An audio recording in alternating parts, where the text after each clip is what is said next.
I guess we'll see whether the YouTube works this time. Oh.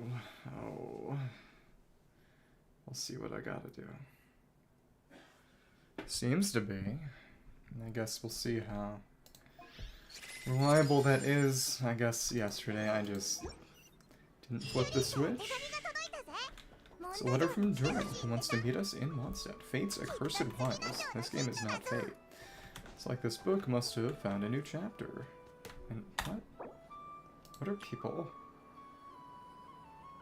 Oh goodness. Okay. Let me see some things. We have a good amount of those. But I'm definitely gonna have to put some stuff together. Hopefully the exploration I do over the next couple of weeks will get me a bit closer, but we will see. I think we can do the fun games. It's just so flat. It's hilarious.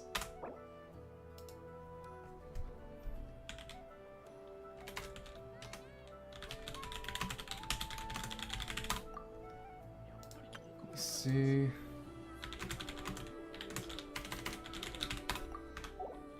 Okay. Right. But I pick up Durin's story quest a bit. Not today for various reasons. Because I want to be able to see the next portion each time. And not like that. The book reveals that Durin is bound by a curse born of prophecy. You recall how a blessing once helped him overcome it in Simi Lanka. Maybe reliving that will complete the story. So that... interesting. So again, do we do the minigames first, or well, we could go here first. The Fukuishi Udon, or her specific noodles. Okay, do this first. Let me see. Destroy the towers. It is kind of wild that it's two of them.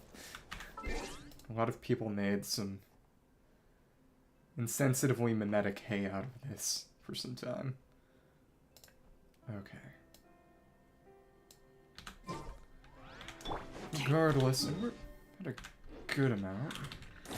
Oh, that's right. I should... well, maybe not today, but there is a special world quest that does pop up when we go to Silver Moon Hall after Hina leaves it.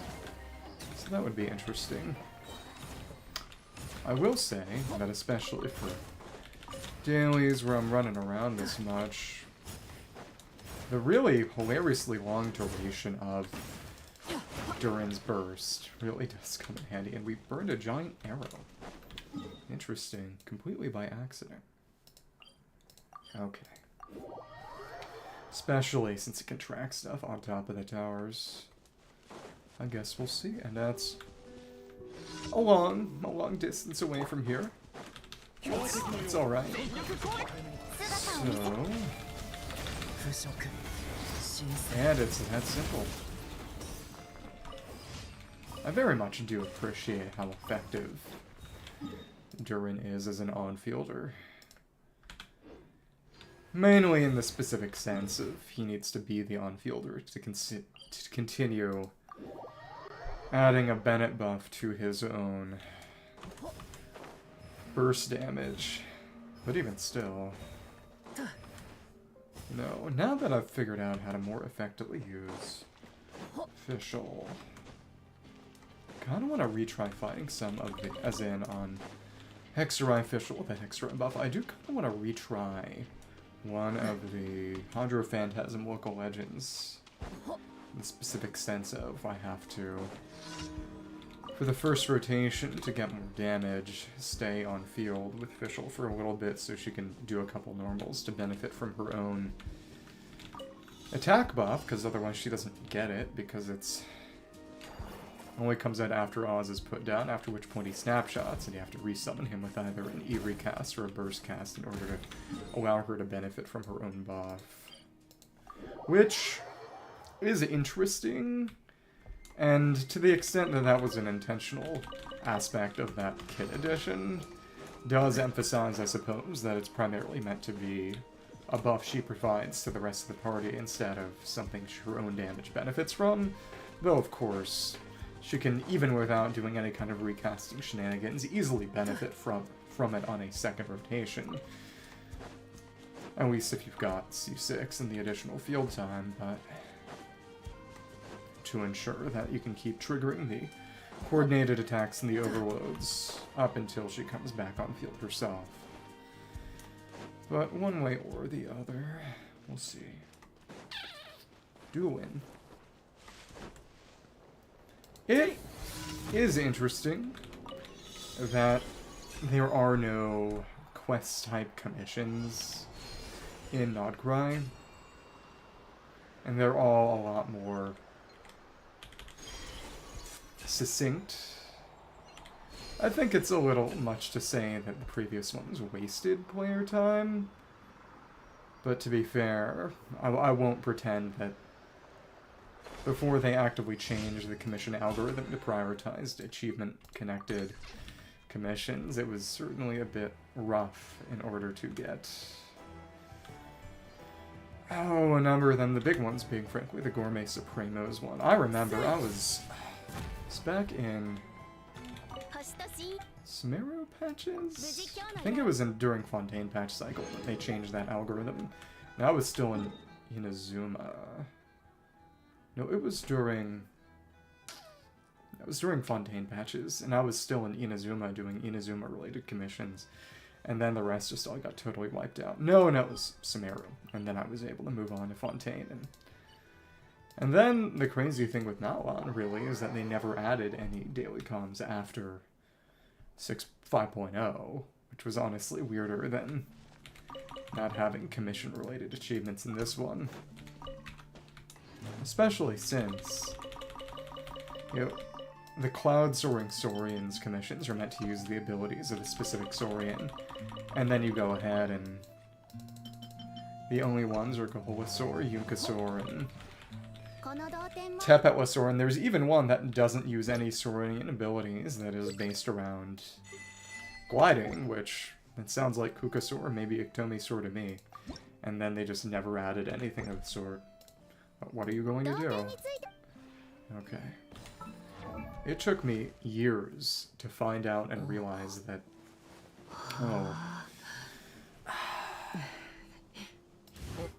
if you have more characters in the teapot, the friendship is going to get split among them when you collect the round bounty. Even if some of those characters are already capped, it won't automatically redistribute, which was interesting to find out. So I guess we can pick up a few more gold books for Jibai. Apparently, or so I'm told. Oh. Hello! How are you doing? Hello.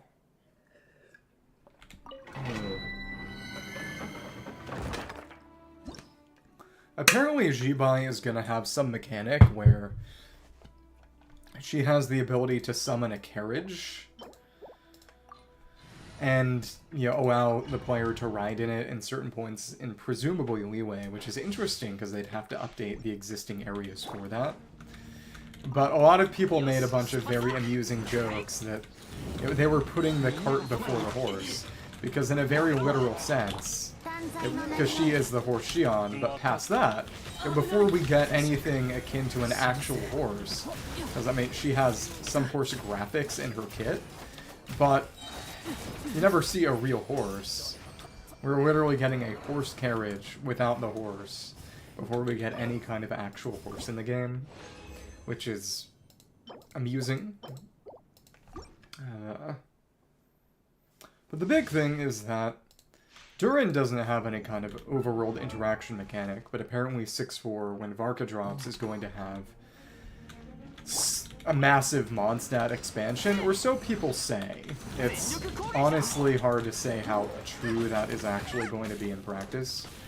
But the very interesting thing is that Varka is apparently going to already have some kind of overworld exploration mechanic related to wolves and him being the Knight of Boreas in the upcoming 6.3 Nodcry area, which of course, it hasn't been explicitly stated to be related to him yet, but, and it's very interesting that it's getting added in 6.3 before Vark is even available, because they didn't add any curatorium stuff for Yahoda and Nefer until 6.1, at which point, but let's pick this one up. So there was no instance of, oh, this is clearly a mechanic that I can't even engage with yet. It was just, okay, there's going to be more stuff added in the next patch, but there's going to be some funny Varka Wolf stuff that we can't even engage with until Varka comes out, apparently. I guess the question is whether Durin is going to get any kind of interaction in 6.4 Mondstadt, which, you know, through process of elimination, people were saying, oh, it's going to be Dorman Port. Well, maybe, probably, but what else would it be? No, it's Song of the Welkin Moon, an entirely different game. I'm only partially kidding. There is a lot of it that definitely feels soft to reboot. Kind of in the way that Notlun did, except in a good way. The big thing, of course, being that they're adding more character model types for the first time in a while, though to be fair, it's... Varka's model arguably started with Capitano, even though he didn't end up playable. But let me... And of course, they're a lot more willing to do modifications to player models. Let me just see, because... That is a little taller, right?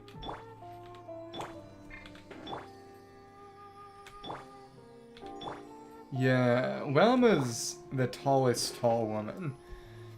By a noticeable amount. It isn't crazy, but the really big thing is the fact that after 5 billion years, they also decided to actually make NPCs who use the sort of medium-sized model height. Because before then, it was completely exclusive to playable characters.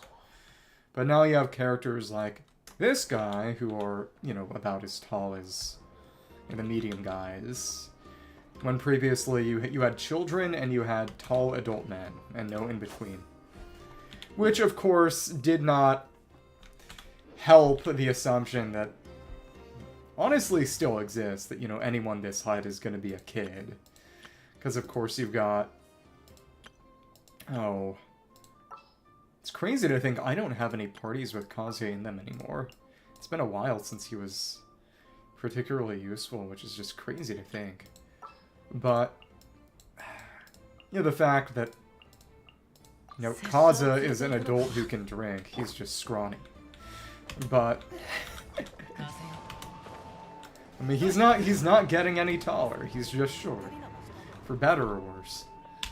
But, you know, there were jokes people were making basically saying, you know, fans of this game believe that you get a massive growth spurt right at the age of 18 when the clock hits midnight, which, damn, if I wish that had been true. I wish that was true. But, regardless. Yeah, welcome back. You can put those points towards a Ballafun donation or something. I don't know. But, either way, we need to go and, yep, at Yai Publishing House, Miko is reading the latest works hot off the press. It is very, very interesting. You know, when they call her Yai and when they call her Miko.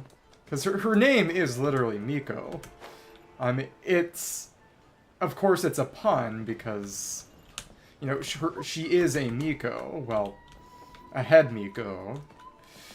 Which, you know, the job of being a Shinto priestess, well, arguably sort of a Shinbutsu Shugo Buddha priestess, because it is very, very, very, very funny. Because it's rant time, but... Oh. For most of the sort of second millennium, there was no meaningful distinction between Buddhism and Shinto, quote-unquote, in Japan. And... Right, because it can mean fifth son, but it can also mean... Well, that's the thing about it, is that there's actually no... even in the Japanese, he doesn't actually have any kanji in his name. It's all katakana. The really funny thing is that it's... In the Chinese, at least, it's not a pun. Though, to be fair, they're generally using those phonetically. Well, actually, they're not. Because in the Japanese, his name is Wulong, which is literally the kanji for fifth son. Yeah. So you know what I'm seeing. The weirder thing is, honestly, the fact that he has a bunch of dogs that are named, Ichiro, Sanro, Niro, Niru. Like Shiro, fifth, first, second, third, and fourth son with the actual kanji. I believe even in the Japanese. But they still have him with the kana in the Japanese. It's messed up.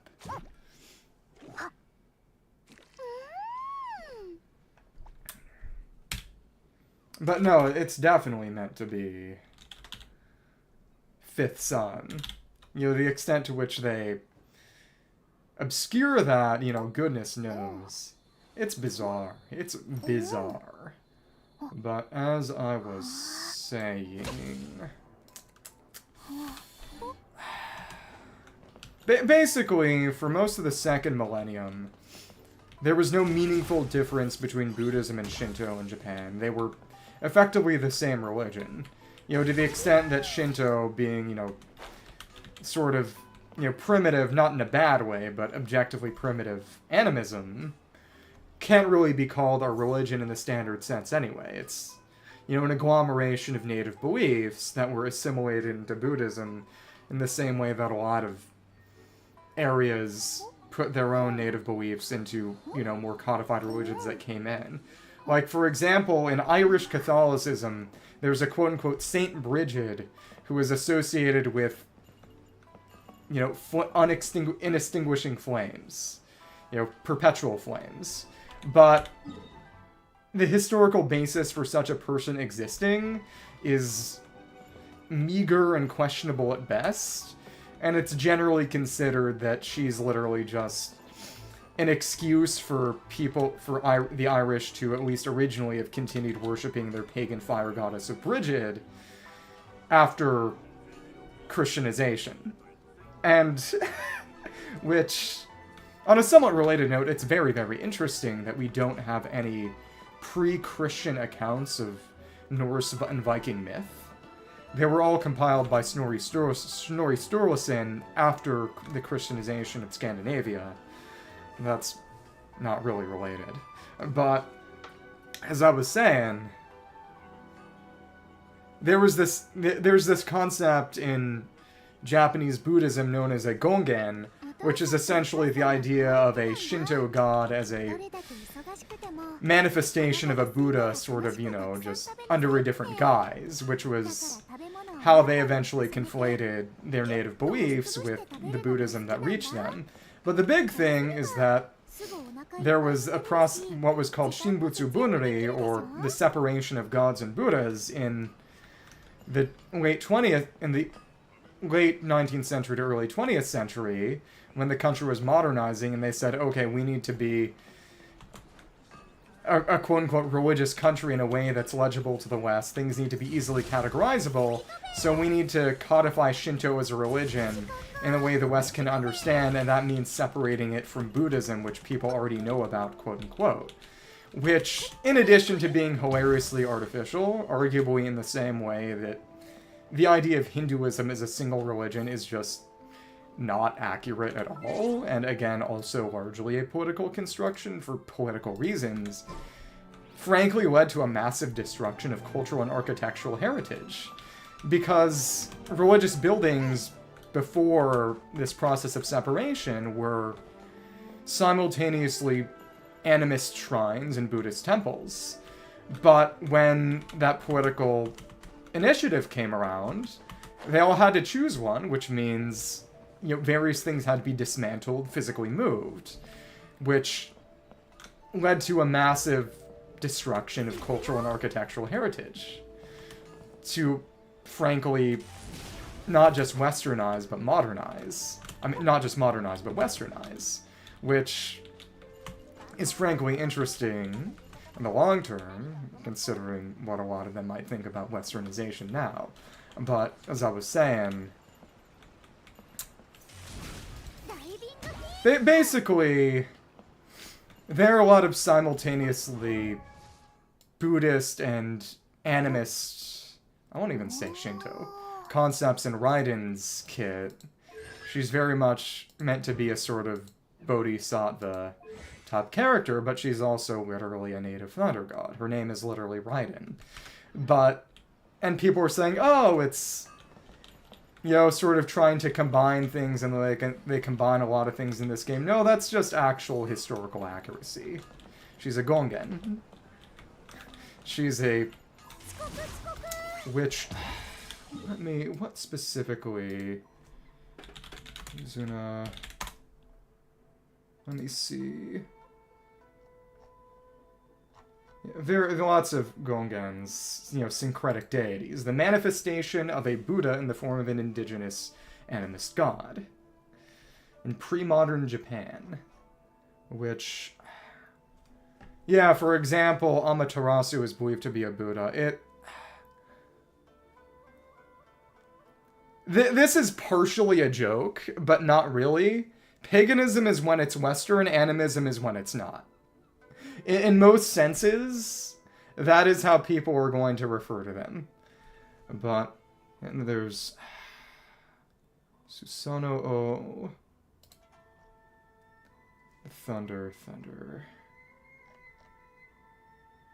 I'm too tired to look through the entirety of the Wikipedia page for Gongen. But...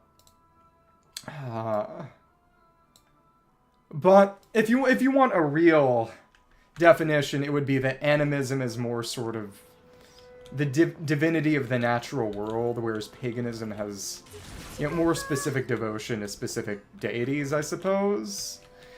You know, sort of maybe a little closer to quote-unquote modern religion.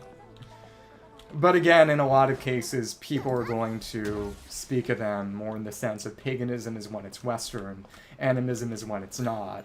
You know, people are going to say, oh, the Greeks, the Romans, they were pagan. They were going to say Amerindians, the Japanese, they were animists. Africans are animists. Which, say what you will, but that is usually what people are going to mean if they're going to talk about paganism and animism in separate contexts. It's the West versus everything else. And you can make of that what you will. But, oh goodness. The word pagan effectively just means rural. That's what it means in Latin. You know, arising from the era, and of course, it only exists...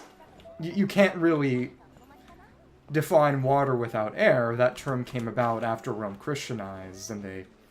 You know, in the cities mostly, and it was the pagans, you know, rural people in the heaths, who still held on to the pre-Christian belief. Hello there, Whittle One. What a lovely surprise. Where have your travels taken you recently? But in the case of Yai, who I do prefer calling Yai, especially, you know, in the same way that I'll call Raiden instead of A, because they've got existing, they're Honkai knockoffs. They're a character archetype, better identified by that family name. But the big thing is that all of Yai's constellations... I guess I'll get into it after this quest. Lovely surprise where your travel's taken you recently. You tell Mika about Mini, Mouse. Legion of Soulblazers, Dragonspine cross-country challenge. Oh, they all sound quite adorable. Must have been quite an adventure for them, coming from far and wide, crossing national boundaries to meet with kindred spirits. That's a tale filled with the romance of youth.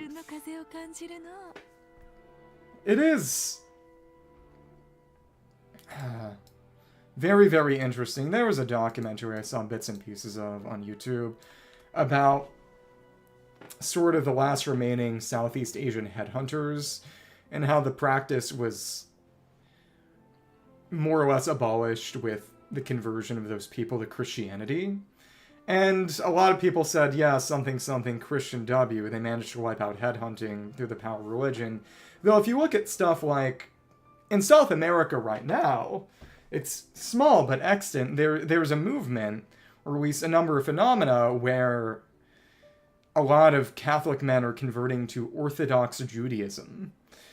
And the explanation for it in a lot of cases is that there's a lot of machismo, which, I mean, it's not chopping off people's heads and eating them, but there's a lot of, embedded toxicity in the culture. Even in a Christian culture. And people analyzing the phenomenon more or less saying the reason they're converting to Orthodox Judaism is because it's more or less the only way they have of opting out of this culture of machismo, which they don't necessarily want to be part of themselves, but feel pretty compelled to partake in, as long as they profess Mexican Catholicism or Brazilian Catholicism. But basically saying that the explanation is more that they probably wanted a way out of a headhunting culture to begin with, but making that kind of clean break, that total contextual change, was a lot harder to justify and get people on board with without a change in ideology. In the sense that it could have been many other things, and that it was a Christian conversion that was part of their move away from headhunting, more by coincidence than by necessity. Must have been quite an adventure for them, coming from far and wide. Yeah. The Soulblazer saga seems to have quite a strong following. Maybe it's time to run another round of reprints. With such a dedicated fanbase, it's only right to throw a token of gratitude their way. How about some free comic books? There's quite a large group of you. Need to make sure there's enough to go around. Thanks, I'll be sure to share them with the group. These are first edition prints. You won't find them for sale anywhere. Take good care of them now. This is just some decorations to set up. Return to the camp and place the gift. The big thing is that, despite literally being an animist priestess, in the Japanese, her constellations all have a number of Buddhist terms incorporated into them. I've mentioned this before, but back when her constellations were leaked, and a lot of people thought that it was accurate for the specific reason that it was very, very astute in the sense of religiously educated. Let me check these. The big thing being... Well, there's some that were related to her nature as a kitsune too, but the big thing is that the 6th one is seisho. Daisesho, or specifically...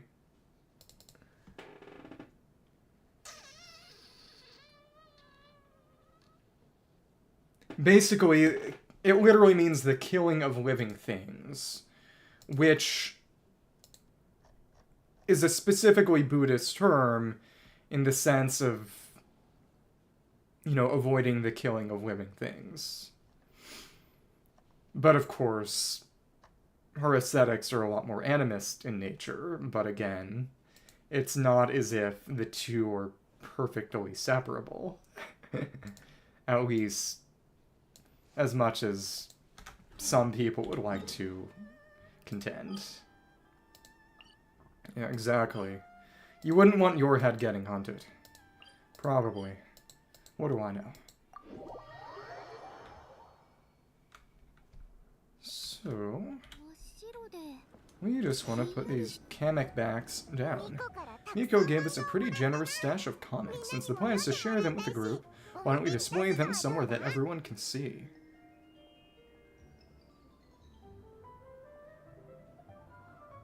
In what sense? Is it... let me see. Javanese. I was gonna say it's... okay, so there is a lot of esotericism in it, which... okay, that makes sense. Some tantrism, oh goodness. But...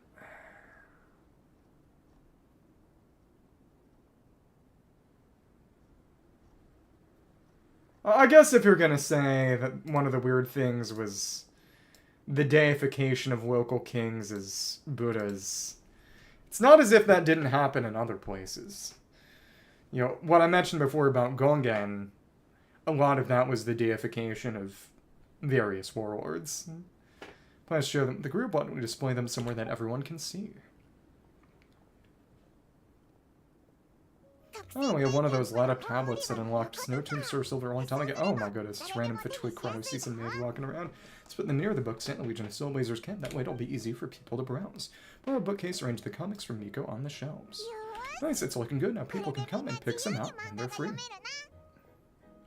Okay.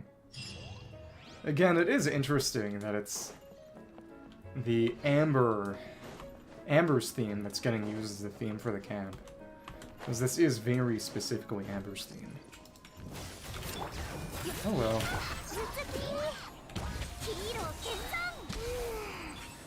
It is kind of wild, just even on World Level 9, they're just falling so easily. Back when I was first doing stuff here, I spent a lot of time just blasting them with, Ganyu shots. Promise you won't waste your youth. Wait until 8 o'clock the following day. I guess we can... Is that...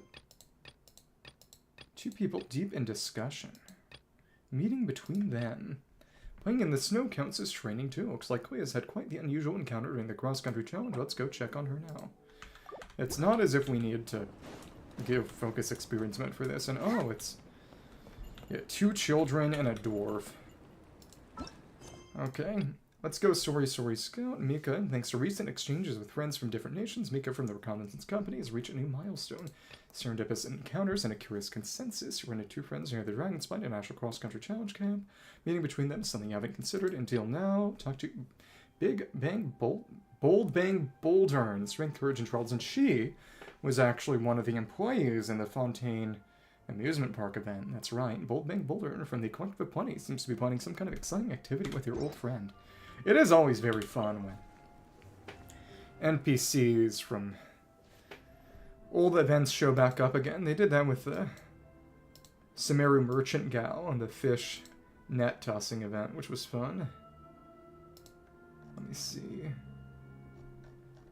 That is her. Mr. Honorary Knight! Over here. Queen just made some new friends. Toss a new game called Snowtrace. Oh, it's the Windtrace one. Rules aren't hard, just a very special kind of hide and seek. Yaoyao, Sayu all become friends. From the name alone, this game sounds like an upgraded version of Windtrace. Help me, can't wait to play. Hide and seek, what to meet. I've already met these people. Even though it isn't that cold, the camp's still feeling a little sleepy. I was playing tricks on me. Do I see the Traveler and Paimon? Your eyes are working perfectly fine. Traveler and Paimon, alright. Play, hide and seek. Good idea, moving. Start. One goes off that easily. Awfully serious Sumire, who was the... Where's she from? Sayu's handler, and is she in the shrine? Time of the Snowy Mountains would be good for your skills. Can't believe you guys remembered that. Alright, but if I lose my pures, even that super Ninken, the dog, slacking off is going to get a lot more difficult in the future. Really gonna have to pull my socks up on this strip. Don't you recommend the new goulash recipe? Jane, chili, and ground pepper just made some. A few bites before we start, won't feel cold at all during the game. That is the one food that slows down sheer cold accumulation. That hasn't been relevant in a long time. Sounds great, hang on, I'll have a whole bowl first. Paimon wants some too. Right then, let's get our game started here in the Snowy Mountain. Whole mountain's covered in snow, perfect hiding spot for Paimon. We're going to be buried and turned into a Paimonsicle. During the Snowtrace event, players will be split into 2 sides to play the Rebels and the Hunter. The funny thing is that Flynn's is probably the best character here because of his idol where he turns into a lamp. Rebels must avoid the Hunter's pursuit and hold out until the time expires. Hunters chancing their hands capture all the Rebels within the stipulated time. Hunter not only possesses faster movement speed and greatly decreased stamina consumption, also uses extremely powerful Hunter techniques. Seek out the opposition and expose their disguises. For the Rebels, they can use their rebel techniques to disguise themselves as specific objects on the map, place bait, or temporarily enter a hidden state. Rebels will be impeded by cold. As the amount of cold accumulates towards the maximum value, rebels will first begin to shiver and then eventually freeze. While frozen, the hunter will continuously be able to sense their location. Frozen rebels can quickly and repeatedly press to break out of their frozen state and remove a certain amount of cold. Heat sources on the field that rebels can activate. Activated heat sources will continuously remove cold from rebels for a period of time, also generate a minimap marker that is visible to everyone when they are activated. After a certain amount of time, red snowstorms will appear on the field. While these storms are active, rebels will accumulate cold at a much faster rate. At the same time, the visibility of both sides will be reduced and the coordinates on the minimap will be hidden, at which point you could just freeze and it wouldn't really matter, huh? Even if you're a snowman, would that hide you? Well, during the game, Snow White favors will descend upon the area at random. Picking up one such favor will help charge your Snow White art. An art that can be decisive in determining victory or defeat. After being captured by 100 rebels who enter observer mode, while in this state they can continue to place illusory beacons to help other rebels play. In this way with Snowtrace, you can play one or match with other friends to obtain Windtrace coins. Shouldn't they be Snowtrace coins? Play a matched game, and they even have a Varsa mask. So, wait, is that a Varsa mask? It's been a while since I saw the previous coins. I don't think they had a design on them at all originally, did they? Play a match game with up to 2 other friends who will all be placed on the rebel team. Once you have obtained a certain amount of these coins, you can unlock various rewards. A match using a pre-made group of 4 players have reached the current coin limit. Playing will not net you any more Windtrace coins. And where did Klee and Sayu go, then? Are they even still here? Sayu is over there. Hi, you. You're on travel, you're so full of energy, don't you ever need a rest? Did you enjoy your trip to Dragonspine, Sayu? If you don't count Sumire's training sessions, the work part was actually pretty relaxed. Forgot to tell you, Sumire is a new inspector. Leading this Shumatsuban mission to Dragonspine. Honestly, she had a closer eye on me than any shrine maiden ever has. Where they sent some people to participate in some kind of war game simulation to gain experience, I guess. Was that the one in Wii, or that representative Kageroumaru returned with a bunch of reports, got support from some higher-ups, started contacting Hatamoto everywhere to roll out new training methods, even the Shumatsuban got swept up in it. Don't really get all the details, Yuhu art isn't even suited for head-on combat. Why they push me so hard, it's pointless. All I can do is teach their new Ninken, that little Gaumaru, how to hide better and nap anywhere, anytime. Made you do extra training, don't seem busy right now, huh? Gotta thank Klee and Yaoyao for this. When I first got a mod stat, well, handling paperwork, knife, and phone skill got careless, the tail on my outfit, asked me a bunch of questions, it reminded me of this camp where I found Yaoyao, friends to hide and seek making friends. Klee even has her own title, Spark Knight. Sounds pretty impressive, doesn't it? Tail says that anyone in the Knights of Voni's special title is basically captain level. Their master is just called the Lion Fang Knight, so I guess they're kind of on the same level. It means Klee's probably just as strong as the Mancer, words count just as much, actually stronger. Wait, is that really how it works? I mean, technically that kind of makes sense. That's how Sumeru sees it. Totally respects Klee. Moments Klee said she wanted to play me. Sumeru didn't dare permanently away for training anymore. Klee and Yaoyao feel really at ease. People also mistake me for being their age. That's fine. Get more snacks and gifts, different kind of happiness. Only the boat ride here wasn't so long. You got enough sleep every day. Visit Klee more often. That's cute. And generally, I want to check, but it's not any kind of... Yeah. There's no actual dialogue tree selection. They were actually the same. Okay. Whatever. Is there anything else in Mondstadt that interests you? It's the bats and cider lake. That's an unexpected answer because of Klee's taste. Klee showed me a photo of her mom. She's super tall. Usually kids don't grow shorter than their parents. That means Klee's gonna be tall too. Klee said she loves the freshly blasted bass from Cider Lake. Mom likes it too. Must mean the bass are super good for you and probably helps you grow taller. Easy to catch a couple myself. Haven't known a little about the Klee style fish blasting method. Really don't have to go through all that trouble. Now I think about it, buying freshly caught fish, grilling them the local way should be just as you're right. Even best and blast out the lakes to be cooked properly before you can eat it. Try it myself first. Cute. And yeah, that's about Alice, who of course we met for the first time in this patch. And then, you're right, I should go get some rest too. I didn't need to grow taller anymore. Getting more sleep is never a bad idea. So in that case... Where is Yaoyao then? Just gonna I would think she might be around the Wii people, but... She's not by the cookpot either. Maybe she just isn't on the overworld map. Maybe. No, it's Klee we'd be looking for, because Yaoyao's the one actually given the minigame, but where'd she go then? Is she not on the map? I guess that's possible. Well, whatever. Someone over that way. That's just a treasure hoarder, though. No, actually, it's... Oh, it's the dog and Sumire and Gaumaru. So are you ready to challenge the Frost Arm Lava Troll? Woof. Focus on your training. You'll be able to do it one day. Soon in the martial arts tournament. First chance to show what you've got. This generation, the Shumatsu Buttons, Ninken, Ninja Dog, but we go further than any of your predecessors. Of course, it's not all about combat. Your tracking skills need to work too. First, next skill is find Master Sayu while she's riding and napping less than 5 times the time Miss Kageroumaru took. They can handle that or woo. And that's... Have we seen that dog before?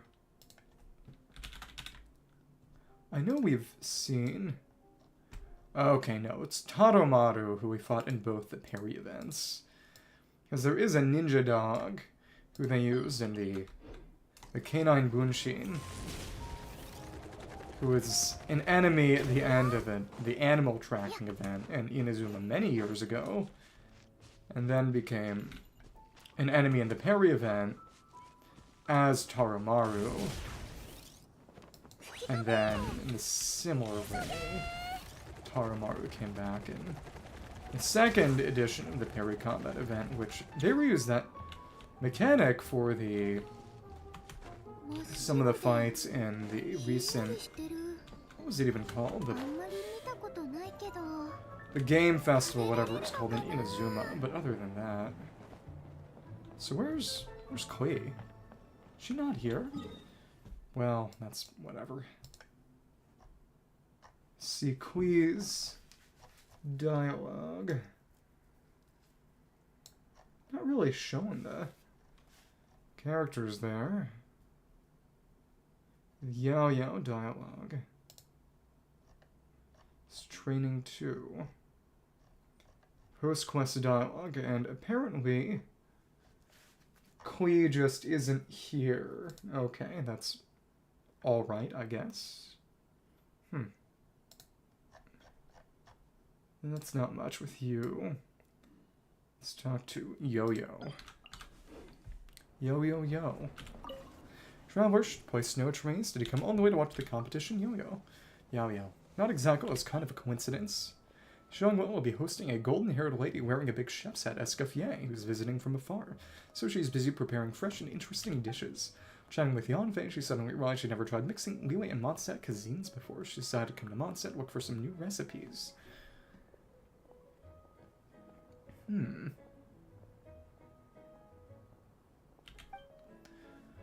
But recently, Wanmin Restaurant has been super busy, so she couldn't come herself. That's why I'm tagging along with Yanfei to go in her place. Master said I should think of it as a little adventure for me. With Yanfei taking care of me, doesn't have to worry at all. How's her journey going? It was amazing. Besides picking up local recipes from the restaurants, I also visited the huge Knights of Vivodes library. Brought some more advanced books on Mondstadt cooking theory. When I get back around John Witten to study them carefully, I'm sure she'll come up with amazing new dishes. Kind that'll make your jaw drop. No, it's not just about recipes and books. What's most precious and they can't really put a value on. She always says traveling the world making lots of friends is one of life's greatest joys. That would be Granny Ping. Madam Ping, I mean. This time I got to meet Queen Sai made me so happy. Queen's bomb's so powerful, purple eye spirit is enough to handle lots of bad guys at once. If you're practicing dodging too, really build up your basic skills. Of course, regular fighters can be a bit dangerous. Queen understands that, always makes sure no one's nearby before using her bomb. She's really thoughtful. Sayu's camouflage skills are so cool. Never seen techniques like that for hiding yourself before. It's a shame she basically is nothing then. Liyue's legends, martial artists who master these skills and move unseen often become silent heroes, striking against wrongdoers without a trace.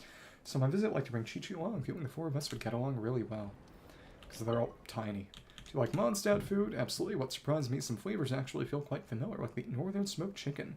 It's a comforting similar to Liyue cuisine. I also found something interesting in one of the books I borrowed for Xiangwen. Mentioned that Mondstadt used to have a tradition of making specially pickled sour vegetables, sauerkraut. It's from the description of the way it's made, similar to a Liyue specialty master once told me about, said the miners at Blackcliff Forge really love it. What an interesting coincidence. I guess that's an implication that they're eating kimchi and that there may be, if and when Blackcliff has added some Korea aspects to it, which would be interesting. When I go back, I'll bring along some Mondstadt dishes that keep well. Next time we go on a picnic with Chi-Chi, she can try them too. Of course, I'll prepare a special portion just for you. I've heard so many legendary stories about you in Mondstadt. Probably know the traditional dishes inside out by now. It is interesting that there is a Korean dub, outright a dub. There are no characters with any Korean influence yet. Let me see. We got Cantonese characters before we got any Koreans. So I'll put on my thinking cap and try combining Chinks' stir-fry with Mondstadt ingredients just to give you a little surprise. Oh, I'll complain a bit. No problem, we'll be here. So in that case, Yoimir. Saurian Scout. Yeah, there we go. Mural Maniac from Master of the Night when Graffiti Alliance Guru in Chief. Wow, young knight. Looks like he brought our great hero over. It's our honorary knight, the helper in white. Greetings. Mika and a friend from Notwan, what are you guys doing here? We're here to get the word about something called the Sorry Scout. I think it's something adventurers will find really useful. Combines the mechanical core of the scouting buddy that Amber brought back from Sumeru. And that was the... oh, last patch, actually. The Baron Bunny and Koine Anbar. Robots with the adorable appearance, a little Saurian toy my friends from Notwan gave me. Scouting buddy, yeah, Pylon remembers. It was some weeks ago. It's like the scouting buddies from Sumeru, the Sorry Scout used to perform monster recon survey unfamiliar terrain, to our focus being on the latter. Sorry Scout designed with a greater emphasis on controllability and precision of movements. Are you interested in taking on a test flight? Very serious introduction, no need to be so formal. Perhaps a little bit nervous just now. Nerd emoji. That must be it. Could swear I was more relaxed around you before. It's just that I've been hearing so many stories about you from friends in other nations. Recently, deeds are getting more and more exceptional. Every time I think about how I need to be helpful, not get in your way, can't help but tense up again. Then get a Favonius faction buff and become stronger. You can do it. Such a Mika thing to say. Doing very well, young knight. Sometimes in Notwan, when a warrior from a tribe runs into Traveler, gets so excited, start blabbering. Folks, it's overwhelmed, can't get a single word out. Someone who works alongside them, basically a legend yourself. No need for you to be so nervous, even talking to our chief. So you might have more faith in yourself, Mika. Never really thought about it from that point of view before. Anyway, Traveler tests out the Sorry Scout. Fun, it makes the grade. Know for sure this reliable adorable mechanism can be a big help to all sorts of adventures. Bit of a testing expert. See what the Sorry can do. Task, let me just make a few final tweaks and then you're good to go. During Frontier Recon, you must control the survey device Sorry Scout to fly along the designated path and reach its destination within the time limit, obtaining as many adventure coins as possible. More time you have left upon completion, more adventure coins you obtain, more points you'll get upon completing the challenge, which is exactly the same as, well, not exactly, but very similar to last patches. And upon completing the challenge, course obstacles and protective shields will be present during the challenge. Colliding with obstacles will cause you to lose points, while shields will allow the Sorry Scout to become temporarily immune to obstacles. Dash portals and gathering rings will appear during the challenge. After hitting a dash portal, Sorry Scout will dash forward a certain distance. After collecting a gathering, Sorry Scout automatically gather nearby adventure coins. And I guess he vanished. This is so sad.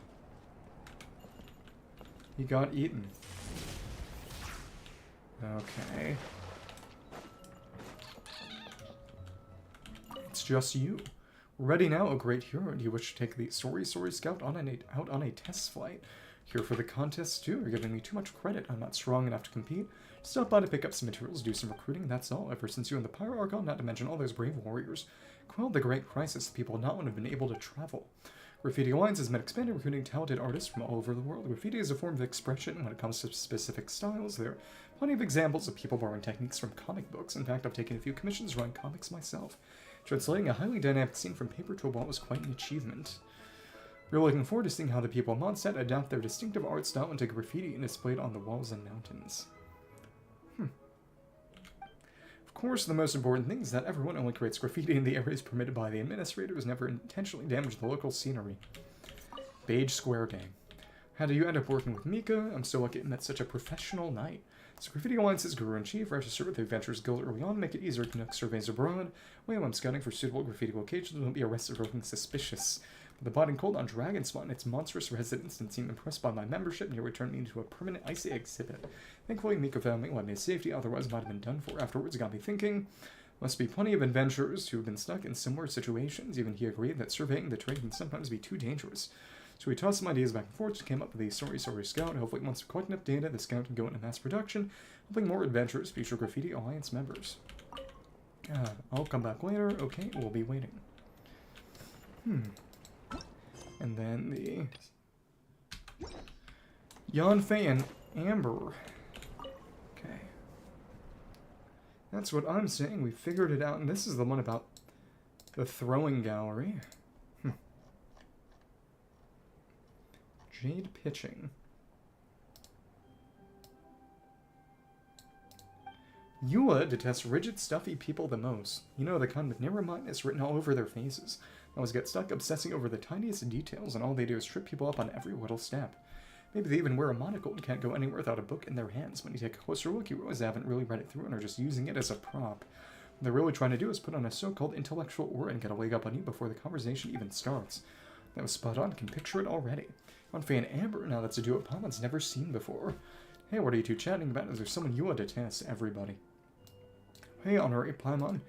Knight and Paimon, honorary Paimon. You're here.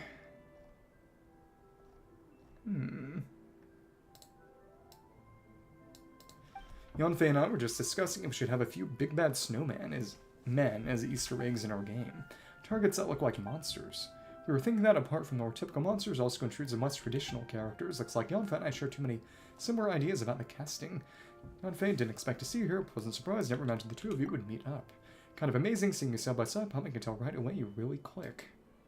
You see something. Anecdote. And they...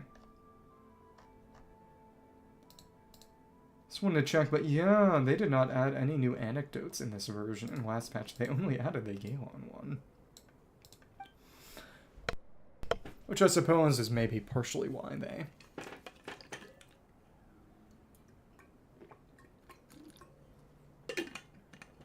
split Durin's story quest into multiple days, sort of in the manner of an anecdote.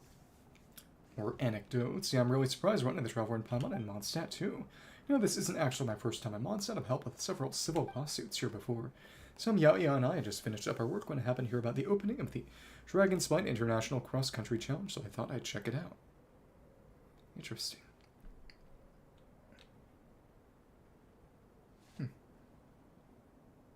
Again,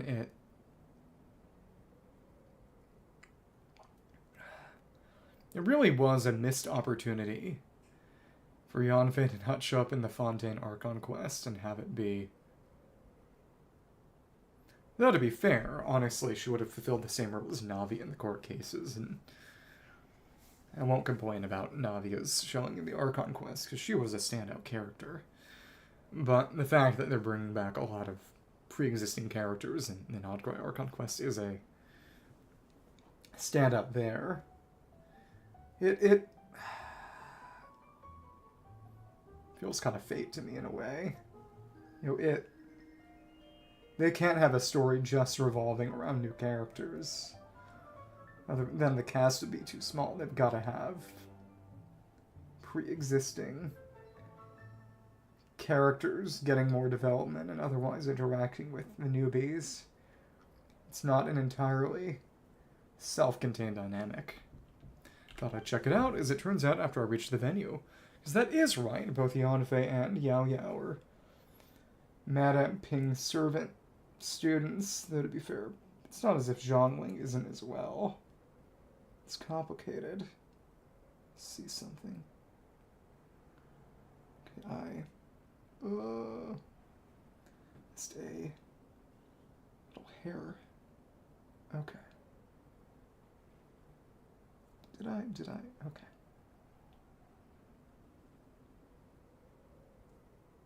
Please. I need to grab something. I don't think that worked. Did it? Come on. Let me grab something. Turns out after I reached the venue, ran to Amber while asking for directions, we hit it off immediately. So I decided to come try out the game Amber's Managing, chip it with some suggestions. So this was originally a leeway game. Any friend of Yua is my friend too. Fun games are meant to be enjoyed together with other people. Is that implying Yua was the person involved with the civil lawsuit? Fun games are meant to be enjoyed together with other people. Want to give this a try? Honorary Knight and Paimon minigame is called Jade Pitching. It's designed to help our guests from far and wide to unwind and ease their stress. Let's practice our snowball fight skills might come in handy in the future. If we find ourselves bored with what'll do, we can play to see who's better. Loser has to cook. In that case, I can't miss out. I'm pretty good at throwing snowballs. Snowballs, fireballs, you know, all elemental projectiles have something in common. Someone as skilled in combat as you are, this should be a piece of cake. Yanfei. Traveler, ready to pack some snowballs and hurl them at the target. You're having a good time in Mondstadt. Of course, every time I come, there's always something new. Like this time, I finally got to meet Amber.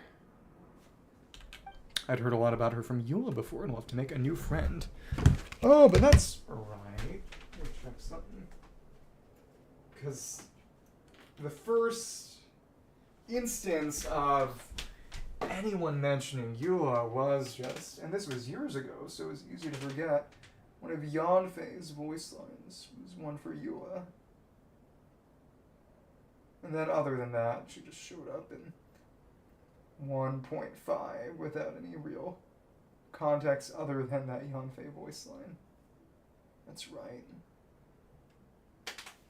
And I still, after, oh goodness, how long now? That would be about 2.5 years. She's still at 70. We'll have to make a new friend. And the moment we met, I knew we'd get along really well. Pyro and Pyro. First spent there with me, taking photos, visiting places and landmarks, even trying the special gliding route in Bright Crown Canyon. Yesterday, we camped out in the Stormbearer Mountains, caught some tender, fresh fish. Tofu soup we made was absolutely delicious. I have to thank Amber for that. After I told you in a letter about coming to Mondstadt, Amber also heard about the news. She ordered some tofu hard to come by in Mondstadt merchant in advance. When camping, the ingredients were as good as what you get at a restaurant. Want to try that tofu fish soup? Kind of trip sounds fun too. Easy next time. Let's pick a day when Yua's not working overtime for us. Camping together. It'll be so much fun. And that Bright Crown is right through here. What gliding route? Been a while since I ever went anywhere near here. Was this always called Bright Crown Canyon? This feels Mandela effect to me.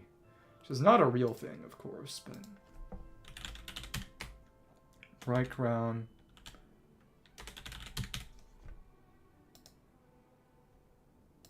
Wiki would say, in the Bright Crown Mountains. Has it always been named Bright Crown Canyon? I'm gonna go crazy. Well, whatever. So. It's presumably just that I haven't had a need to look at that in a while. How's your work been? Everything's going great. Just wrapped up a mediation between merchants over tea resale profits. A classic case. Didn't take too much effort. Work finished up faster than I expected, so I found time to visit the library with Yaoyao, pick out some new books. I had a Favonius library, completely different vibe, one in the Ministry of Civil Affairs or any of the bookstores back in Liyue. The full set of the Evolution of Laws in the Northern Continents from my reading list. With Amber's help, got all the paperwork done. Got it checked out for a whole year. Probably should be continent singular, but... Yaoyao found the book she was looking for as well, chatting with the elegant librarian. She even made a new friend. What a fruitful day. They're probably trying out that brand new hide-and-seek game, Snowtrace, right now. Read the rules, found it very interesting. You should check it out. And, like to head somewhere else first? Sure, remember to come by when you're free. And Amber did not go anywhere, really. Let's talk to the Yoimir. A wrestler with a strong core. And again, that was an employee in the movie event. Miss Bolt Bang, is your lower back still hurting? Again, that's a reference to the very gay mecha anime Big Bang Braver, which, as in, the mecha was gay for its pilot. Maybe I should watch that. Good now, that hot compress worked like a charm. Pyro compress or just normal hot? To make a hot compress like this, have to heat the wet bandage with slow-burning gunpowder for just the right amount of time. Might end up setting it on fire. Couldn't you just use your normal fire powers? You've got those, right? Well, you only made to come up with a way to warm up bandages like that. Well, maybe she's not strong enough. She's not exactly powerful. Hold on a second, we'll consider her hero both a name and deed and his little white companion. This is the part where a woven scroll comic scene unfolds right in front of me. Helping patch her up, have you just been through a battle? Oh, please don't worry about me. I was just wandering about in the wild, looking for some new tough opponents to practice against. This Yoimiya here was really a great help to me when I accidentally hurt my back and tumbled down the hill like a snowball. Well, that sounds painful. Had to quote the Soulblazers saga, merely a warrior who happened to pass by, and now we can make that a free mercenary. That's to grant me permission to take action, deal with monsters as I see fit. Yojinbo. Sounds like there are still monsters lurking. They don't have to act with caution since there are civilians in the area too. Things don't look so good. Should we contact Knights and ask for reinforcements? Sure, we can't afford to be careless. Situation isn't that urgent yet. Knights have already cleared out the monsters around International Cross-Country Challenge venue. Only a few stragglers wandering about at this point. And honestly, there are quite a few adventurers competing in the challenge who can hold their own anyway. They have the strength, skills, and courage if we treat them. That's the little quest title. Treat them like we do the regular folks might end up feeling insulted instead. So, along with the usual practice at the Adventurers Guild, we're treating this as a trial. We formed a team on the spot to deal with those monsters. That's exactly what the Trial of Valor is about. Clearing monsters, emulating various heroes' combat styles, and transcending your own limits. That's the kind of thing you'd expect from the collective opponent. I definitely want to be part of this, not missing out on this either, that's for sure.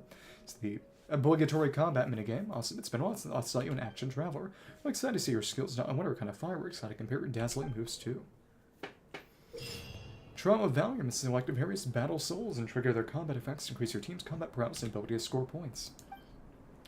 Enduring Spirit can increase the amount of points scored in a single challenge when opponents are defeated. While Blazing Valor can increase the additional multiplier when party members score points in a single challenge. So multiplier and base value. Okay. Additionally, each challenge has its own base aura. When triggered, the team's scoring power will be multiplied.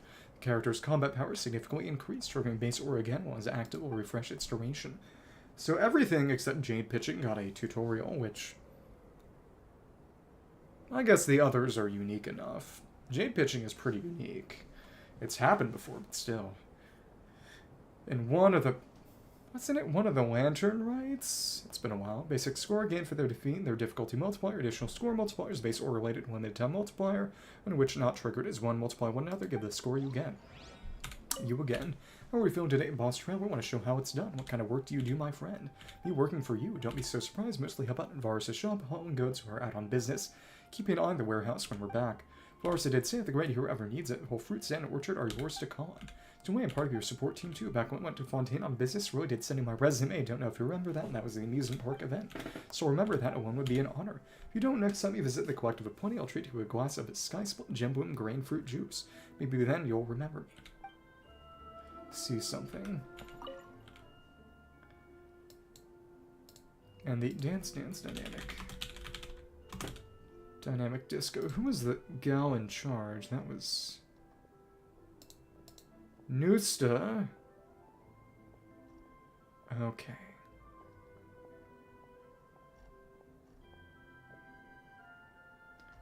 Okay, she was in Nalan's Archon quest as just one of the regular kind of random warriors.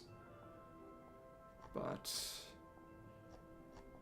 not really all that important there, but also showed up in... Oh, she didn't even mention that in Dance Dynamic Disco.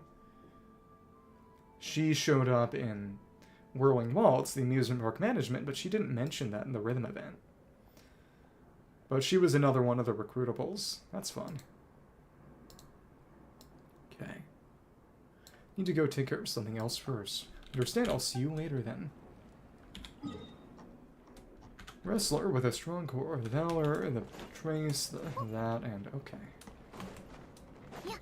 I wonder... Did Yaoyao go anywhere, or is it like Mika? Doesn't show up anywhere. I guess. So the first one in the fun games. It's just so flavorless. It's hilarious. Oh, it... Could have done this quest before.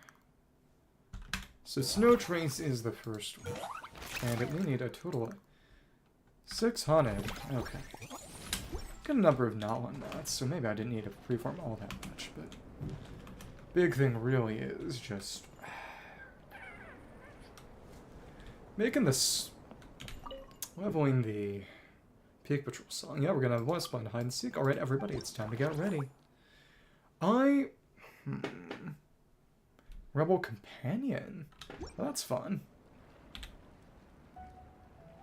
Just in case we aren't able to switch, because since he's tall and moves fast, we would want to use Flames, and he can turn into a lamp too. So, right, everybody, it's time to get ready. Rebels affected by cold, fills over time, frozen, able to move, location revealed, finding heat source, able to see location corresponding heat source. Snow White favors. Hunter technique. Mysterious ruins. Boxes. Oh, you can turn off maps. Interesting. I'd like to try each one at least once. Waterside camp. Mysterious ruins and... Which ones are those? Pretty small area too. Frozen cave. Sensor aura. 3 times. Capture. Hunter's intuition. Within 5 meters. So do we choose one or... Okay, it seems we don't have a choice then. And that's the super, presumably. And that's just a passive. Hidden mode. Current disguise. Removes the disguise, glide or swim, but not while climbing. Hidden mode. Cannot be discovered. Transparency. Removes all cold, star step. That's a big one, the cold. Save everyone else too. Illusory beacon only while in observer mode. Whereas previously you were able to use that just whenever. Last to be captured and sweet wine of victory. Survived a snowstorm. And there is no matter of... Interesting.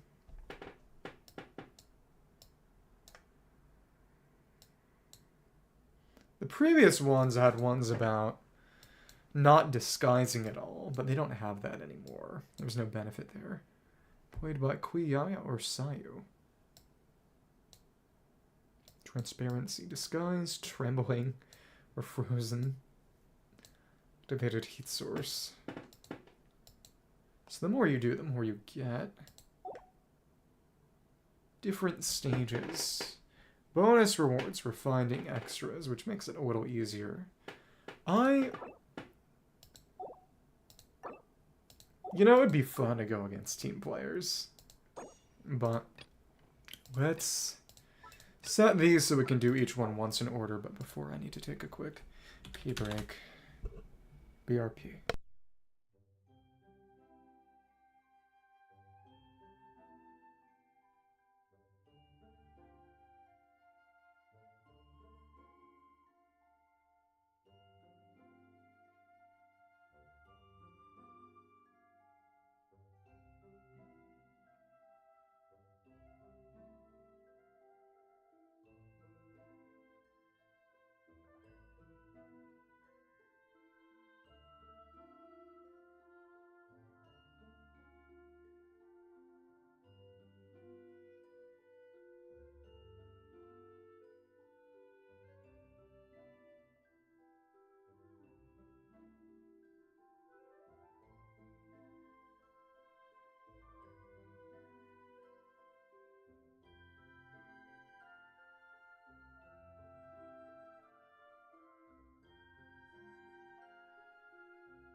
back.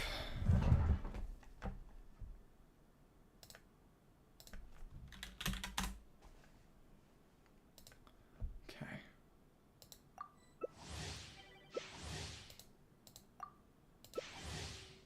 I love being the only person with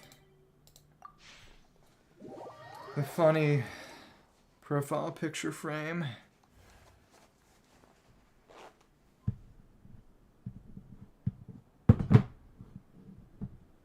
Okay.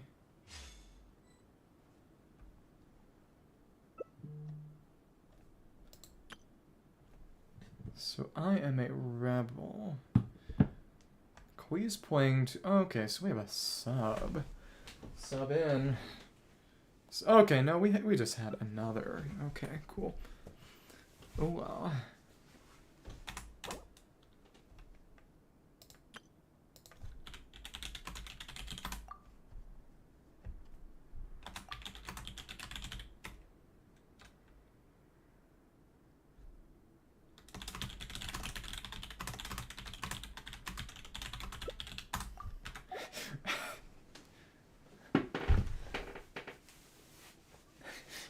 It's fun.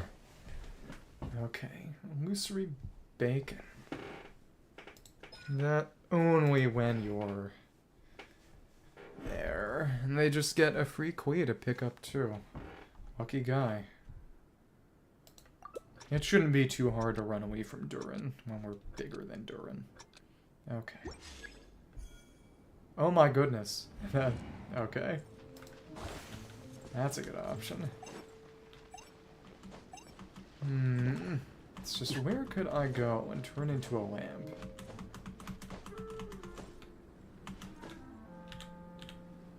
Okay, if we just turn into a lamp here. Go ahead, go ahead. Turn into a lamp. Oh, can you not do that passive unless you're fully... That makes an unfortunate amount of sense. Alright. Okay. Aw. Watch out! Don't get caught! Okay. Can we turn into a... Okay. Don't want to put down the illusory beacon. I want to turn into a... Okay. That's fine. Let's curl up here. When can we get out of the way of Durin? Come on. I'm trying to... Okay. There we go. Honestly, pretty rough for the... Okay. Captured. I don't like that. Let's take a look at that. Activate heat source. Keep it under control. Gonna come this way? I guess not. Go ahead. Well, it's a bad idea. The real thing you want to do is just put yourself in a spot where the hunter can't meaningfully reach at the top of a tree and then just freeze on purpose. Yeah. Okay. How about someone goes and picks that up? Well, whatever. So that's at the 2-minute mark. If I just... I need to go somewhere where I can just turn into a lamp. That's what I need to do. And just be fine freezing. Okay. Can't even see that anymore. But once you've frozen at this point, you can't really be seeing it anymore, can you?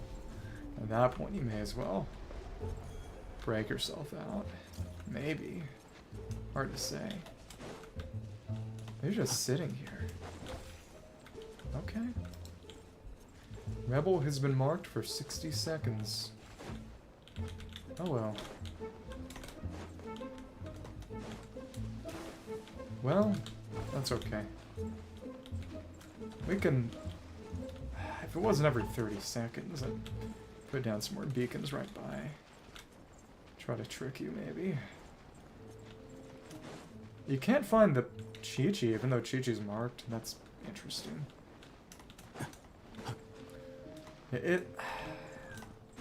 I need to figure out the criteria for being able to do the lamp. Okay. Well, I guess they're smart enough to not. Oh, invitation from the Spark Knight. Talk to Klee. Each day that passes, I guess. That's meaningful.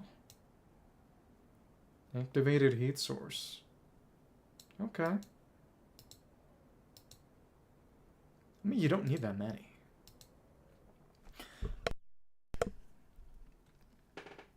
This one seems to be a more hunter-biased map to the extent that any of them really are. But, okay. Total 6,000. That. Blazing Spirit. Proof of participation in the Soulblazers Snowbound journey. Award filled by faith, courage, and passion will ultimately reap brilliant victories. Okay. Select at least one map. You can't tell me what to do. This one, the waterside camp. Oh, it's you again. Hello. Deja vu.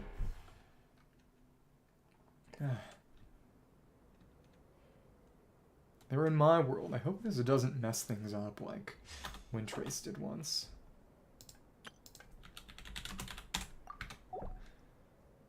And yeah. Rebel again. Okay.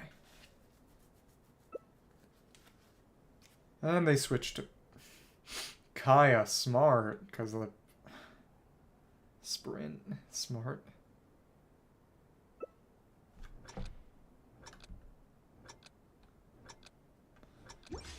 Let me see. Right there. Is there a tree we could climb on? I think. Yeah. We can get to the top of the tree and turn into a lamp. Let's see. Just need to be able to stand on a branch without falling. Okay, please. This is good. Oh, no. No. Okay. Wonder if they can see me. Oh! No, we can turn into a lamp. You're kidding. I wonder if they'll know to check. Hiding pretty well, safe to take a nap now. Don't like this whole cold, though. It's taking a while, too. Are they going to know to just check the top of the tree for random lamps?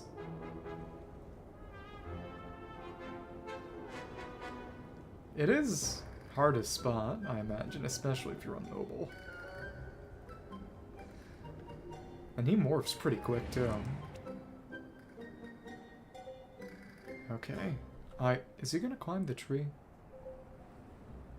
I hope not. Let me see. Where'd he go? Keep it under control. Okay, whatever. Okay. Oh, goodness. I don't like that. I really don't like that.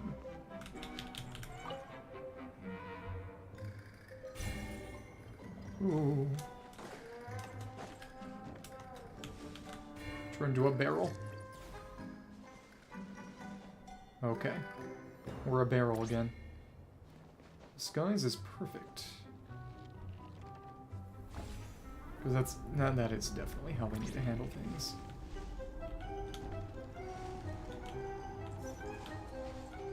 Let's see. We can pick that up without them getting it. Oh, that's water. And who picked that up? Really not fond of that. Storm is about to pass. I don't quite like that. Oh, are they? They're over there. You're kidding. What the? Okay. Please. You're kidding.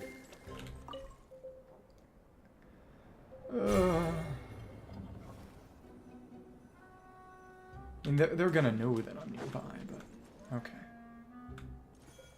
Turn into a lamp and see if they can find me.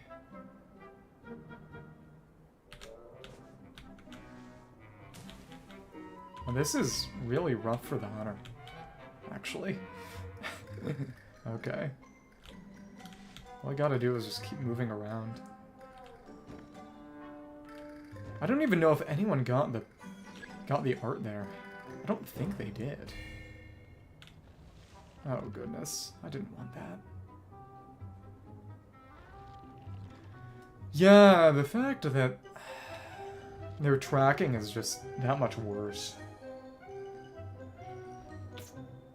They don't have the ability to select different hunter skills, and the other ones in previous events were frankly a whole lot better. You basically have to be trying to get caught. And may God have mercy upon the hunter. That was no captures. Wow. Okay. Wow. You got the Snow White and you didn't even use it. Bruh. Okay.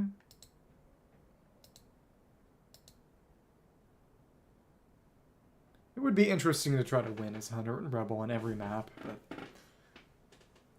I would like to, at the very least, experience each map once, at least. I think about 2 or 3 more matches will do it. Yeah. Depends on our performance. I suppose I'd at least like to be Hunter at least once. Let's try the cave. Okay.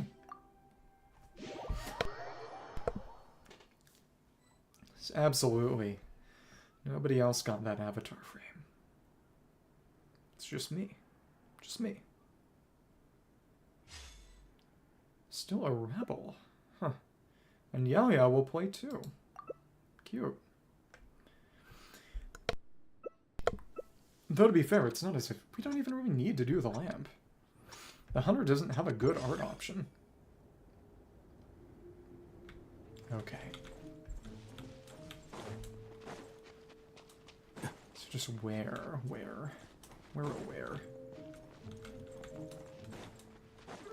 It's a funny one.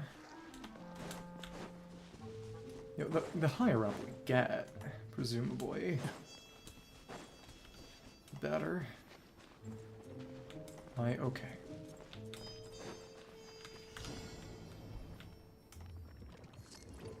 We could climb, couldn't we? Maybe. Maybe.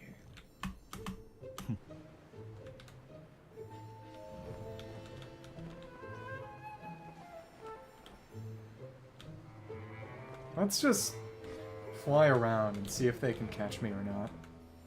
Can they? Let's just fake them out a bunch. What are you gonna do? What are you gonna do, buddy? The fake out. Can you control yourself well enough to catch me while I'm just hanging around in midair? I don't know. I don't know about that. I think they've given up.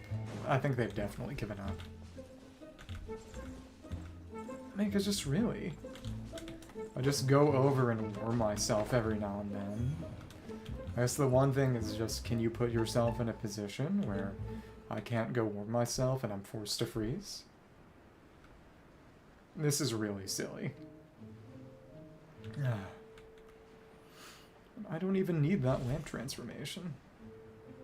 They can do this in midair, right? Can you catch me? No, I don't think you can. You're not even trying anymore. It's kind of pitiful. You can do a midair capture. It's just not that easy or fun. Yo, honestly, he might not be able to see me right now. I can... Depending on what kind of platform they're on, I can see that being the case.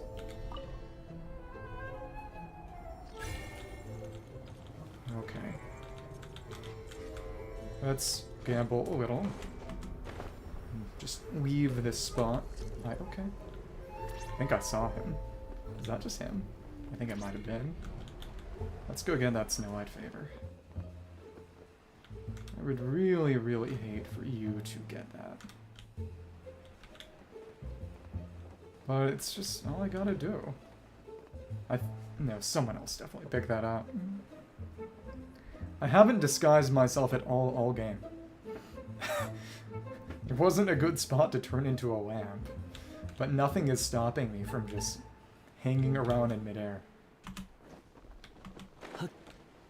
I don't even know if the Tartaglia player knows I'm here. I can't even tell. Let's drop down. Oh, they did the trick shot. Oh my goodness. Well, we got close.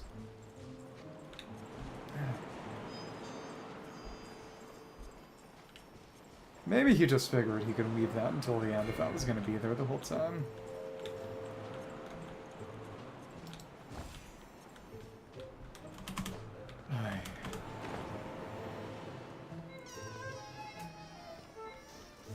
Just could put a beacon or two down there, but that was good and all. And we did end up claiming victory in the end. This one is really tough for the hunter. Yeah, I'm doing alright. I'm having fun. Just playing some Windtrace. Well, Snowtrace, actually. How are you? It's funny, because unlike previous Windtraces, you don't have the ability to select different abilities to use. They're all preset, which makes things a lot tougher. Okay.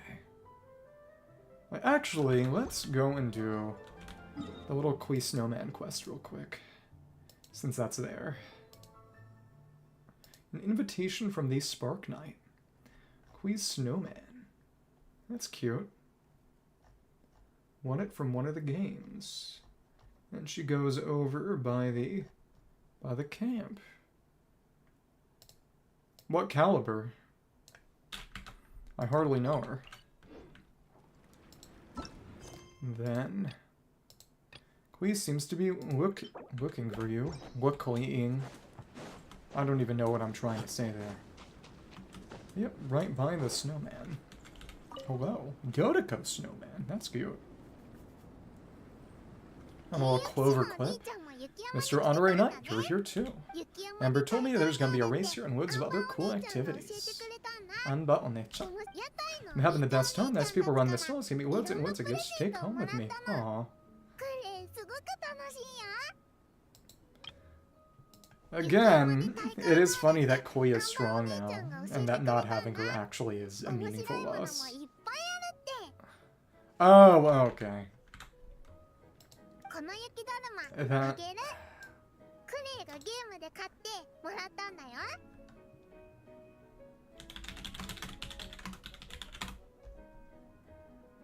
Whereas the... I was gonna ask about the Colt single... Okay. 0.46. Not 0.45? Didn't know there was a 46 caliber.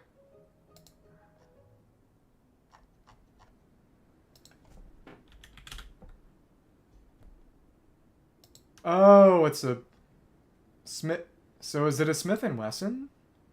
Because I'm just checking at the moment, and the only 46 caliber. The highest velocity revolver cartridge in the world. Okay.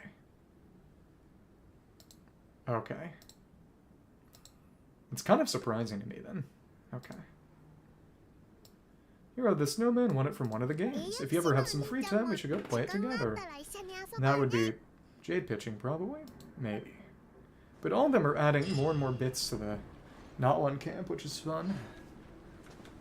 Alright, and it took us right there. So she is somewhere now. Donde está el Klee?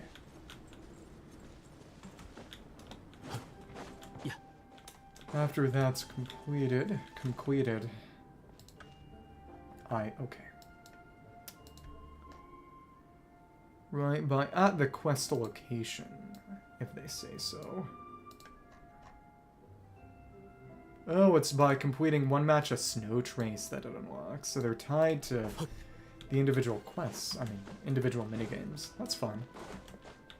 But apparently it said she was supposed to be here. I'm not so sure. 4,000 coins. We should be able to get to 50 today. But it... Okay, that's not that location, though. Where did she go? Whatever. Let's play a couple more rounds of Snowtrace. Get that wiped out. Okay. So 2 more matches should be good enough. And oh, we found someone else with the avatar frame. That may be worrisome. Oh, and we're the hunter. Hello. Hello then. Meet one. And we're in the cave. Oh, goodness. Could catch Yaoyao. Okay. And being Fwins is fun. I guess when Varka comes out and becomes the tallest character in the game, and therefore having almost certainly the fastest just base movement speed in the game, he'll be ideal. It depends on the cowboy and depends on the predator. Because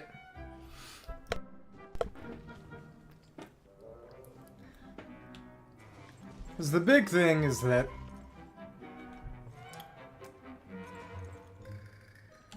it depends on the cowboy's personality, because the entire point is that if you go into things egotistically, you're not gonna have any kind of... Ooh, hello. Bruh. Okay. Well, that was silly. There's one over there. You've got this. Up top. We need to use that sensor ore a bit more. And let's see if anyone moves. We already got one. Okay. Holy crap. Put a beacon down, but that's already 2 out of 3. Okay, people said that Hunter was really hard this time around. I'm really not sure how I feel about that. So they should be freezing soon, shouldn't they? Right? I can literally see them moving. You're not even trying. Well, it's over. See ya. That was kind of pathetic. Ouch. Well, that's a good amount of coins. Maybe I could have actually waited and tried to get Yaoyao or something. But, yeah, because you don't get a lot for time in this one. But yeah, it's prop hunt. It's just prop hunt. There's nothing wrong with that, but it is just prop hunt. Okay. And we actually are at full coins. Maybe we could try another, but I'm fine with my utterly brutal victory. So let's move on to the next minigame, which is fun games. Frontier Recon. For climbers never slip on steep slopes. Honestly, there aren't that many this time around. Challenges-wise. I think Durin having a full story quest in addition to 2 full Archon quests and what's frankly a bit of an off patch ate up the sort of event resources. I don't know. Climbers never slip on steep slopes. Are you sure about that? Let's go. Here we go. I believe the rapper you built with your sworn companions will help you when you're command of the Sorry Scout. Among adventurers, there's an old saying from Liyue, going up is easy, coming down is hard. Bad weather only makes a steep descent even riskier. Fortunately, the Sorry Scout never loses its footing. It's a true master of finding the safest way down the mountain while it can float. I don't think that counts. Adventure coins, these are the items you must collect during the test line. They've been precisely placed to help assess the scout's flight accuracy. Touch the scout to make it dash forward for a certain distance. You mean touch with or dash portal?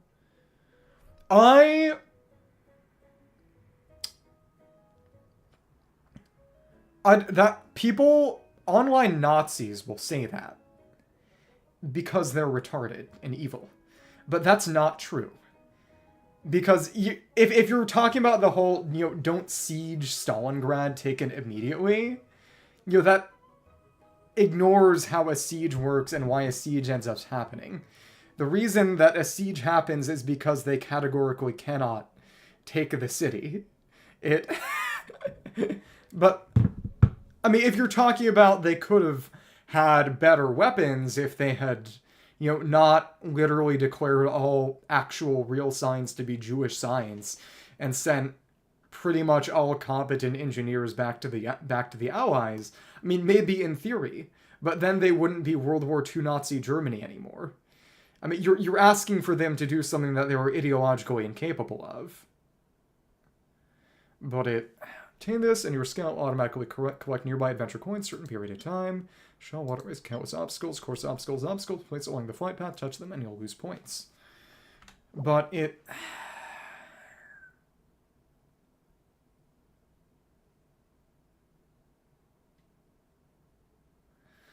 could say that, there was the officers' coup that attempted to replace them with a more logical regime that failed, but even regardless, the whole point is that they were ideologically motivated. Even when they were losing the war, they were devoting hilarious amounts of resources not to fighting the war, but to doing the Holocaust. But they couldn't do anything else, because they were literal Nazis. They were categorically incapable of behaving rationally in a non-ideological manner. They couldn't do pragmatism because they were ideologically motivated. Their enemy was internal at least as much as it was external in their ideological worldview. To behave in a rational manner capable of winning a war would require them to be somebody else. Start the challenge, and I jump.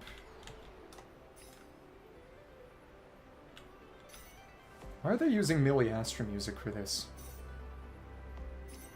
So actually, we're just changing the camera angle. Okay. Do we have to jump? Dash portal.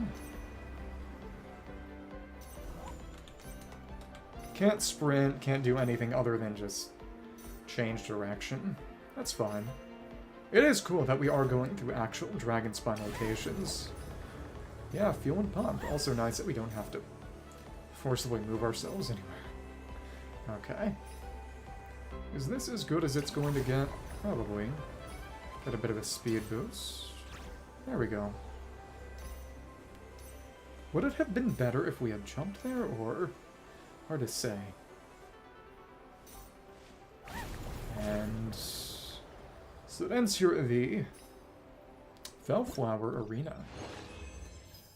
And we got all the coins. Shallow waterways, countless obstacles, and rain-soaked regions, creeks, and small rivers often prove a true nuisance for adventurers. Wade through of effort and only find the opposite shore unfit for camping or fraught with other troubles, makes all that struggle feel in vain.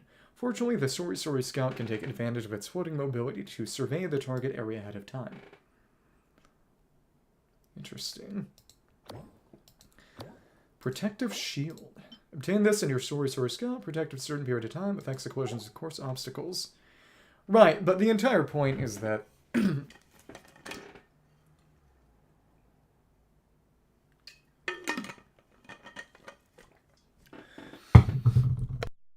running a truly repressive society is a massive strain on resources. That means you have fewer resources to, do other things. And that was why, in the end, Sparta declined and Athens at least comparably succeeded. It's because Sparta devoted all their resources to keeping 90% of their population, that is the Helots, in conditions of hilarious slavery. And those were resources that could have been devoted to literally anything else, but were instead devoted to suppressing most of their own population. there was an organization called the Cryptea in Sparta, which was devoted just to killing any Helot who showed any sign of skill or industry. They were actively murdering their own competent portions of their population solely to maintain dominance, which is, from a long-term perspective, from the perspective of society as a whole, incredibly stupid. From the perspective of aristocratic Spartans, maybe a bit more intelligent in at least a short-term interest sense, but it wasn't intelligent. Well, the big thing is that if you make everybody else hate you, if you make everybody else your enemy, it is going to be very, very hard to win. And just on a fundamental level, when you have a society obsessed with eradication and nonsensical concepts of purity, that eventually is going to be turned inward at some point. You know, even if it were to be theoretically victorious, and what would have to be, frankly, a literal guns of the South scenario where, like, South Africa or Israel travels back in time and gives them nukes. And when I say Israel, I did mean Israel. It would fall apart after a very short period of time. Yeah, nobody liked them.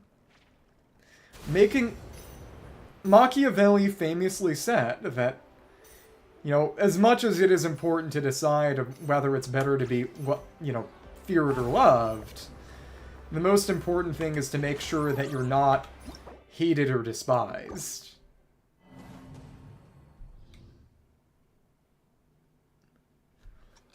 And that's why, and of course, usually they aren't even soldiers when, you know, operator types talk about how, you know, prohibiting war crimes is preventing America from being an effective fighting force. It's literally the exact opposite. When you have a reputation for barbarism and savagery, what it means is that every single opponent you engage is going to fight to the death. They're going to fight like Imperial Japan because they know that surrendering is going to get them killed anyway, so they may as well go down fighting. The idea that every war is a war of rout or extermination is frankly a very, very new one. You know, historically... Oh, we should jump off at the end of the half-pipe. Historically, Swiss mercenaries behaving like Swiss mercenaries, you know, taking no prisoners, giving no quarter, is very, very historically uncommon for a number of reasons. The primary one being that if you can hack it, victory by getting your enemy to surrender is usually a lot better than having to make every victory a matter of killing literally every single person in opposition. That's hard.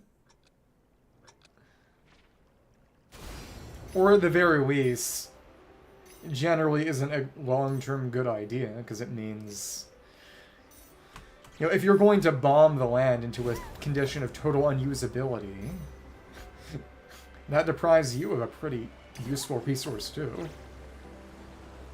But there's a reason that rules of engagement exist for soldiers, and it isn't that they're all bleeding heart liberals who cry when they kill babies. I mean, plenty of them are perfectly fine murdering children. It just isn't usually a strategically sound idea. But...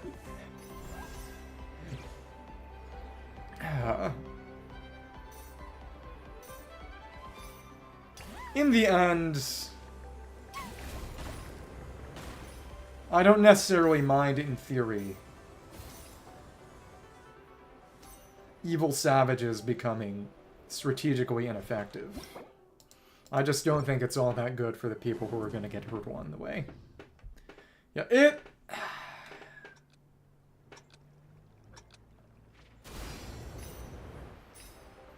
What I will say is that the people asking for that specific scenario usually have very specific reasons for it that usually aren't especially tasteful.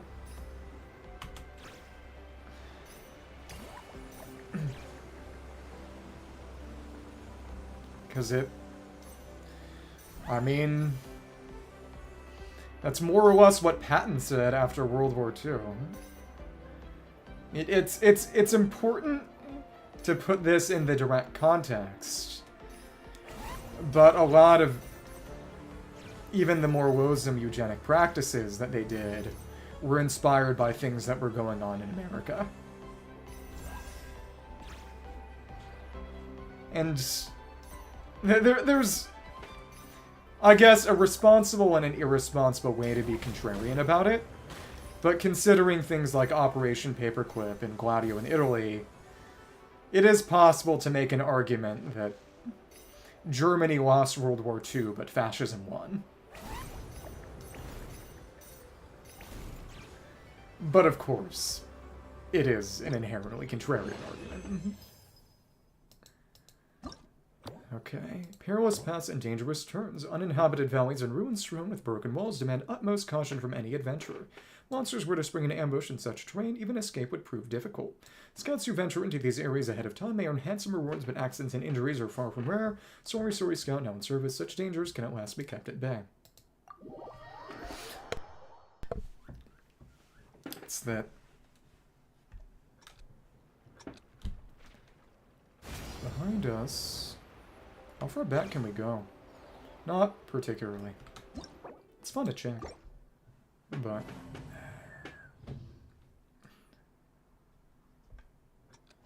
In one of those modern Wolfenstein games, which I should play eventually.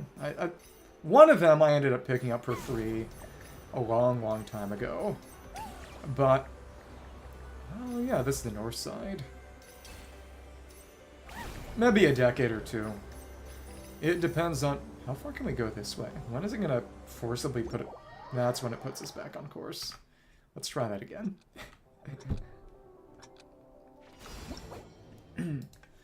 Because the primary reason that America is still hegemon, quote-unquote, is that by process of elimination, yes, but China wouldn't like to be. Because being an empire, being a hegemon is work. And it's not fun work. The country that most likes the quote-unquote liberal international order, at least in theory, is China. Because it means that they can rely on someone else, or at least multiple, in theory, multiple other people if the UN actually worked and wasn't just, you know, the Security Council. Was that you can have someone else keep global order while you focus on internal development. You know, it's...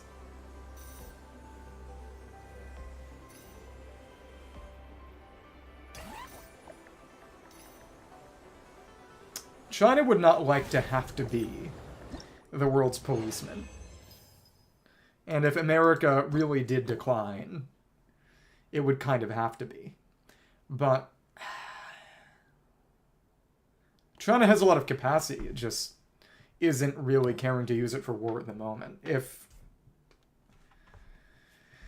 Though to be fair, the DPP has no interest in it, and it's been a long many years, to the point that the Kuomintang is actually the more China-friendly party in Taiwanese governance. There was a time where the Kuomintang and Taiwan actually, or Guomindang, however you want to pronounce it, actually entertained a fantasy of reconquering the mainland. And if something like that ever happened, and America threw themselves into it, they would very quickly find themselves no longer the world hegemon. Their capacity would disappear very quickly.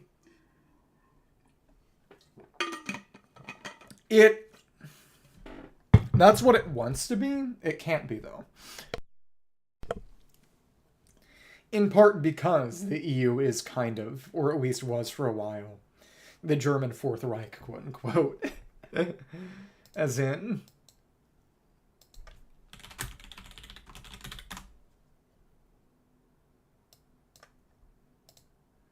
Yeah...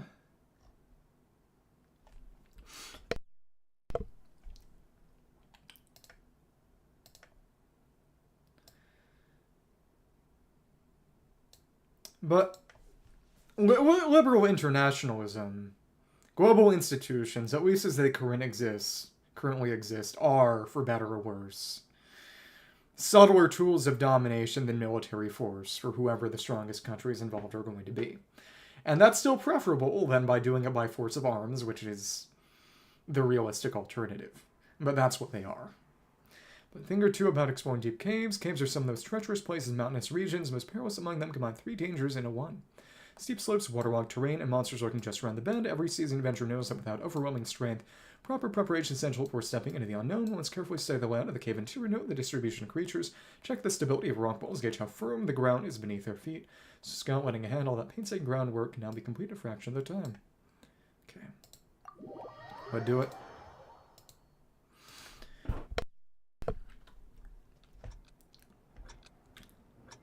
And it's Starglow Cavern, starting from the south, I believe. That it.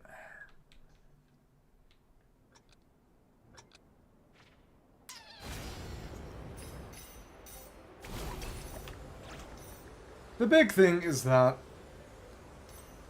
there's a big difference between multipolarity and institutionalism.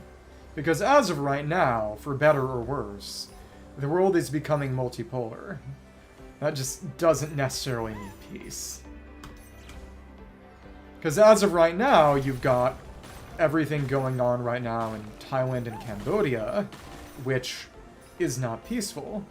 But it is the kind of skirmish that's going to happen more and more, most likely, when you have global hegemons less able to forcibly maintain peace. You're going to have more upstarts, more ambitious types. I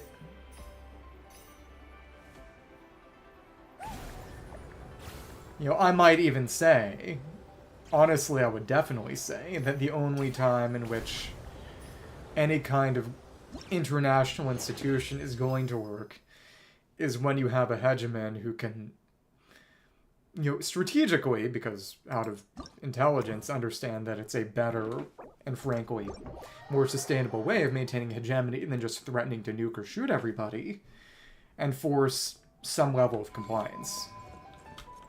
But... oh, a message from the junior. Mika seems to be looking for you.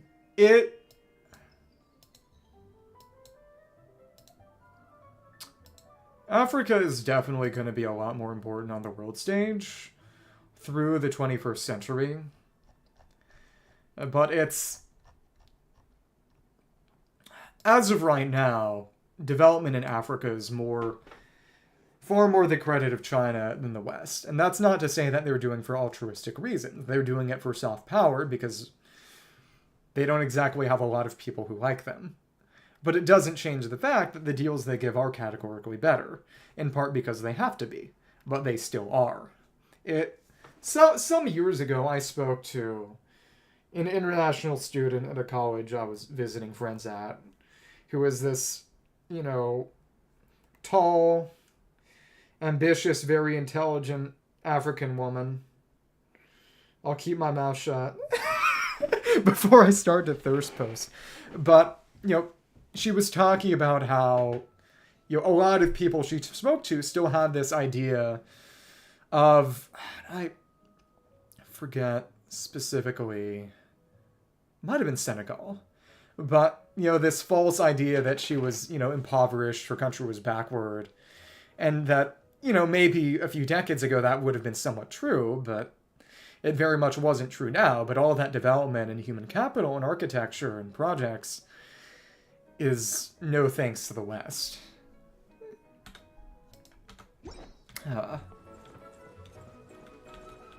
Multipolarity, who knows if that's what it's going to look like, as in whether development is going to mean multipolarity or just more countries in China's orbit, but it's going to mean a shifting away from the West and towards the East and South, for sure. Yeah.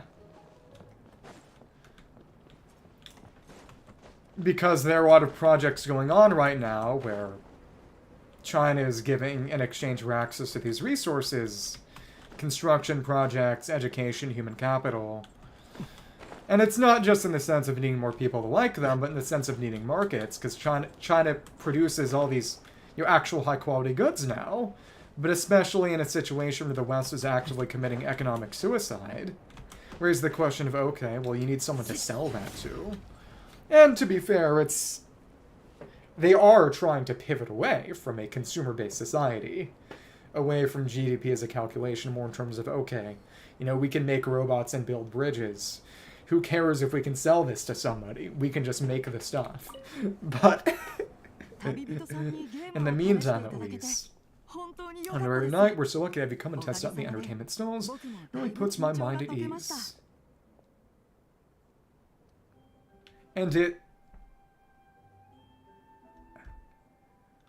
I think it's very difficult to talk about China in a modern historical context without understanding that Deng, as in the guy who did the reform and opening up and the marketization, always considered himself to be a Marxist, and in particular, a devotee of Mao. And it really contextualizes what's going on, in that the fact that after decades of inviting a lot of foreign direct investment and companies to operate, they said, well, we know how to make this stuff right now. Your days are numbered before we kick you out.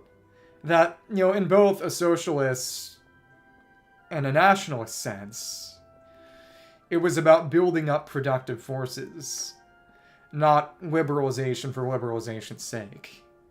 Well, that's not necessarily true. China is a continent-sized country. A lot of economic assumptions regarding autarky, quote-unquote, not working kind of fly out the window with regards to China, because they're just that big. To quote Charles de Gaulle, a man who I don't particularly like, well, he's dead, so what does it matter? China is a large country inhabited by a great many Chinese. Quantity has a quality all its own. But, everything about Xinjiang can be understood in the context of it being a very rich area in natural resources, especially in comparison to the rest of China, that China would like to continue having, and the West would like to have instead, or at least make sure China doesn't have it. If Xinjiang becomes a bombed-out jihadist hellhole,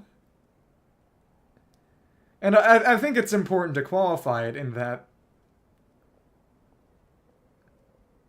I have a lot of respect for Middle Eastern countries. And I don't like trafficking and, stereotypes of, mad mullahs.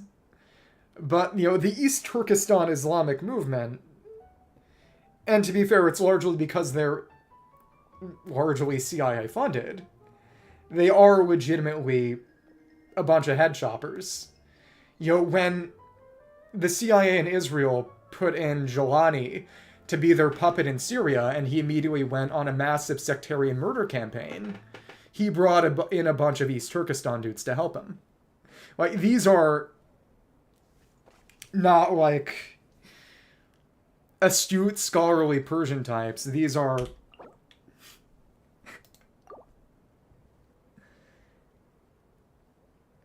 And, of course, the CIA is funding them. We're so lucky. Have you come and test out the entertainment stalls? Really puts my mind at ease. I do too. Yeah. Nothing to do with the game though. It's actually my first time taking part in a development project, so I'm a little nervous. It's kind of frying my brain. Fried Mika brain. All I had to do was put a casing on an existing device, but there were so many design considerations, so many parameters to adjust. I don't envy Captain Albedo having to create purpose-built devices from scratch. Must be such a difficult task. I think it's functioning really well. Don't be hard on yourself, you can only get better. Oh, thank you. Thanks, Honor and Night. It means a lot coming from you.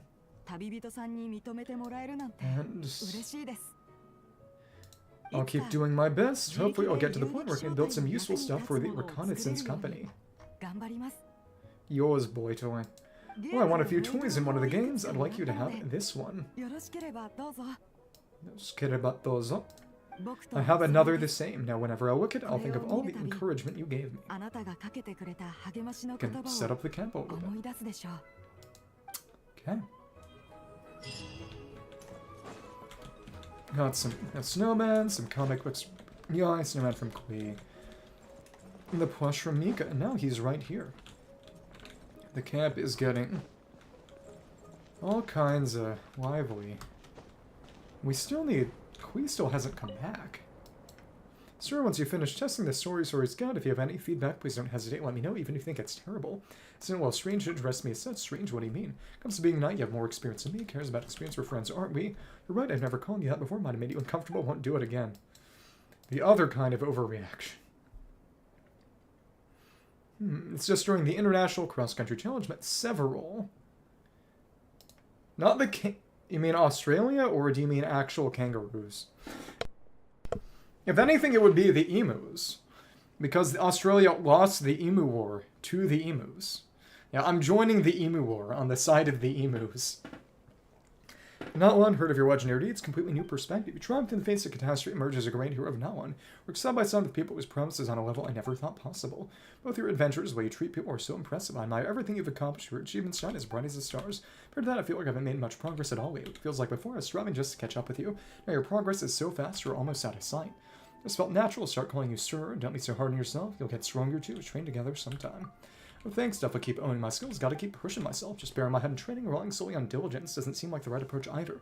To change my mindset. Trying to find more opportunities to experience new things, to break away from fixed ways of thinking. This collaborative effort to improve the scout is a great place to start. I wouldn't mind as long as they could communicate.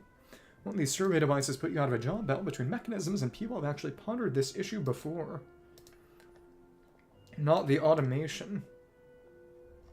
Interesting. When I was in Nodcry, I read 3 books written by engineers from Fontaine and Oiwe. They gave me quite a few insights. Mechanisms with unlimited energy that can be controlled from a distance could indeed replace surveyors like me, maybe even other knights with different roles. One of our fellow knights, after studying Fontaine's Gardemex, once told me, "There come a day when wars are fought by unmanned mechanisms without the need for knights or soldiers."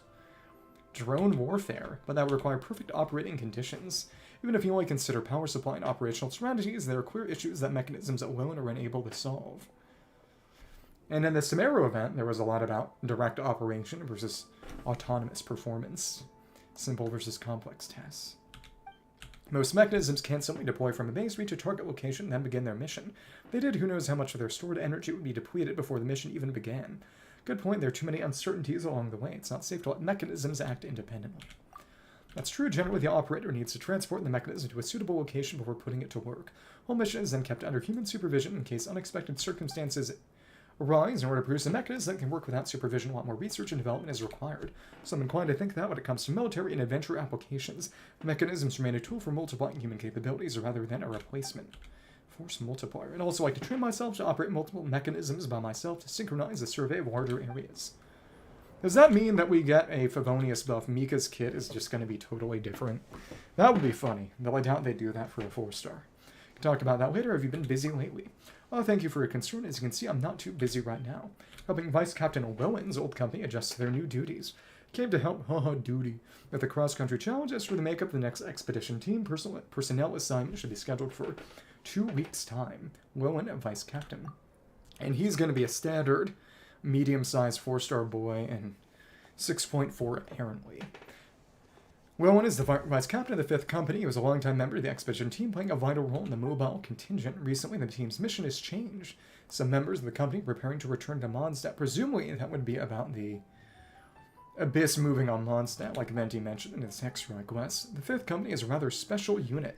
First one, they primarily used bows, but as technology has advanced, they've begun equipping themselves with other forms of ranged weaponry. Does that mean Lowen's gonna have a gun or something? That would be fun. Maybe, except that's not a real thing.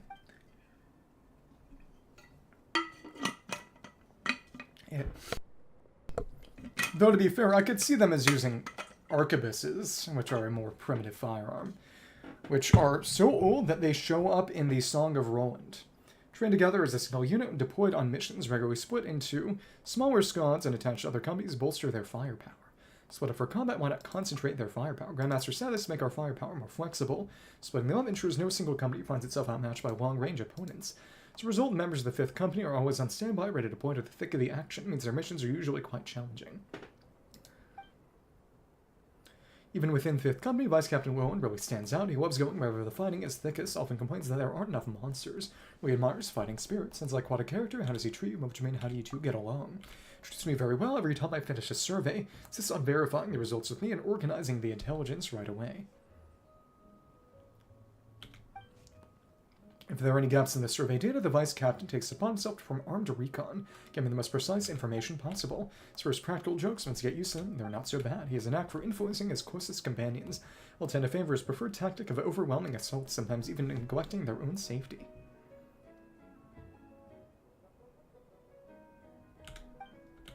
So when it comes to personnel management, beyond just finding the right role that it was in the forest, they also need to be paired with teammates who can temper their more reckless nature. So they won't get carried away, use overwhelming force on run-of-the-mill routine missions. Once you meet Vice Captain Willing, you'll understand him a lot better. For some reason, I feel the two are going to hit it off and end up becoming a perfect match. Need to give it some thought, I'll look forward to it. It's fun. So yeah, Mika with a drone, and then Lowen with, I don't know one. With a big old gun.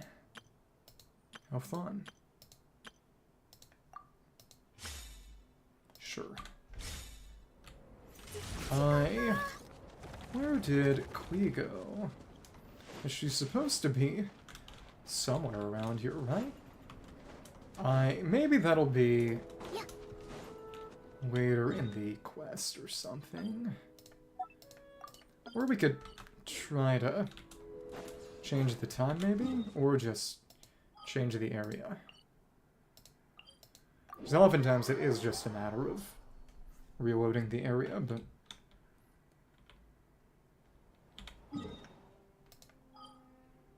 it is very interesting just how cartoonishly vibrant all of Nalan was. It was a real flashbang to go to Dragonspine to there. One sacred mountain to another. Well, to be fair, it's not as if different places in the real world don't have their own different aesthetics. Yeah, Klee is just not here. Weird. So that means it's time for Jade Pitching. Discover the pedantic villain with Yanfei. Guess it'd be fun to actually use Yanfei for this if possible. Perhaps. Okay. So, then. I'm ready if you are. Then let's play. It is a cozy winter's day and you're about to start your vacation. However, your path is blocked by a musty old scholar, seeking answers about infuriatingly trivial procedural matter. Snowman who's stuck in its ways, hitting it grants 50 points. Cranky Pan, special snowman reacts with fiery passion.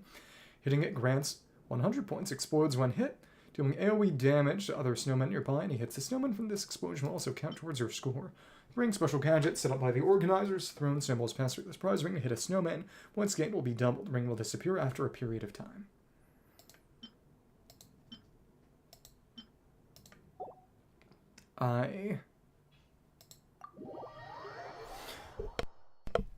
Canada is going through too many crises to become a superpower.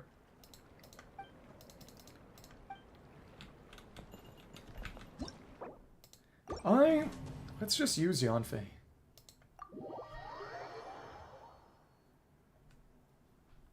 Sure. Couldn't use the little bimbolas for the other one, but we'll use Yanfei here. We're too slow.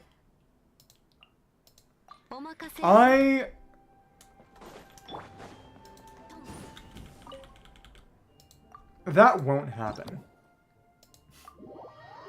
It makes no sense on either side. But the big thing is that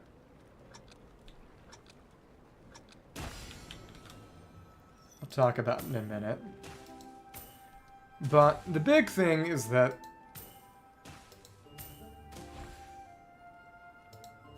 those people, quote-unquote, have what I would like to describe as cargo cult politics. Which is to say, they think that, you know, America seizing Canada and America seizing Greenland would mean America becoming stronger, but that's not the case. They're thinking, oh, when America was powerful, it was seizing more territory. Yes, but that doesn't mean that just seizing more territory would make America more powerful. You're putting the cart before the horse.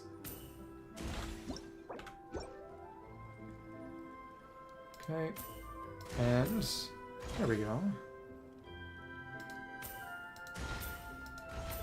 Boom. And that's all of them. Yeah. Though that's a bit different. That is largely out of,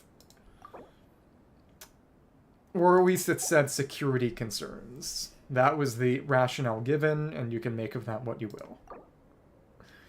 I mean, it's a similar situation via the, frankly, the Cuban Missile Crisis. The warrior, kind-hearted warrior who's always happy to help, hitting then grants 100 points, gives the challenger soul-based power line, then throw multiple snowballs in a row for a short period of time. Snowpoke, special snowman who can't stand still, pops in different spots from time to time. 3 times to defeat it for the second hits grant 100 points, spell hit grants 200 points. They'll defeat it within a certain time, but will quietly slip away. I did not mean to do that one. But. Okay.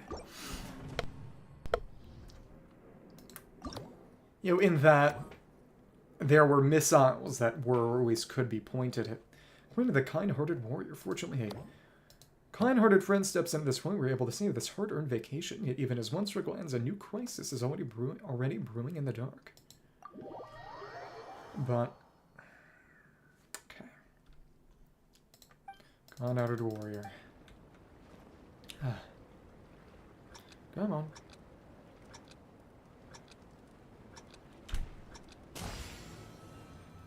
Interesting. Jade pitching.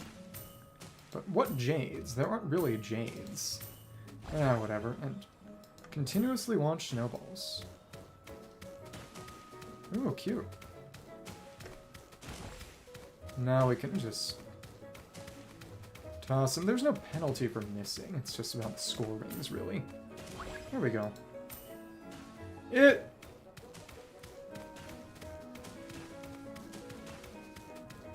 It's a security dilemma kind of thing. I would say that my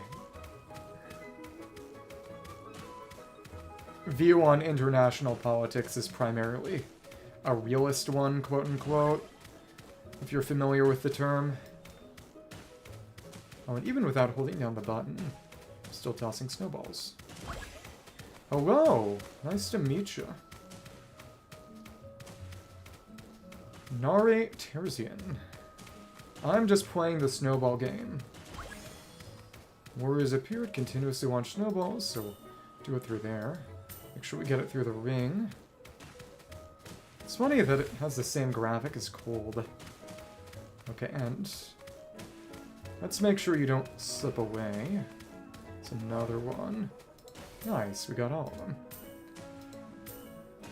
Snowman waves, warriors appeared, continuously launch snowballs. Oh, okay, and each of the bombs there will actually want to start from right to left, and that's fine. Now we can move on, slowly but surely. Nice. Here we are. And that is completion. After this, we'll have the combat phase. Counter the terrifyingly grumpy monster. Watch out, some with the really bad tempers appeared. Stop it before it gets too close. Troublemaker. A snowman who loves a good prank. Hitting grants 100 points. Periodically throws snowballs at the challenger and impede their view. So again, it's Pyro Slime, Animo Slime, because it explodes, moves, and then Cryo Slime, I guess, shoots ice.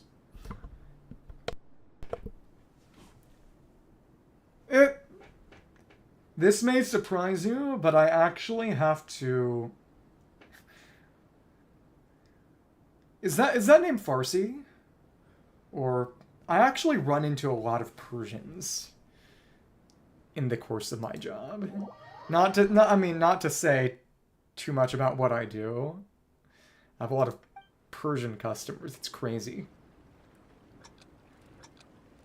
I've encountered people whose names are, you know, not actually Farzan, but basically, like, Farzanes. Which is just crazy. Crazy. It's like, come on. Oh, let's retry that. I've also encountered people who are literally named Sitwali, which felt like getting shot. It's just sort of, excuse me, that's not allowed. Oh, okay. Oh, okay. I'm sure you probably hear this before on the internet, and I mean this in a good way. But when I hear Armenia, I think of System of a Down. But Lebanon, one of my friends back in high school was a guy with some Lebanese ancestry. But I need to eat some more Middle Eastern food. Sometime soon. Need to find an excuse for myself, too. Now, see this here. The main thing is each one at a time, but now they're going to move away. So you can't actually use just the explosions to get them. It's a bit more complicated.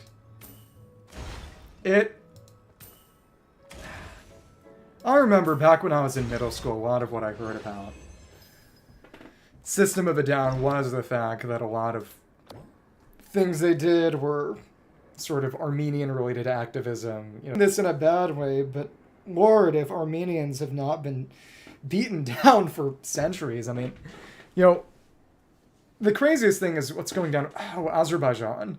How there's an entire, you know, Wikipedia page just about how basically the only uniting principle of Azer politics is just anti-Armenian prejudice. But they have oil right now, so people are sucking up to them. It's like, oh my goodness. Oh my goodness.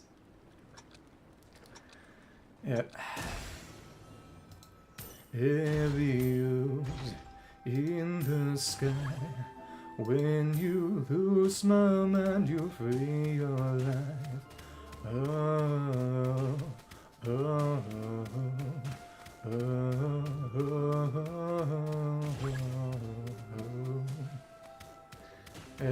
Yeah, exactly.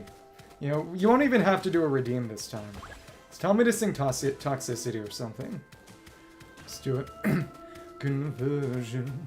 Software version 7.0. Looking through the eyes of a tired home. Eating seeds as a pastime activity. The toxicity of our city, Oh, what do you own the world? How can you own disorder? Oh, somewhere between the sacred silence and sleep. Disorder. Between the sacred silence and sleep. Disorder.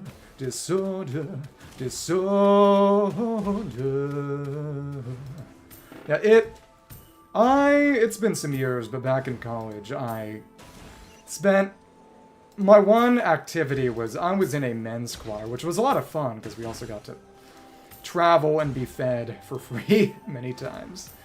But I would definitely say, it's a nice party trick to be able to sing. It has been a while since I've been able to, do a karaoke, or, I mean, a karaoke. You know, woe be I to mispronounce a Japanese word. But I'm glad you liked it. I need to actually just go back and fix my redeem so I have one that makes me sing or something. You know, that's the only way I'm gonna get another opportunity. And there we are.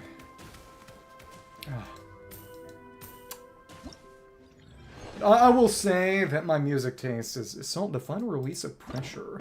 Finally made it to the end of Vocation, now it's our turn to strike back. Let's team up. Our friends get rid of those bad guys. The VOD exists.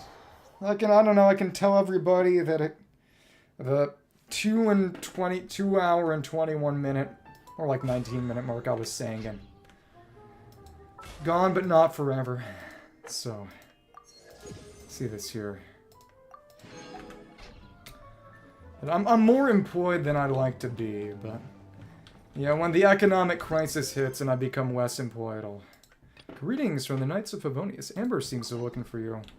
I'll put together some covers or something. Of course, I've said that 5 billion times. I started playing because I had a bet with a friend, where that friend would play Fate till the first 10 roll, and I would play this game for the first 10 roll. And they immediately quit after their first 10 roll in Fate. And then I was stuck on this game, because I am incapable of quitting games. Which is why I don't pick up other games, at least not casually. But this was back in 1.5. I started playing about halfway through. Right near the end of the first EULA banner. And it's funny, because the character who I liked most when I started up was Amber. And then I realized she was terrible. And also that, you know, you get her 5 minutes in. But I liked it because it scratched a lot of my Zelda itch. Have been further enhanced, and it's got a... So only when you have Moon Sign or Hexrai type characters in the party will you see these, which is good, because otherwise this menu would get really, really, really obnoxiously long. And the reason I'm still playing is because, well, one, people will watch it, but two, that I unironically enjoy it, which is probably worse. But as of right now, there are only 3 characters I don't have, and I'd at least like to get them eventually. And those would be Klee, Ayato, and Ito. And now that Klee is strong after 5 years of being a brick, I kind of wish I hadn't skipped out on Klee all those times. At least you didn't say C6R5 Mavica. If you give me the money for it, if you fund me, I could get C6 Mavica. But I'm not going to devote my hard-earned Genesis Crystals, Primogems, and most importantly, actual money for that. I'm sorry. Dragonspine can be a cold and miserable place. If you're going to invite spectators to come and watch an event here, you got to make it worth their while. Spectators. Hopefully these stalls will keep people entertained, make the atmosphere of the camp more relaxed, and also taking the chance out some little trinkets for the teens to decorate their tents with.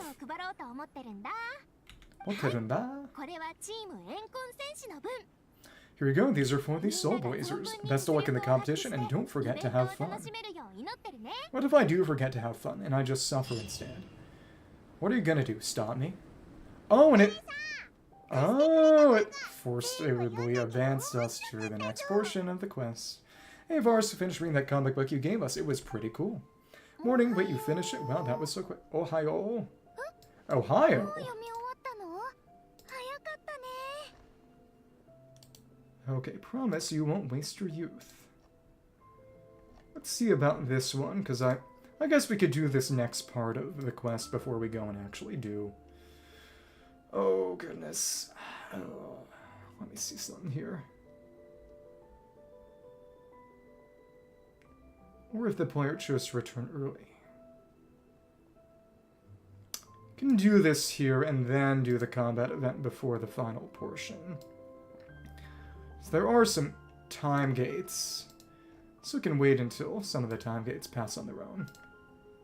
Okay, that's reasonable. Want to know more? Want to understand the whole story? Huh? So you two have been won over by Phaetina's infectious charisma. It's but a matter of time. Again, it's funny that she just looks like a Dia clone, and then in the actual flashback in Mavica's questline, she's literally a white woman. Unfortunate implications. From what we read, it seemed like the Soulblazers group of Notwanese heroes who fought against monsters. Also, Mavica had a cameo, and they're in her old 500 years ago outfit, which would be a fun skin. Does that mean the Soulblazer song is based on historical events? That's right, it's an adaptation now. Once history, all the characters are based on real people. Which I guess is the explanation for why Theatinette does not look like that. But of course it's mostly for entertainment, you can't treat it as a history textbook. Convenient. The Soulblazers were warriors who fought against the monsters of their abyss, their mission to protect their nation. The finest warrior of all the Soulblazers was Theatinette. She is our hero, our role model.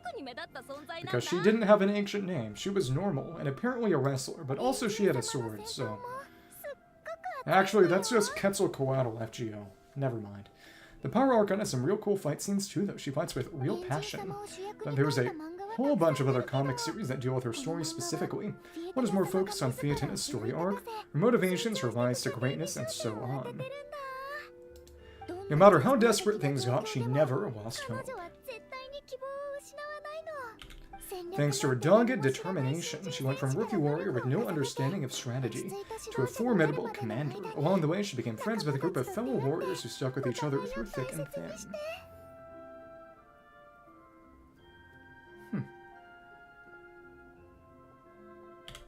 Ah, Theatinette, she's my hero.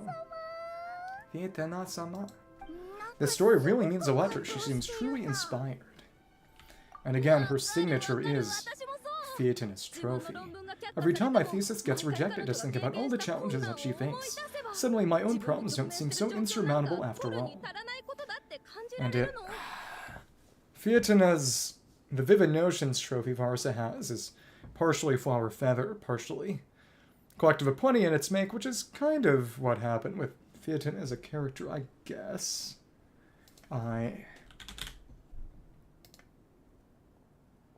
That's interesting, because... Well, later got married into the Flower Feather clan. Oh, so that's crazy then. Because the version we see, and where do they explain that? Where she married into the Flower Feather clan. Okay, that's explained in... She's from the Collective of 20, but joined the Flower Feather clan by marriage. Okay. So, when she was in the Collective of 20, she looks like Dia, but the Flower Feather clan outfit version of her we see in Mavika's flashback is just a white woman. So, it wasn't a reverse Michael Jackson. She literally Michael Jacksoned. The best place would be probably at her orchard in Natlan, I would say. Either at the Collective of Plenty tribe spot or probably her orchard, because if you hang a right from the north entrance of Collective of Plenty, that's Varus's family orchard, which, if you haven't done her Tribal Chronicle story quest, you might not know that, but that is Varus's orchard, and it is kind of significant to that quest, but that's the most relevant location. That is where I rolled for her weapon, which I got a couple days ago. Thesis gets rejected. Think about all the challenges that she faced. Suddenly my own problems don't seem so insurmountable after all. Don't worry, Alrani. I have faith in you to get your thesis approved one day. I'm not so sure about that one, honestly. But... Varesa. You bet I will. Trifling thesis, you are no match for me. When I get back to the academia, prepare to be whipped into shape. Sounds painful. So, now that you guys are into the series, you want to join the Legion. I'm not saving for Klee. We don't know when Klee comes back. The answer is that when Klee comes back, I'm spending for Klee. The one outside of employment. What is involved? It's a comic book fan club, right? But next time Klee comes around, I will pick up Klee. People were joking that Klee and Alice could work well together, but given the way Hexrai works, that would honestly kind of be the case, potentially. Take your time. Don't stress over it. Yes, we're initially brought together by a shared interest in comics.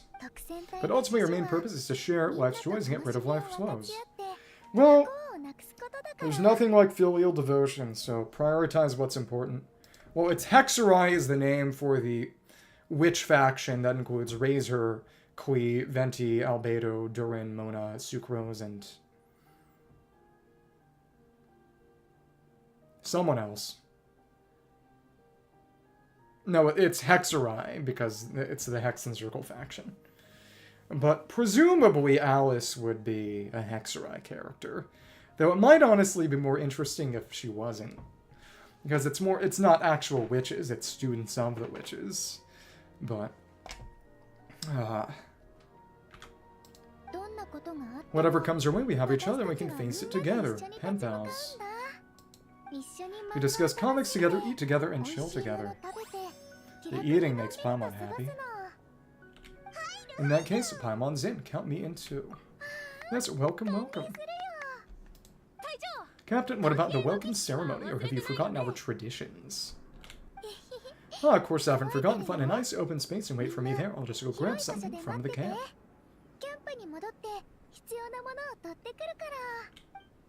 Now's no time for tears. What about for a tomorrow without tears? The Mondstadt Archon quest from 5 years ago. Hold the initiation ceremony. And that's not right there. Don't freeze. And we can't talk to you right now. Well, that's something. Okay. What's over there? Is there any dialogue midway? Good spot. Proceed to... Train with Mini or catch up to Varisa. Interesting. So you can choose one. We'll see.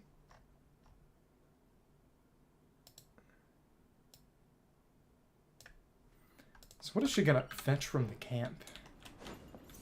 Well, we'll just go over here then. I do appreciate that even without full Gestin mechanics, she still has just increased dash speed at base and, of course, the actual E-skill run.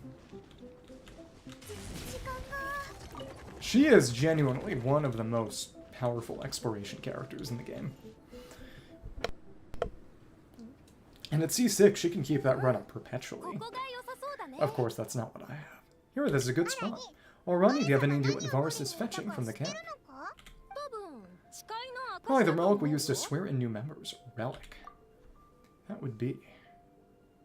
She's running! Hello. I'm here, hope I didn't keep you waiting too long. I sprinted the whole way. Took a couple seconds. Here, take this. It's a Fietana mask. I made it myself. Oh, and it's, yeah, very similar to one she wears during her skill and burst. Thanks, huh? Isn't this mask you wear in combat? It's just another one. Yeah. That's right, Fietana used to wear a mask in combat too, so the one I made for myself is modeled after hers. Mind if I keep going for a bit? But yeah, it is funny that, given that that's the Purple Flower Feather Fietana. I mean, Purple Collective of Plenty, the one we see as Flower Feather, presumably older, it's just... When she got older, she became a white woman. God forbid, not at all, the floor is yours. I mean, it's literally that... that bizarre comic that you may have seen where just... And it... Joe Biden drains the melanin out of a woman with a vampire touch and turns her white. I would send it, but without context, it would... Not at all, the floor is yours. Phew. The tale of the Soulblazer song is a long one told over 12 volumes. Characters go through so many changes along the way, growing and developing as the story progresses.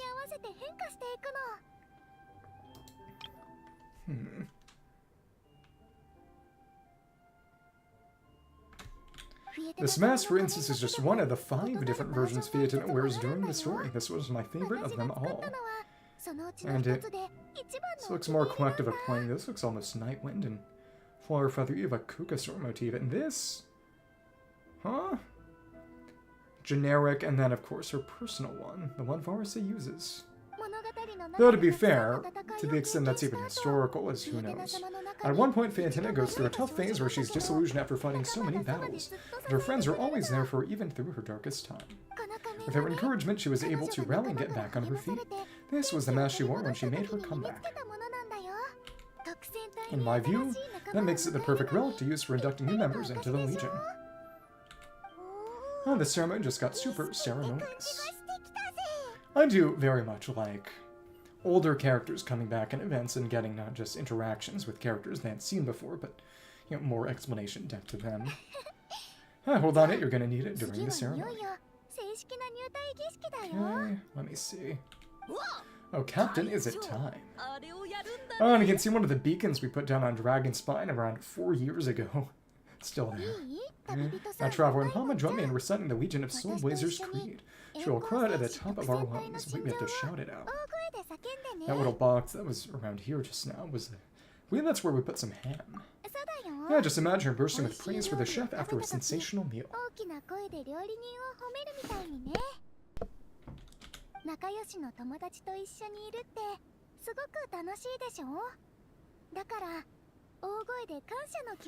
Or for me, sometimes I get so happy hanging out with my friends that I just want to shout thank you as loud as I can. Aw, when you believe in something, you shout it for the whole world to hear. Exactly, I couldn't have put it better myself. Now repeat after me. Okay, wakata. Through pain and defeat we shall never fear. Through pain and defeat we shall never fear. Oh, I do appreciate the Traveler getting voiced more and more.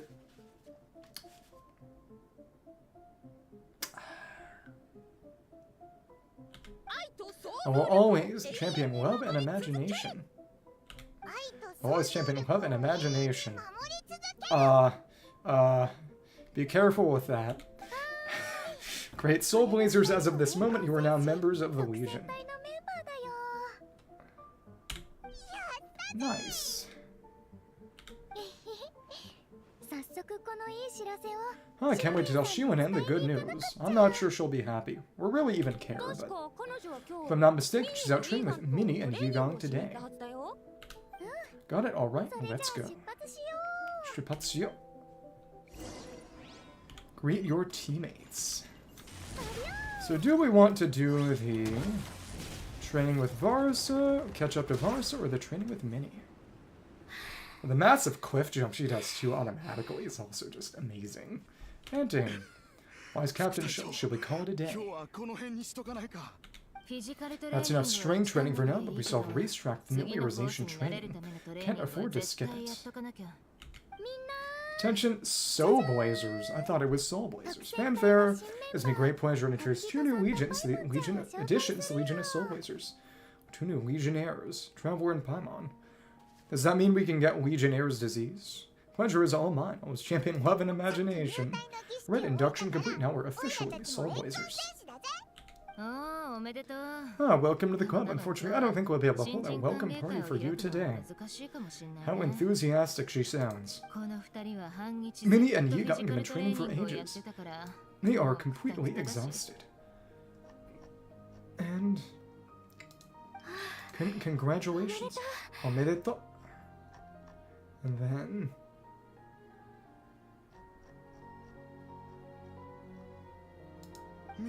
Minnie, you still up for racetrack familiarization training? Yeah, why wouldn't I be?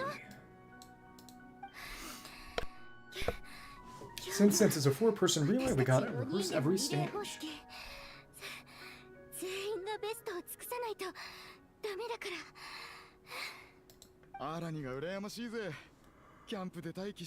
So jealous of all running. Logistics is the easiest job, gets to stay at the camp the whole time. Oh, right, because she's not participating. So that's new. Did they mention she was logistics before? I don't think.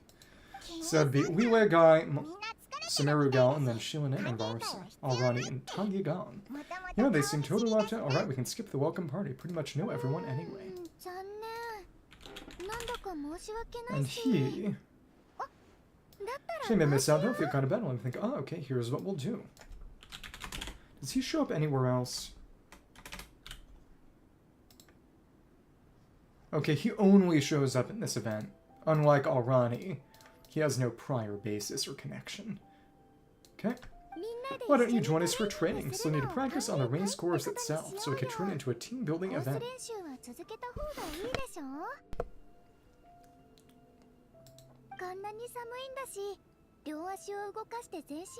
This cold weather, there's no better feeling than running around and getting the blood pumping. I'll feel toasty and warm by the time we're done. What do you say, traveler? Ne tabibito-san dokana? Me join you for training? Running training. Come on, it'll be fun. Chat while we train. Take your mind off it. Let's get those legs moving for once. Can she even walk? Or... Oh, Count Palman out. She's not cut out for this at all. It is interesting that it has been said in the past that hovering does take energy for her. Palman's never run day in her life because she can fly. Flying is way faster than running. Tobi yoru hashiri hazu.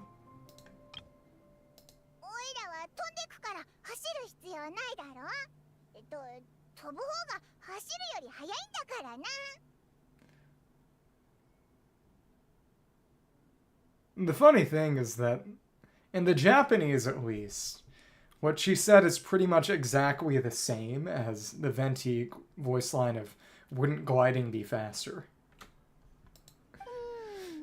But that was not conveyed in the localization. Yeah, is it now? We should waste some time putting that theory to the test. Oh no thanks, Pon. Flying is faster than Palma running, not Varus running. So, apparently there's going to be a side-scrolling platform minigame in next patch's Lantern Rite, very similar to the side-scrolling sequence in Varus' story quest, and apparently Varus will be coming back for it. It's funny seeing Varus get so much showtime. People were joking that it's because she's a, you know, a bovine character, similar to how Ito showed up in basically every event near tail end of... Is that Fontaine or Sumeru? That was... Tail end of Fontaine, I believe. So that was...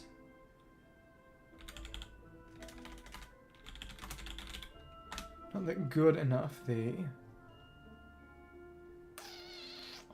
Ito event with the tofu in the inn.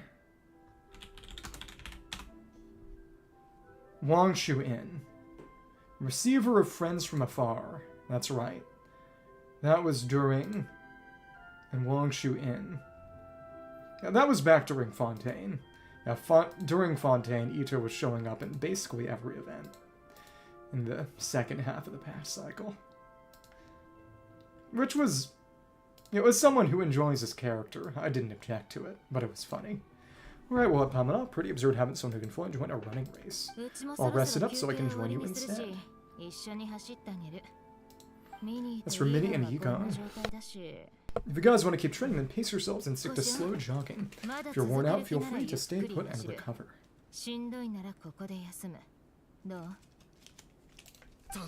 Thank you, Vice Captain. Yeah, I'm not moving. I'll just rest right here. I'm down to keep training. Okay, that makes 4 of us for training. Me, Varus, Mini, and the Traveler. Let's split into 2 groups then. Shield and Mini can do a slow jog. I'll be sprinting full speed on the race course. Traveler, you're going to join whichever group you want. I'm just happy you can join us. How nice. It is funny that Varus is basically just fan design Ganyu. I will not elaborate. Let's go for the fast one. I like a good challenge. Arigato. Head to the start of the track. So it's whichever one we're closer to when we get here. Begin the training. And that's a domain sound. Interesting. Train with your teammates. Okay, keep your head up, shoulders back while your arms are swinging however feels natural. Save energy that way. The dog we get depends on who we're closer to. Okay. Catch up to Varisa. That determines our... We did catch up. Catch up. Depends on... Approach of Varisa.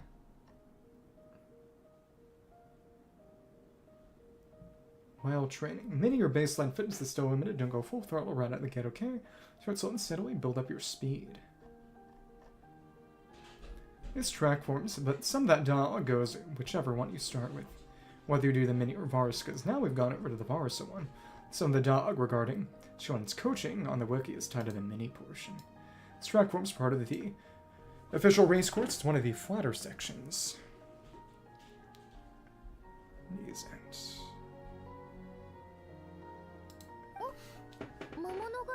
Monsters, huh? I guess that makes sense. Mountains of plenty of places for wild life and wild monsters for hide. Achi-kochi. I'll why we asked them to leave us alone.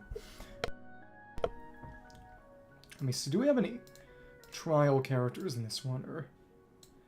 Yeah, we either have 7-11, Pirate or Varus. Defeating enemies. Interesting. Well, to be fair, couldn't we get all the dialogue, or... well, whatever. So now we are... Clear the monsters from the track. Overload in a trial Varus. What about this? Can't talk to you right now, and oh my goodness. She is not having a good time of it. It's everything, and they give us Proto Rank, or R3 Vivid Notions, Long Nights, and a... less of that, and always Apex Drive. Wow, okay. Interruption, Res, Fiery Passion, and more free energy. As you get more and more con, she eventually just gets the ability to spam her plunging attack without any issue, and using her... When you go here, you get a big damage boost when you use her normal burst. And then when you're at C6, you don't even need energy to use her mini burst after using one major burst just to get that buff. Which is interesting. And now we're inside. Hello. Hi. And well, we don't have enough energy, huh? That's fine. Boom. That is some very nice AoE on the mini burst. Good to more than the actual plunge. Let's go ahead. Well, that's taken care of. One last thing for Mini, and she went in to deal with. Called her Mini-chan. They're jogging the same course as us, right? They should be here any minute. You forgot a comma. Dumb animal. Let's wait for them. And now, it's one of the islands we got one of the boxes from the Dragonspine objectives. This really is nostalgic. How's it going, you two holding up okay? Good, Minnie's form is so much better than last time. When I went to Albedo's little hidey hole in Dragonspine for his Hexerite quest, I don't think I'd been there in years. Okay.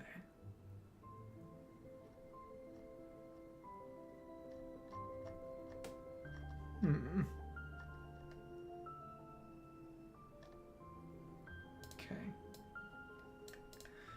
Coffin, I still think I need more practice. You don't look so good. Why are we calling her ugly? That's rude.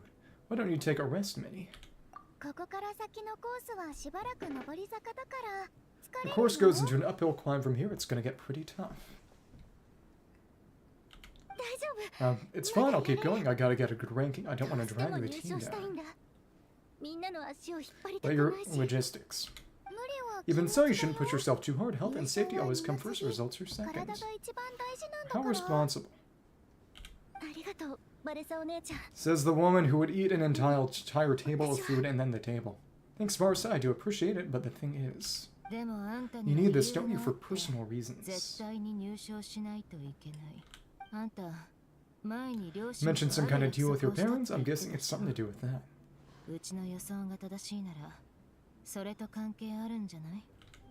I noticed you had a certain look on your face when you first brought it up, like you were trying to suppress how you were feeling.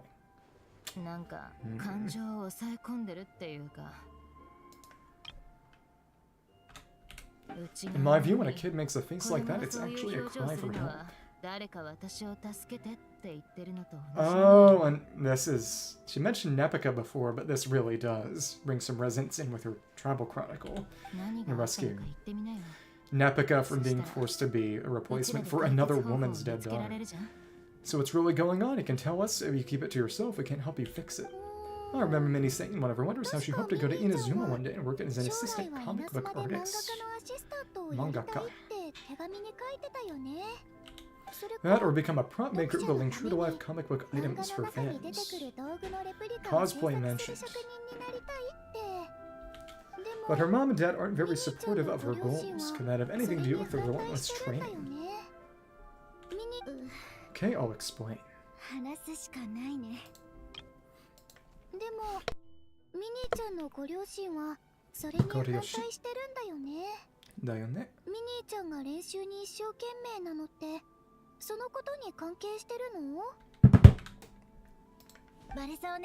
Varus is right, my mom and dad don't approve me moving abroad for work. Why is that? You'd think they'd probably care more about the comic book part, but I'm the baby of the family. Huge age gap between me and my older brother is a pretty sickly child, so my parents worried a lot about me growing up. It's to prove her strength and capability. They don't like the thought of me moving so far away from home. They say they'd always be worrying about my health.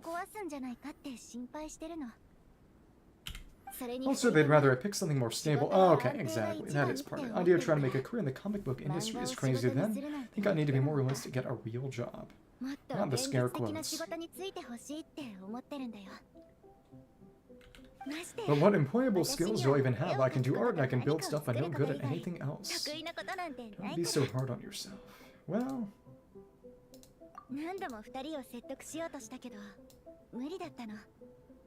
But this...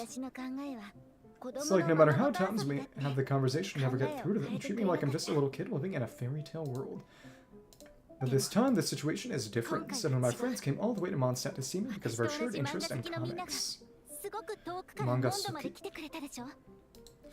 And then we signed up for a cross-country contest. That really surprised them. I'm sure they don't believe I can do it.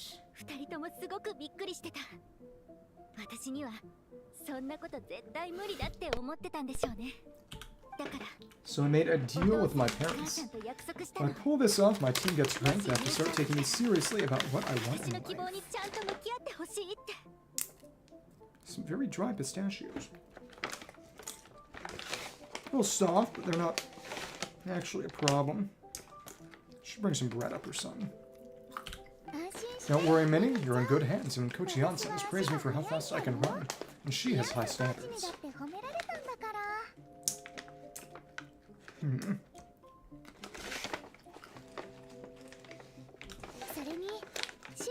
And you've seen Shionen when she gets going right.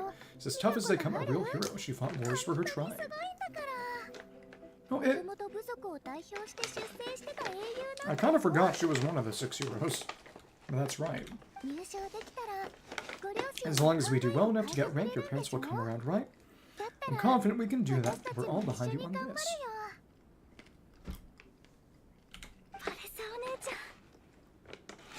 Varasa Onesha.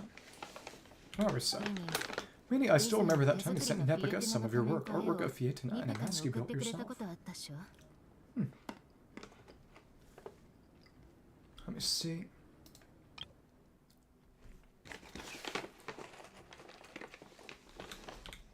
She showed them off to all the other kids in the tribe and loved them so much they offered more to buy them off her. But Nepika wasn't about to let go of them. Oh,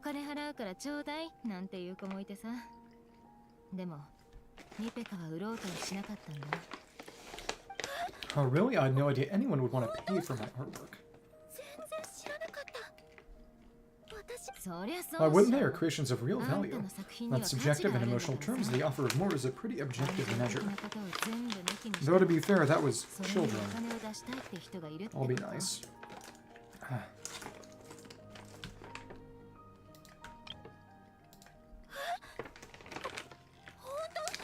Missed a bit of that. Watashi no e, my images. To me, that fact alone says that you already have a real job. I wonder if she will show up in Inazuma eventually.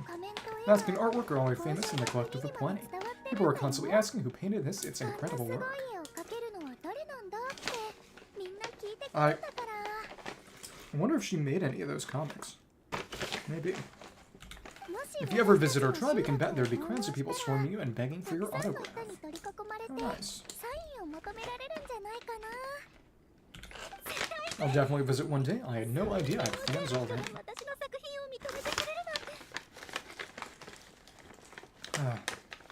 Love a good pistachio. Been a while since I had any ice cream. I'm missing pistachio ice cream.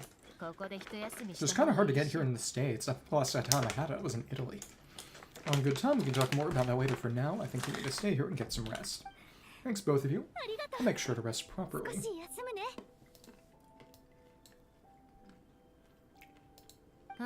Good, I'll stay here and keep you company for a while. Shravana and I will keep training then. Might as well finish out the track.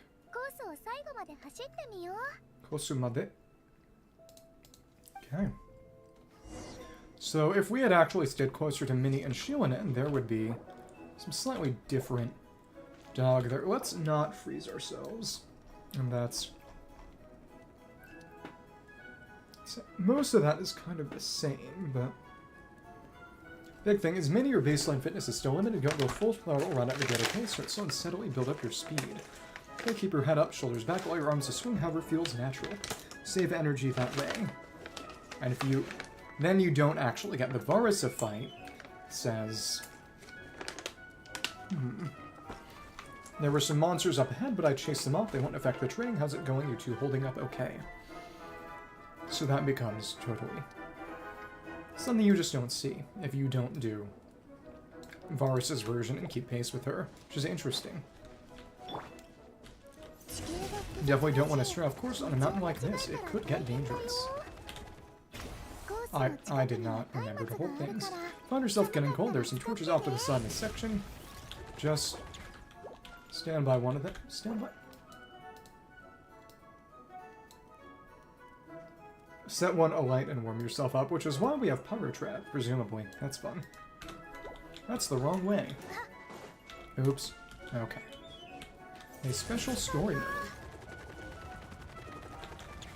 Now...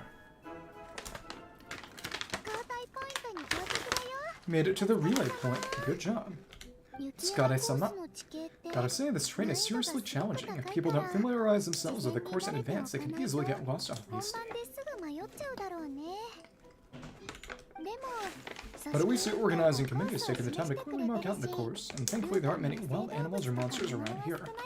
People should be able to practice without incidents. How are you feeling? Still got the energy to keep training? Yes. Let's finish this out. Still got some gas in the tank. Let's go back and meet up with Mini. We got gas in the tank. So let's get back to it. The next section looks even harder. Let's make sure to stay alert so we don't leave the course. Pace ourselves, protect our joints. That's what Coach Yan-san would always say. Her advice is always spot on. Yan-san Kochi Oshie.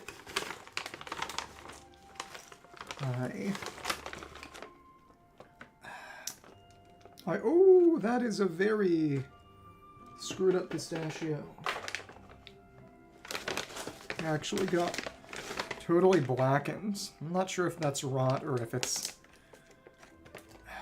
just burning, but maybe I don't need to find out. Just did not sleep well. Okay. It's the second section of the official race course. Watch out for sun, so you stay on track. Let's toward the statue of the Seven. And now... Really the best way would honestly be to... Oh no, if we're in a cooldown state, watch out for the pit, don't fall in. What if we did? Oh, and it... Okay, sends us back there. Oops! And did it drain some of our energy, or... I think it might have. Let's see. No, it's not draining energy. That's just the little bit we got from the previous fight. Okay. Now you can't tell me what to do. I'll fall into as many pits as I want. An unhealthy amount. There is no healthy amount of pits to fall into. There's a gap here. If we jump down, it should shave a lot off our race time. But it's a little risky. Gotta be careful not to sprain an ankle or it's game over. Here we are. It's the statue. We made it to the relay point of Section 2. That's today's training target officially smashed.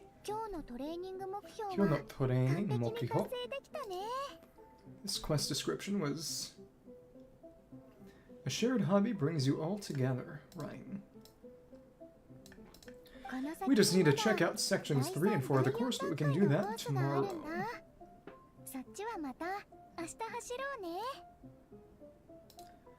Oh, now that we stop, it suddenly occurred to me after a whole morning of running, we're still only halfway up the mountain. The day is young. When I climb to the summit. Skyfrost now. Kinda, but then again, I'm already freezing. It must be even colder up at the top.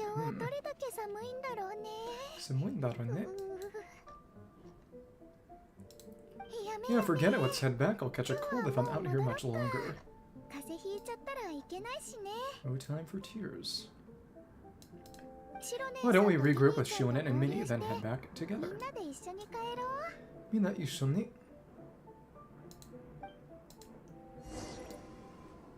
And now we're back here.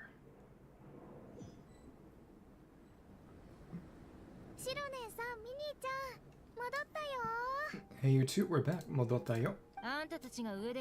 3 actual Yigan came to join me and Mini while you were out training. He's recovered. It seems. Yeah, I felt bad slacking off while everyone else was going the extra mile. Achoo. Sounds like the cold's getting to you. Alright, let's head back to camp so people can get some extra layers on. Well, the town's really flown by at this rate. I don't know if I'll have time for my nap before we hit the city for the afternoon. They're going in town to shop. Probably. I don't know.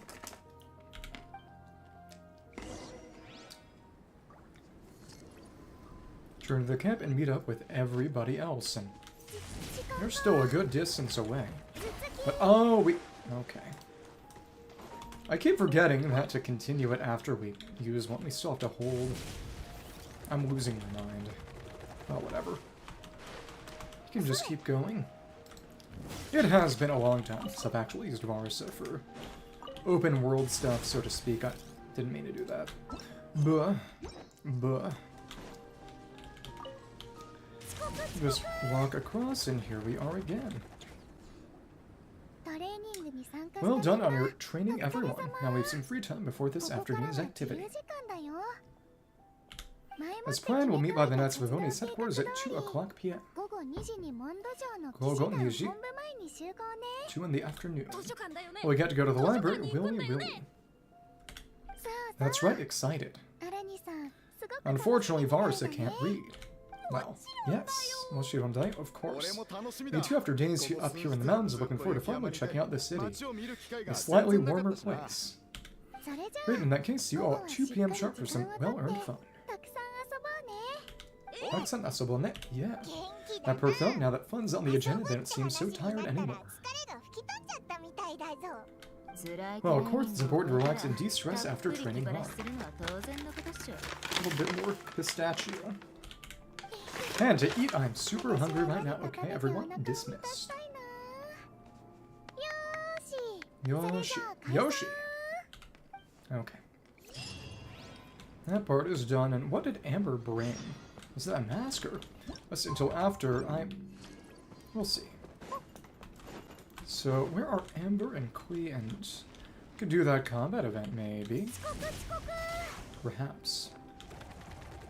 So Amber was right here, but...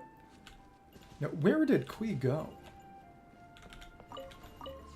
Hey there, Honorary Knight. This cross-country race turned out pretty successful, right? Besides Jade Pitching, there were a few other fun events too, and they run into plenty of familiar faces. Amber seems pretty busy lately. How busy me? I wouldn't say that unless my schedule's packed with patrols and battles.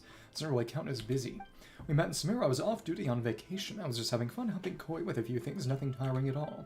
It's the same this time, just lending a hand with some small tasks here and there around the camp, no pressure whatsoever. Plus, the Knights of Ponies have also been reorganizing. Master Jean's plan assigned me a few helpers, so my schedule won't be as packed as before. One of them is a really talented trainee named Gretel. She'll be learning Outrider skills from me. I hope we start handling some of the easier tasks soon. People are saying this is going to be another Mondstadt 4-star soon, perhaps. Members getting apprenticed, the Outriders are going to expand their ranks. That's... Let me see. Amber. It's from the Knights at the administration tent. Oh, nothing like that. I'm just sharing a few basic skills, nothing special. I'll still be the Knight's one and only independent outrider. Does that mean she's going to turn into a giant dog like in Dark Souls 3? Master Jean. Big flop at playing Dark Souls 3. Which boss will break him mentally? It was the Dancer of the Boreal Valley. He was not all that hard for me. Though to be fair, I was using dark spells from a distance, which is kind of her weakness. Master Jean mentioned the Knights have learned a lot over the years, and we don't plan on forming a separate recon squad. Instead, each squad's going to develop its own recon team based on their specific duties and strengths. The way I'm training Gretel will be as an example in the teaching materials to inspire future training across all squads. Their strategy is getting a bit more, varied. Instead of devoted squads, it's shared types of personnel between individual squads. As what they mentioned with Lowen and his guns.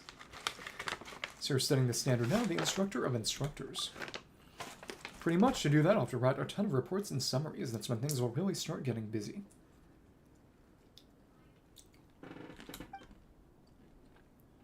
Now, paperwork like that always gives me a headache. It's not my strong suit at all. Times like this, I should ask Yua for advice. She always balances her missions and captain's desk duties perfectly. The only downside is, every now and then she gets so busy she practically vanishes. I'll pass on that. So that's why she's not here. That's making a new friend, Amber. You mean Yanfei, huh? I should be congratulating myself, too. You first told me about this legal expert. I was a little worried she'd be too strict. Once we met, I realized I was worrying for nothing. Though we like different foods, prefer different kinds of books, and have such different stories and experiences in the past.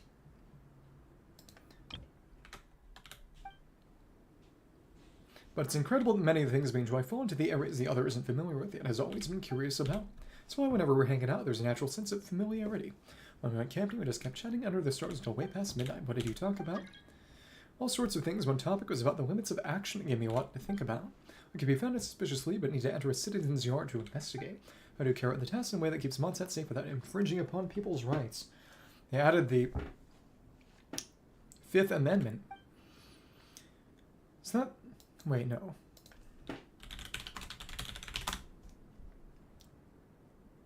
No. That's self-incrimination. Fourth Amendment is unreasonable search and seizure. It's been a while. We have as well-developed regulations for situations like this. We Knights could learn so much from them. Maybe we'll invite Yanfei to come by us and consult it more often in the future. And that... Again, that's not much time after this. Gonna look around a bit more. Sure, have fun. Let's find Klee, and then the next part will probably start itself, and then we can do... Oh... The combat event before the final portion. Let me actually check real quick. Does Yanfei have anything to say about you?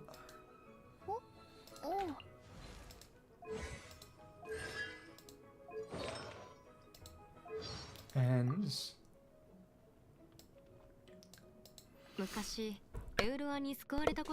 Yaoyao. Yaoyao. I can't do that. It's interesting that's Yaoyao instead of Yaoyao. Kind of logic. Very different professions, but yeah. Speaks about Yaoyao, and does Yaoyao talk about Yanfei, or... She does. Dangerous cargo. Okay, cool. What I've been looking for. What is she looking for? But again, Klee is supposed to be somewhere, but... I don't imagine she's not showing up because of the... That might be the case. It might be because of... Oh, the Durin story quest, actually. That's interesting. Thanks. Yeah, that would not surprise me, actually. Now, she's supposed to be around here. And she is very much not. Yeah. It's Durin's story quest.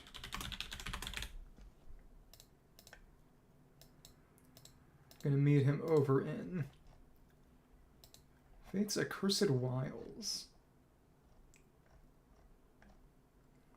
Yeah, Klee shows up in Durin's story quest, and that's why Klee isn't here right now. So I guess I could find her next week. Because the event's still going to be on next weekend.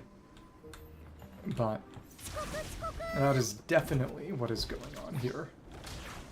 That's fine. Again, it's... I guess we could just wait and move on to that portion, do the combat event between next and now. Yeah, sure. Now's no time for tears.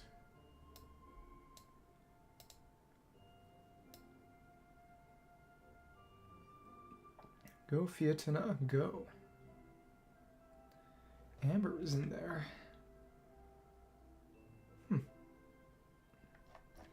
Amber on. Attack Pyro, Prototype Crescent. What the heck? It's kind of ridiculous. Well. Go to the Mondstadt Library. Mondstadt Library. Okay.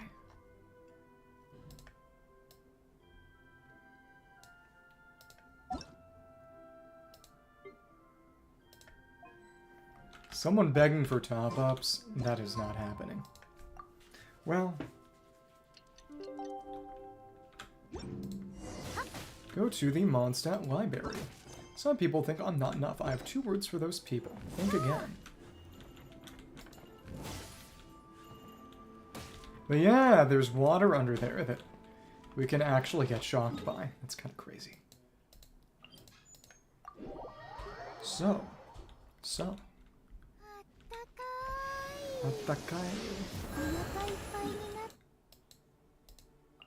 in that case,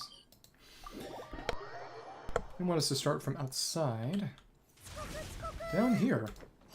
Let's plunge. Boom. Okay, people, time to go. I wonder what the Mondstadt's comic collection is like. Don't let me down, Mondstadt Library. Shonen, we made it.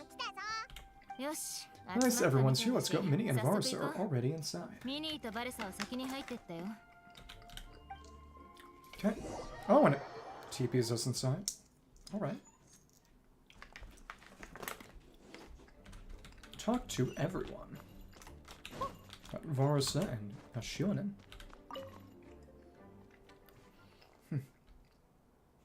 Oh. I'm loving the atmosphere in here, the peace and quiet, the subtle scent of flowers in the air. Plus the chairs look really comfy. Whoever runs this library has great taste. Will heartily agree, Lisa is a woman of exceptional taste. That being said, happen to actually running the library. I don't see any staff anywhere. High Trust Society.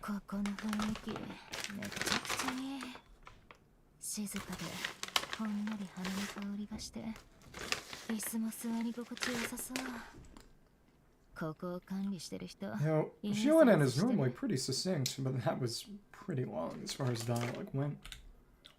Some pauses. Lisa's probably taking her afternoon break at the moment. Which is to say, she's taking a break for the whole afternoon. Afternoon break? Huh, I'm the one who should be on an afternoon break. Lazy meets lazy.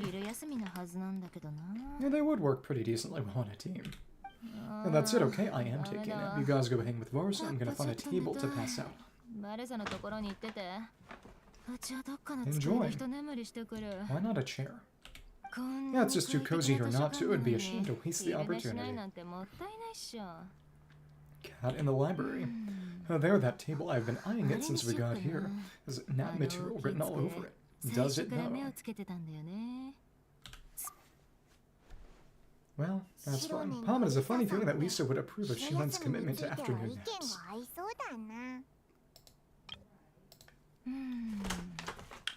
The library's shown up in a lot of quests this patch. Hexerai quest, German story quest, and now this. Who knows what that means? Snoring, already asleep. Oh, in the chair lying on the table. Okay. Oh, that was fast. One sec, she's talking this next. She's out like a light. Holy narcolepsy. Her work can't catch up with her here. Maybe that makes it easier for her to relax. You're so happy napping, Shionen. Out like a light. Can't even talk to you. Okay. They don't seem to have a dedicated section for comics and light novels here. Everything from the Yaoyao publishing house is grouped under children and teens. There's something wrong with that, yeah. And what does that say about your taste? Everything is wrong with that, but he put the Soulblazer on the same shelf as the Boar Princess. Uh-oh. Hey, watch it. What have you got against the Boar Princess? The fight gets more difficult. Oh, sorry, I didn't mean it like that. To be fair, the Boar Princess is a pretty good read. The whole set from the Wanwan Bookhouse.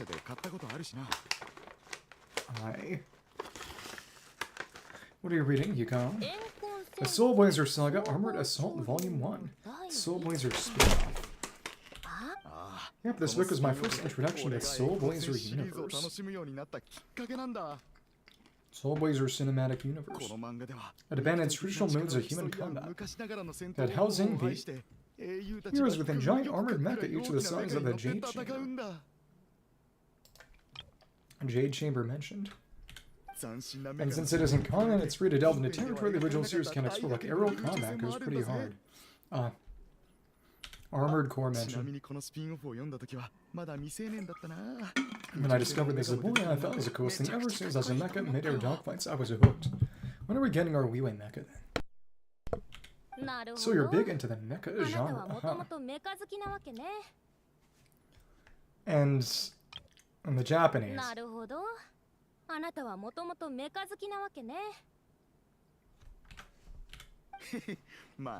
I sure am. Basically, from what I could tell, they were doing a pun where basically saying, oh, you like it a lot, but, you know, the word mecha, you know, he likes it a lot, but what he likes a lot is mecha. So dumb little pun. Shram after that was hunting down books. Soulblazer series, we never could find them, even bought mecha war action figures released by the Yaoyao publishing house. They added Gundam model kits. So I gotta say, though, it really did a number on my savings. These action figures are so expensive, so many to collect. Yep, that's how it goes. Seems like every day there's a Soulblazer reprint, collector's edition, spin-off series, sequels, so much to keep track of.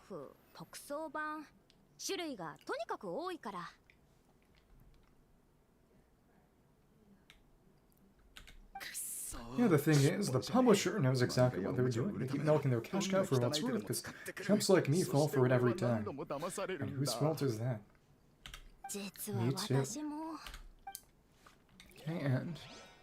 you have anything here, or... Egon, which book are you gonna borrow? Just this one, Armored Assault Volume 1, can't beat the classics.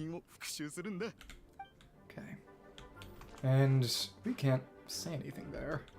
So are we gonna miss the post-dialogue for them? Is it gonna auto-advance her? Surprise, Ella isn't here today. See her by the linguistics section. Yeah, it's not like her to slack off. Maybe she went out to find some hilichurls for her research. Guys know this place inside out, huh? Even down to the regulars. That's impressive. Ina. Of course, the library is my secret base. I know which books are on which shelves, who the regular customers are, and even what brand of tea is this for afternoon drink. Okay.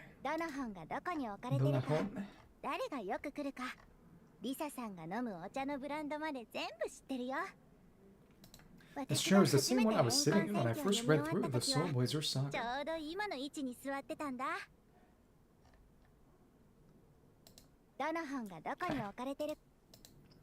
And anytime I want to write letters to my friends in the Legion, this is where I come. I just feel so comfortable here. Miss Lisa is really friendly. She shared some of her snacks with me before.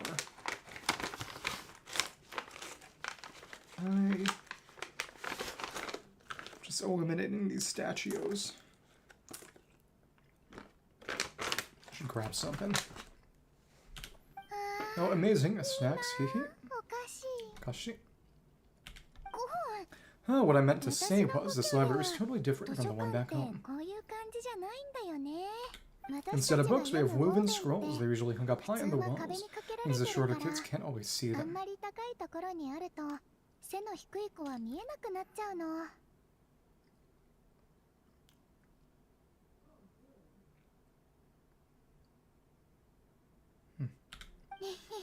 Yeah, but I was always tall for my age. Whenever my friends wanted to read a woven scroll, they'd come get me to read it out for them. Gross spurt. I got so used to reading woven scrolls in a group that when I eventually got into comics, I carried on the habit. It's more fun reading them together with friends. You think so? How does that work though? Because everyone reads at a different pace, right? Scatters. It works fine. The faster readers just wait for the others to catch up before turning the page. Plus, with other people around, you can read for a bit, then chat for a bit, and then read some more. Beats reading in silence. Different. Funnily enough, that's actually how I got to know Shionen. Interesting.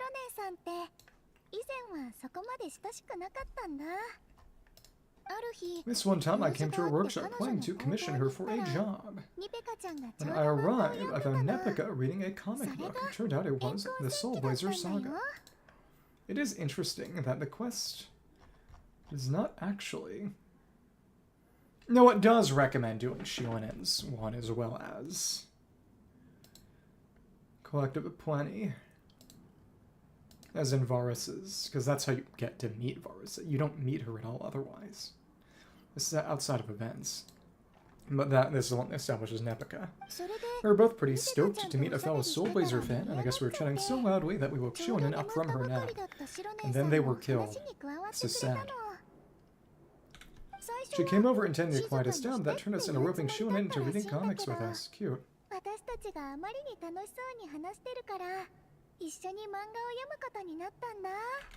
Next thing you know, it was the middle of the night. We'd been at it for hours. Shionen was so tired, just lay down in between me and Nepika and went to sleep. Ever since then, we've been the best of friends. Aw, cute.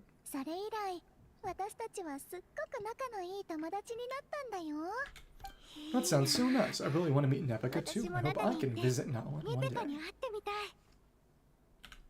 We can make that happen. I'm sure Shionen would be more than happy to introduce you. Don't forget to invite me too. It's just... Demo.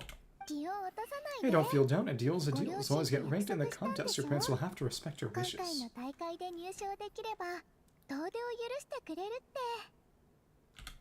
So let's put all our energy into doing the best we can. We're gonna get that ranking, and you're gonna go on that trip. I'll do my best.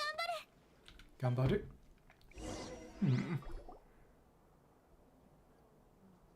Lisa is here, which means we did miss that little bit of dialogue. Okay. What's the weather like in Naoan? I bet it's hotter than here. What kind of question is that? Everywhere's hotter than here. Except for Snaznaya, probably. Well, that looks like a lot of cutie visitors snuck in while I was on my afternoon break. Hello, little Paimon. It's been too long. Hisashiburi ne. We were hoping we'd catch you, but you were on your break, so we just went ahead and again. Not only did the library show up a bunch of times, but Lisa showed up a bunch of times too. Interesting.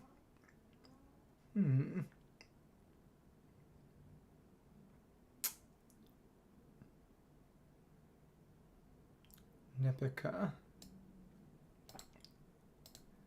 Nezuka, Nepika, and Minnie being kind of similar. That's quite alright. I'm sure Naoani's friend here has read the library rules carefully and intends to abide by them.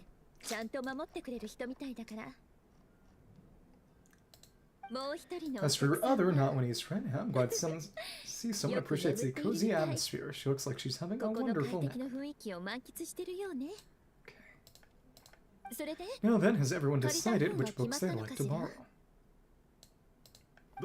Yes, ma'am, I'd like to borrow this copy of Armored Assault. And I'll take this one. Viewer's Melancholy Mini recommended. Shoujo Bira, the girl Bira. Bira. No problem, what about your leopard friend? Did she want to borrow a book? Probably not. She's using one as a pillow. Borrow a book, I don't need things. This one was great, but I won't be checking it out. And not to read. Not to read. Let's see, along with Divinity, you have very good taste in books. These are all books we can actually pick up. Except for the Armored Assault one. And I'm fine with that. Or should I say good taste in pillows, exactly. Oh yes, sorry, that's my drool. Oh, some people. Sorry, okay. Alright, let me fill out the register, then you'll be free to take your books. User checks out the books, hands them over, and sees you all to the door.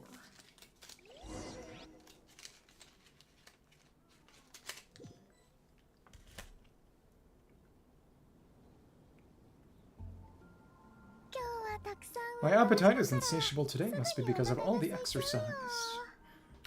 I bet everyone's getting hungry by now. We did push it pretty hard this morning. Plus the organizing committee had a lot of supplies to distribute today, stuff to keep people warm. I'm ravenous after moving all those boxes. Many are local. Any recommendations on where to go to get away punch? The recommended. How about Good Hunter? Their snakes are really good. Cannibalism for Varsa. Oh, I'm so down. I'm a chew craving a plate full of meat right now. Got too cold, huh? Yigang, don't tell me you caught a cold again. Sounds like we should get some hot soup for the table. Come on, let's go. And...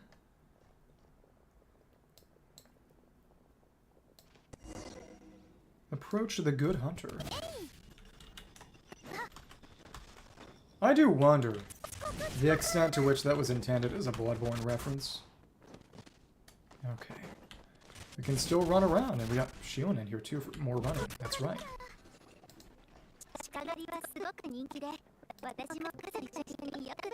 Everyone loves Good Hunter. My family eats here all the time.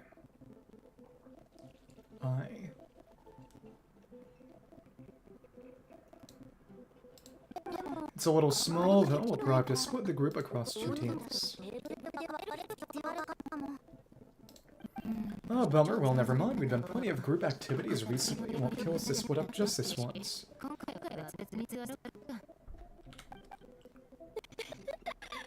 Oh, Captain's already been hypnotized by the menu.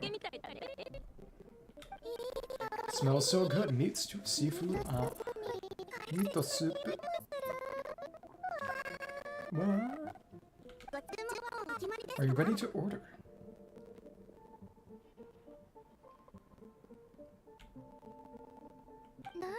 Let's see. I guess I'll get the ball rolling. I didn't know they sold balls. Let's start with 30 plates each of tea break pancakes and flaming red bolognese. 7 bowls of calla seafood soup. How does she pay for this?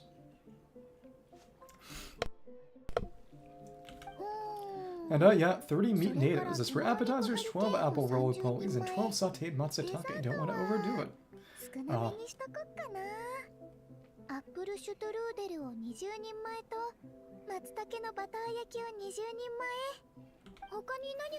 Anyone else want to add something? We can just start there and add stuff later. That's plenty. We can always order more if we need, and she'll eat everyone else's portions too.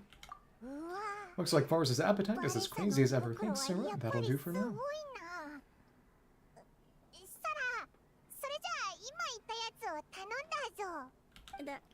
Are you sure it's not too much? Well, I promise you none of it will go to waste. If you say so, well then I guess I'd better get cooking. And nothing beats eating a nice big meal when you're hungry for it. After a short wait, Sarah expertly maneuvers the enormous platter of dishes to your tables. Thanks, says Varasa before digging in like there's no tomorrow. No matter how many times I witness this, the Varasa versus food show never ceases to amaze me. Gotta hand it to the collective opponent, they can pack it away and they can pack a punch. Well, you gotta eat so you have enough energy for training, and as Fiatino once said, even a beast of the abyss knows that being a picky eater is an unpardonable sin. So all the more reason for us to eat our fill. She's doing a Fiatino impression, that's funny. Oh, I know that line. It's for that standalone special, Fiatino versus Abyss Lecture. Battle of the Meat Feasters, right? Oh, we're really pumping the depths of obscurity here. Don't underestimate a hardcore fan. I know every line in the Soulblazers saga, no matter where in the Soulblazer universe it comes from. Oh, nice when already the writers had fun with one, didn't they? Pure comedy. She's gonna get angry and say she took it seriously. Can you imagine if that was based on a true story, on an eating competition with an abyssal monster? Such a hilarious proposition. Yeah, it's really stretching the boundaries of possibilities, because it takes a certain kind of talent to come up with ideas like that. Lucky ideas are one thing, but what really blows my mind is the characterization process. The way they take historical figures like Fiatino and breathe new life into them as comic book heroes is just so impressive. Some people think I'm not enough. I have 2 words for those people. Think again. That was a quest name. Quest tag, actually. The voice change is wild. That's one of my favorite Fiatino quotes of all time. That's from the Soulblazers Saga Volume 3, just FYI. That... Funny to act like that's something. It's just... Yeah, Pete Weber, the angry bowler. Yeah, who do you think you are? I am.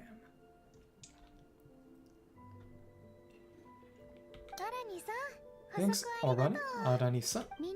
Minnie, do you have a favorite Soulblazer quote or a favorite plot point in general? Ichibansuki?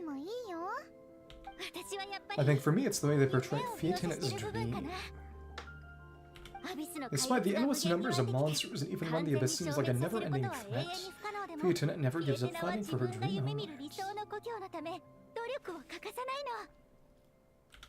home. Maybe it is impossible, but if we don't try, we'll never know. Oh yeah, I love that line too.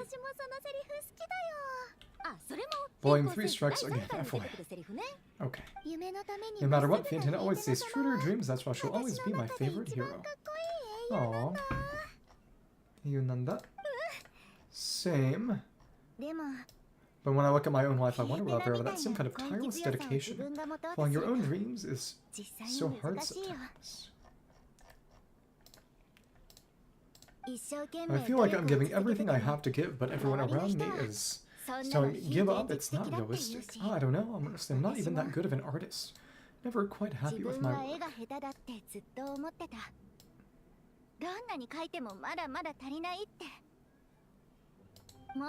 Sometimes I get to thinking that I should just pack my pens and paper away and be done with it. Maybe life would be easier that way. But I've tried that before too, and it's never long before I start to miss it. Be at the grocery store buying some cured meat or at home doing some chores. Suddenly I find myself thinking I miss my art.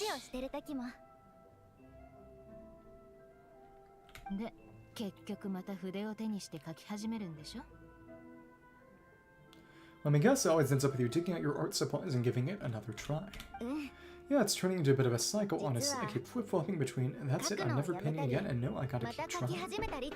All art is like this, all creative endeavors are like this. Probably. Who am I kidding? I'll never have Fiatino's perseverance. You're thinking about it all wrong, and even Fiatino had days in which she didn't feel like training or eating right. I call those cheat days. Having tireless dedication doesn't mean doing the same thing on repeat every day.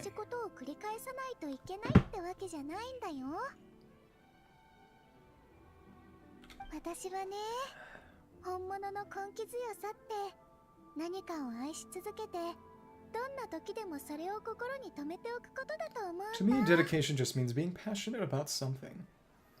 Wherever you go, whatever you do, you always carry it in your heart. Sometimes you let yourself go, but it's okay. You can always get back on the wagon. If you lose muscle or stamina, you just build it back up again.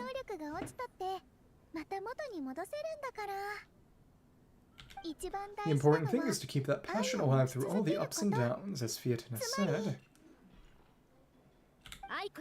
There is only one eternal power in this world, the power of love. Exactly from Pong 6 when Fiatina delivers the crushing blow to her enemies. See, the important lessons stay with you. Although, yeah, and they always will. Here's to your dreams, here's to your passion. Wait a sec, Varso wanted to clear all those plates. Pretty quickly, right? While everyone was talking, I guess Fiatina put me in the mood for a meat feast. Oniku.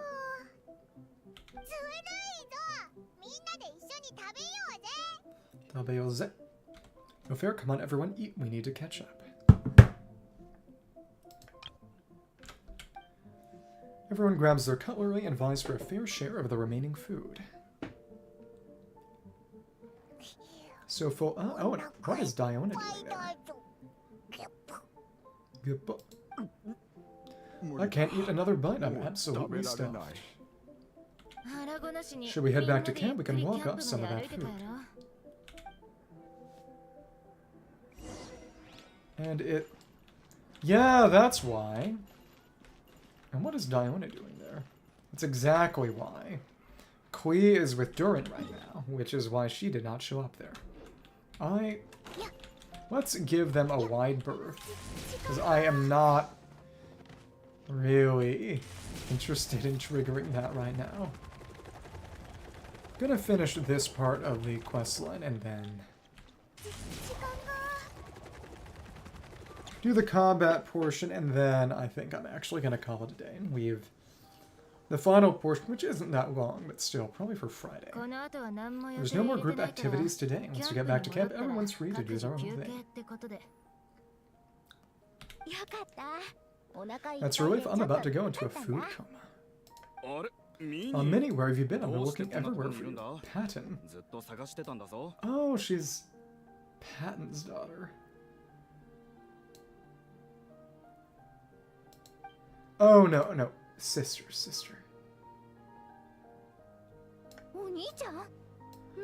Brother, what is it? Is something wrong? In Japanese, she said brother. What do you think? You've been gone for days and haven't checked in once. Mom and Dad are worried. And yeah, that is one heck of an age gap. I've been out training for the race with my friends all morning. We just got back and everyone was hungry, so we came to get some food.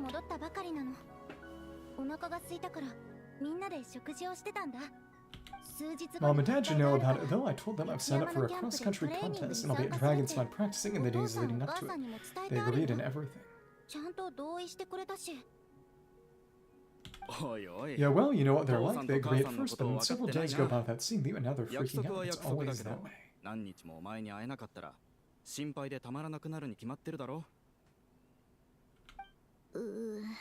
Da-da-da. Oh, so Patton from the tavern is your brother. Are these the friends you were telling me about? Wait, on a very night. I'm the traveler. Hey, Patton. Back in a drink of dreaming back in Inazuma patch cycle. We helped him out by bartending. Hey everyone, I'm Minnie's much older brother. Yeah. When did he make friends with the honorary knight? Minnie, you kept that one quiet. It was 2 days ago. Ah, well, the honorary knight just sort of showed up for the period string and never had the chance to tell you guys. Thanks for taking care of Minnie, everyone. I hope she hasn't been too much trouble. Not for me. Don't be silly, Minnie's our good friend. We've been hanging out, training together. It's been super fun.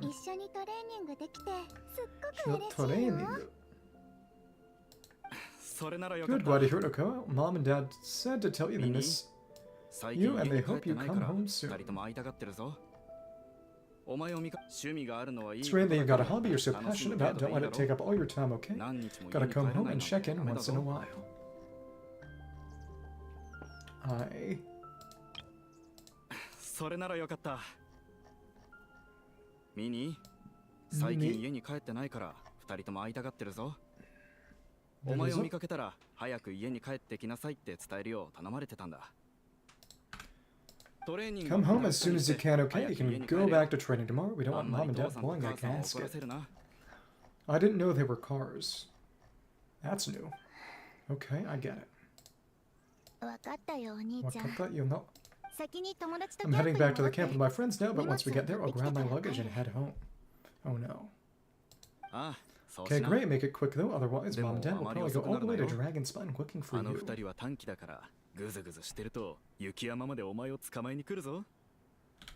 Sorry to intrude everyone. Have a great day. I'd better get back to the tavern.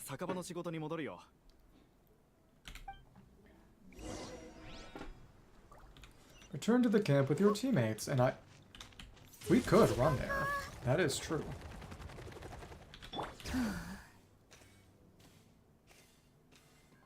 Just follow the pathway. That... Ooh, that's kind of annoying to get to. It is funny, though. Just get over there.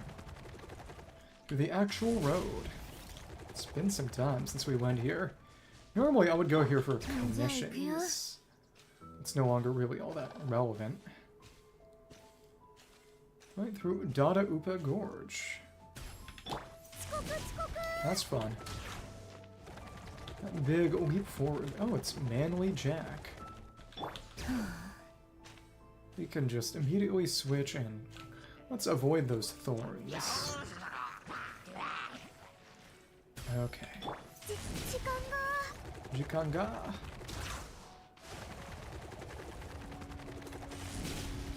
Do that roll right at the end for a bit of distance. But not even climbing at all, just going on the road. It's not taking that long. That's what happens with movement power creep too, huh? See the smaller road over there. But honestly, the big reason her Night Soul's Blessing exists is to constrain her movement. Because you only get half instead of a full bar if you hold while you've already got the bar up. Which is interesting, frankly. It's to show that C6. But still. Alright. Go back to camp, and you know what? No, I don't feel like fighting them. I definitely don't. I like roller skating past you. That's what I feel like. None of this is necessary. To be fair, running here instead of just teleporting was very unnecessary too. Especially since there's a teleport that just takes us to the camp. Yeah, we could have cut this entire part off, honestly, by using Shionen. But it still didn't take long at all. It's like a minute and a half or so. Movement power creep. Okay. Here we are. Hello. Oh, true. Man, I almost forgot how cold the mountain was. The difference between here and the city is mind-boggling. I'm gonna go warm up in the tent. I'll join you right now. I just want to wrap myself in blankets while the food run its course. You're going in the tent together. Uh-oh. Well.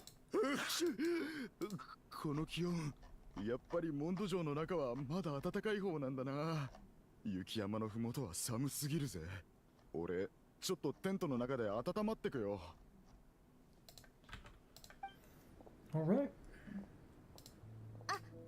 I better come too so I can grab my luggage. Mini Moritz. There you are, young lady, and Cheryl. What kind of names? Mom, Daddy actually came. What choice did we have when we were planning on coming home? Thought this was supposed to only last a couple of days, but you've gone for most of the week.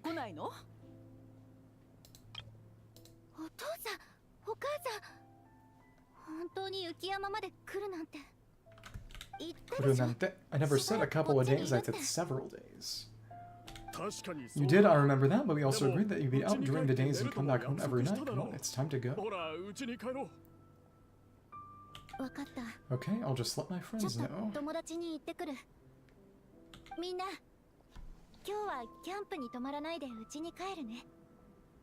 Hey guys, I won't be staying in the camp tonight. See you tomorrow for training, if that even happens. I'm sorry, tomorrow as well. This is all getting to be a bit too much, Mini. If they're rich like this, why is her brother a bartender? Phil, son. Been out here for days on end. Don't you think you've had your fun? Plus you're not built for this cold weather. Remember that dreadful fever you had as a child? It took the better part of a week to clear up. Mother and I worried ourselves half to death about you. But... Oh, sir, I'm Minnie's friend, Varus. Oh, Varsa, how do you do? We've Minnie's mentioned you before. Thank you for keeping your company out here. Sorry, I would have brought a welcome gift if I know. Expecting a better response than they're going to get, I think. Welcome gift? No, there's no need for that. I just wanted to say this contest, it really means a lot to Minnie. We've been training together in preparation for it.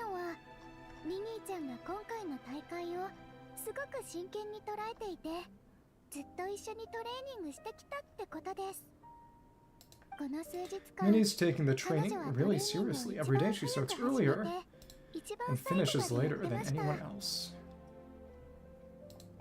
Whether it's strength training or practicing out on the race course, she's been working the hardest out of everyone in our group. Didn't you make a deal with her? Heard as long as Minnie gets ranked in the contest, consider letting her do what she wants with her life.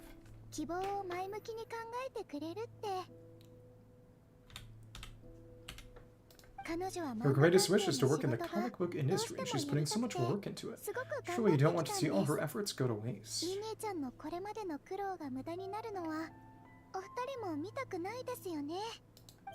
Of course not, but the thing is...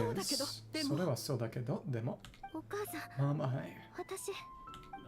That's enough. What's more important, your comics or your health? I don't know how many times you've told you it's great that you have a hobby. You don't learn the difference between work and play.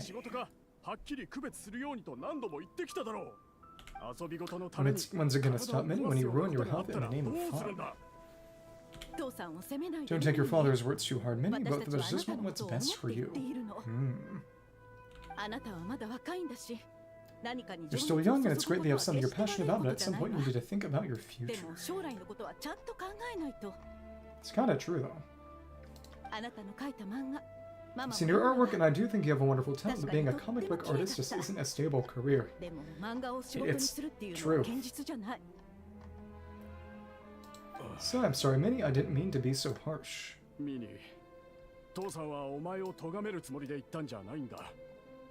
I know how much effort you're putting into this, we both do. We really admire your determination. You're our daughter, and we love you so much. Guys, it's Gauming Lantern Rite again. But surely you can appreciate where we're coming from. Dreams are great, but at the end of the day, they don't put food on the table. Mom, Dad, can we please continue this in private? Yes, of course, let's move over there.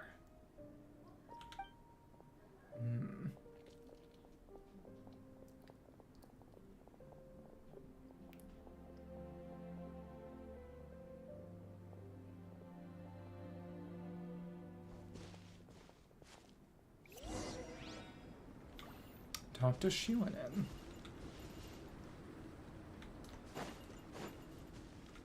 Minnie is talking to their parents. The atmosphere seems very stern. Minnie and family. Family. Things got pretty intense with Minnie's parents there. Even Paimon didn't dare to interrupt. Yeah, I kinda wanted to speak up on Minnie's behalf again, but I didn't even know how to butt in.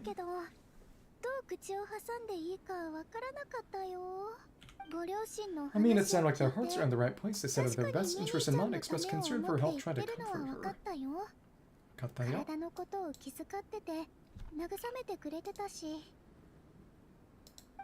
But the whole thing still just felt kind of off to me. I can't quite pinpoint what it was, though.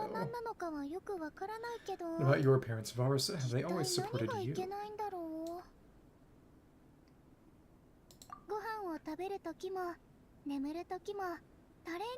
I mean, whether I'm training, eat it, or heading to bed for a nap, they're all smiles. Goodness. She still does work. But Minnie's parents, neither of them were smiling when they spoke to her just now. It is just a hobby anyway. But Minnie's parents, neither of them were smiling when they spoke to her just now. The words were caring, but their tone was so angry, I don't understand it. It sounds like they don't want to let Minnie take part in the contest, but then all her hard work will have been for nothing. What are we gonna do? It's not I'm supposed to be Minnie's captain, but I feel powerless to help her.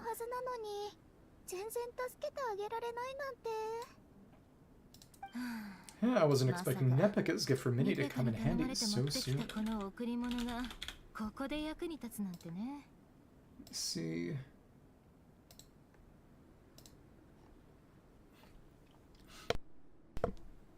That Pyro, Hydro, Electro.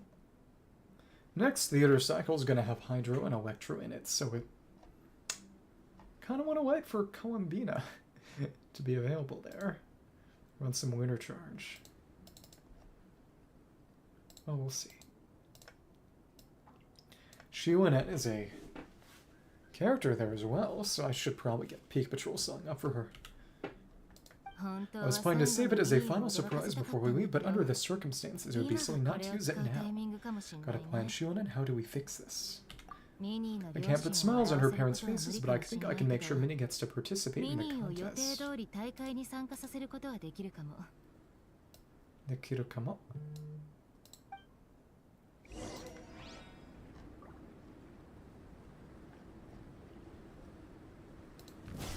Now we got over there. Help Shiwanen convince Minnie's parents. Chikoku, Chikoku. It's not true, I promise I would never. Well, in that case, we can discuss this more back home. Sorry to interrupt, but there's something I'd like to discuss with the two of you. You must be Vice Captain Shiwanen. Minnie's mentioned you before as something to matter.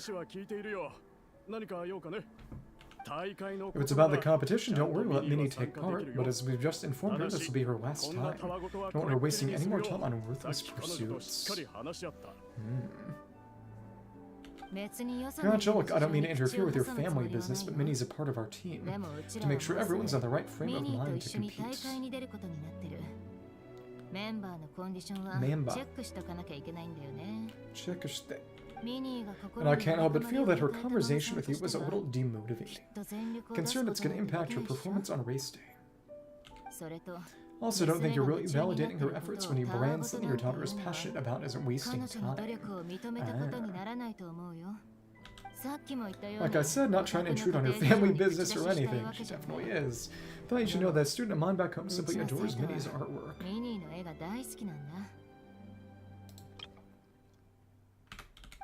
She's not here to speak for herself, but as her teacher, I felt like I should pass along the message. I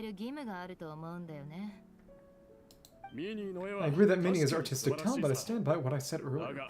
Hobbies are hobbies, work is work. A couple of fans isn't going to get you anywhere in life.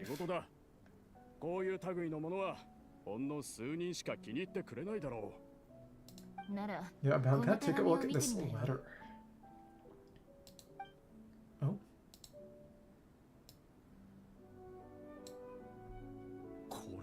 What's this? Let's call it a token of appreciation for Minnie's fanbase. They wanted to write one letter each, but I told them I couldn't take a whole sack of mail on a long-distance trip. She could, she just didn't want to. Probably. So instead, my student Nepika arranged for all of them all to make a group painting for Minnie. In the end, so many people participated that was pretty much one brushstroke per person. Nepika's so thoughtful. Nepika mentioned. Sorry, Minnie, Nepika wanted me to give this to you as a surprise after the competition. But given the situation, I made the executive decision to give it to you now. So how many people is this? You think Minnie's wasting your time because you realize making art isn't a worthwhile job? And when you use words like worthless, what you're really saying is it's not a stable source of income, am I right? This is too convenient. Yes, you're right. Well, now you have another way to measure worth. Your daughter's artwork has attracted a whole lot of fans. You're enthusiastic ones at that. Since arriving in Mount Saborn, that being a bard is seen as a very respectable profession here. Though to be fair, except for Vanny, they mostly suck. Let's imagine Minnie was a bard for a second. Instead of drawings and paintings, she'd produce poetry and songs. Instead of fans, she'd have an audience.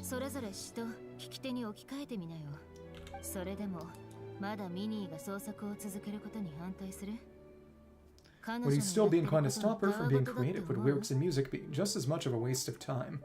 It might be, yes. I take your point, but there's still the issue of her health.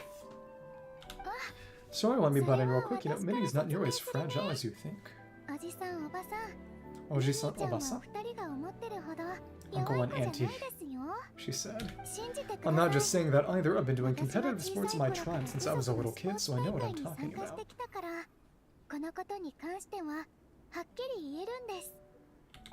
Sure, Minnie's not built like a pro bodybuilder, but she's got great potential.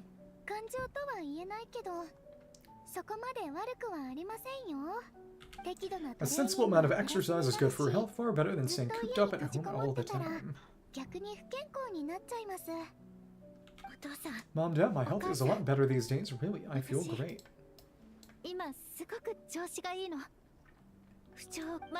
Now that I'm training every day, my appetite's improving and I'm sleeping better.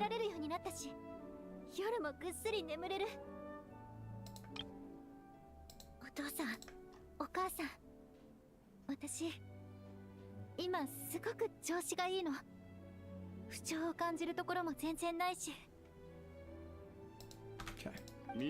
Minnie, sometimes I forget how grown up you are now. You're your own person with your own ideas. To tell you the truth, your mother and I don't really understand this whole world of comics and Yaoi publishing house. So when all is said and done, we just want you to have a safe and stable life. Last thing we want is to see you suffer.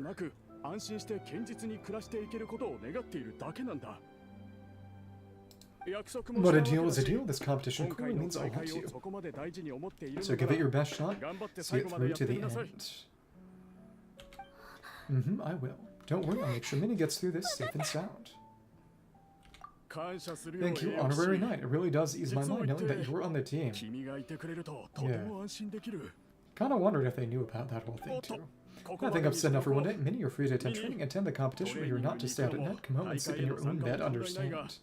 Okay, they look less angry, I guess. Yes, Dad, mochiro, of course.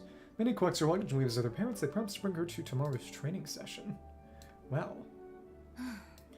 Phew, at least we got there in the end. Powers of persuasion worked like a charm. It was a shot in the dark. Honestly, I'm not good at dealing with family drama. Sure as heck didn't have a plan B, so it's a good thing the letter worked.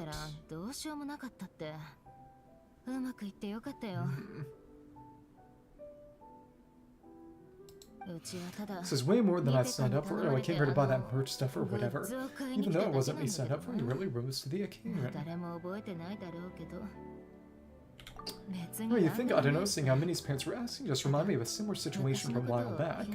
Literally the Nepika situation from that Travel Chronicle story quest. Sometimes someone can love their idea of another person so much that they'll try to mold them to fit that mental image.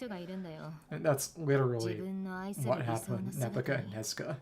Literally magically brainwashed to thinking she was a different person. But if love is starting to restrict your freedom, it's time to get out. Anyway, Minnie's parents aren't nearly that extreme. Well, they don't have magic. Let's go get ready. Tomorrow's race day and we have to deliver results. Alright, now is no time for tears. Quest completed. Cross-country race arena. Wait until 8 o'clock the following day. This isn't long at all, but I don't know. I still just want to do combat, especially since I'll have to come back here for Klee anyway. It's not really a big deal. Let's do the combat event. Voimir. We're ready now? A great hero? No, not this one, right? Not Cryo Electro. Start the Trial of Valor. Your energy is incredible. I'm gonna have to watch this very, very closely. Reached flameless state. According to the Soulblazers song, the flameless fire is the pinnacle of a blazing soul. While emulating this fighting style seems rather challenging, it's precisely because of its difficulty one can transcend themselves. Scorching. On-field characters deal pyro damage flameless. And oh, it's Durin and Venti. How surprising. Farazan. And where are you? Okay, Farazan, Bennett, and Venti. Not the Trial Venti. I kind of want to see. Trial, Durin, and Venti. Wolfang and Stringless, Viridescent, and Noblesse. Which we're not using. Battle Soul. Can still select more Battle Souls, or you could do it without it. You wanted to be funny. Moondrake and Opushniki. Vaporize, and we're gonna go with Swirl. Soaring Ascent, Dissolution, Detonation, Blazing Inferno, Tempest, Crystal Fortification, Boom, Hyper Boom, and Burgeon, so everything Pyro can do. And then Burgeon. But it's not just Pyro, Crystallize, and Swirls, so we're doing Swirls, though, so. And then, protected by a shield, we don't... Receiving healing with a normal attack. And this is the best one. By 3 active character. So they really want you to run this during Benny team. Okay. But to be fair, we won't always get... It has to be the on-field character. Shielded healing. So off-field wouldn't do it anyway. Let's have some fun here. Off-field character doing pyro damage. And there we are. Cool. Hit and let's keep on shooting you. Guardia here. Okay. And we are... They just went right in here. Nice. Cool.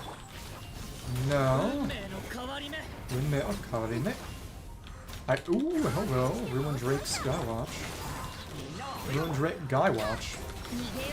No, that's another one. I'm not sure if that even hit or... 2. Normals.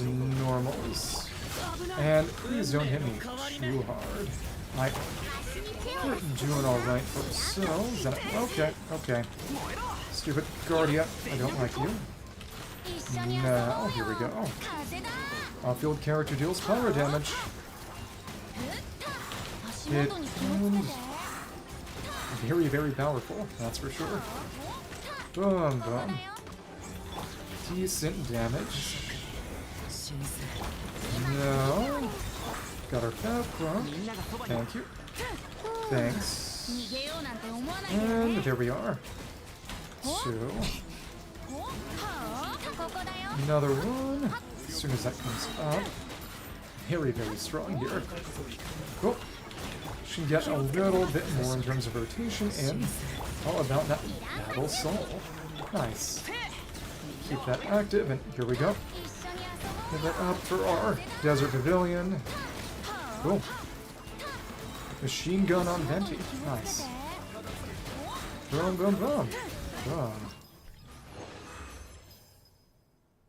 What a wacky score. 8 times that 3-star. Scorching. 100 transformations. This is the essence of Dendrocore. Mercenary who is truly free is as versatile as the ever-changing Dendrocore and be able to adapt is able to adapt to various combat environments and adjust their combat style accordingly.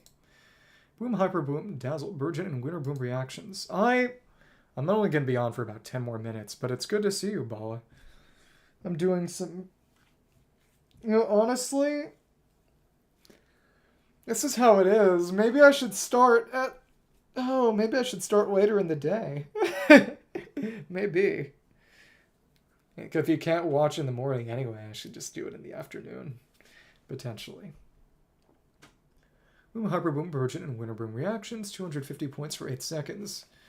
No, I'm that's not derogatory. I just mean in the sense of it would work better for you, and it might honestly work better for me. Honest to goodness, 11 a.m. is not really a prime slot. This may be the impetus for me to just move to a later time slot. That would probably work better anyway. I don't know. But Nahida, Welma, and our Aino and our Nefer. Because I've thought about it, honestly. Would it work better for you if I was started at 3 p.m. my time? Oh, using the Gasha. Import Insight, Silken Moon, Skies Unveiling. We have our own sets here. Everyone's got the right stuff. Good. Okay, cool.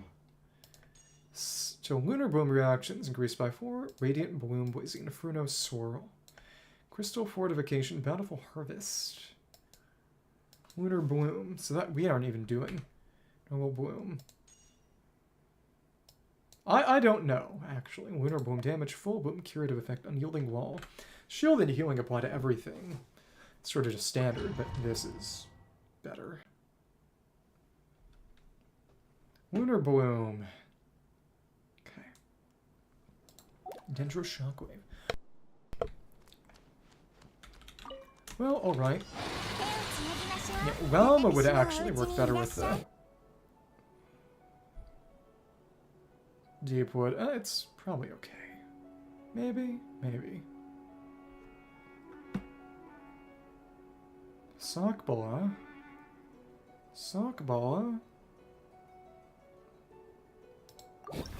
Yeah, for this time only, let's actually switch out there. No, we can literally just put Nahida back on field. What am I talking about? If we have to, we can just put Nahida back on field. Yeah. Hello. Hello there. No. Oh, goodness. Right, this is totally sustainless Nefer. That's right. Okay. Another one. And this is perfect. And another one, sure. This is fine as far as we go. Nice. Okay, here we are. No. We're still getting a very, very strong score, and okay. This is weak. I like how they move around. You need to stop shutting your mouth because you're afraid of inconveniencing me. If you say something that I'll find unreasonable, I'll just say no and tell you to fuck off. If it would work better for it to be later in the afternoon, considering you're one of the 2 people who actually watches at any decent... 3 people watches at any decent level of frequency, I would at least consider it. Stop being such a martyr. It's actually more annoying than if you would just say what you want. Okay. A martyr. You know what that is. It's you. Okay. Thank you. This is a good way to get lots and lots of verdant dew.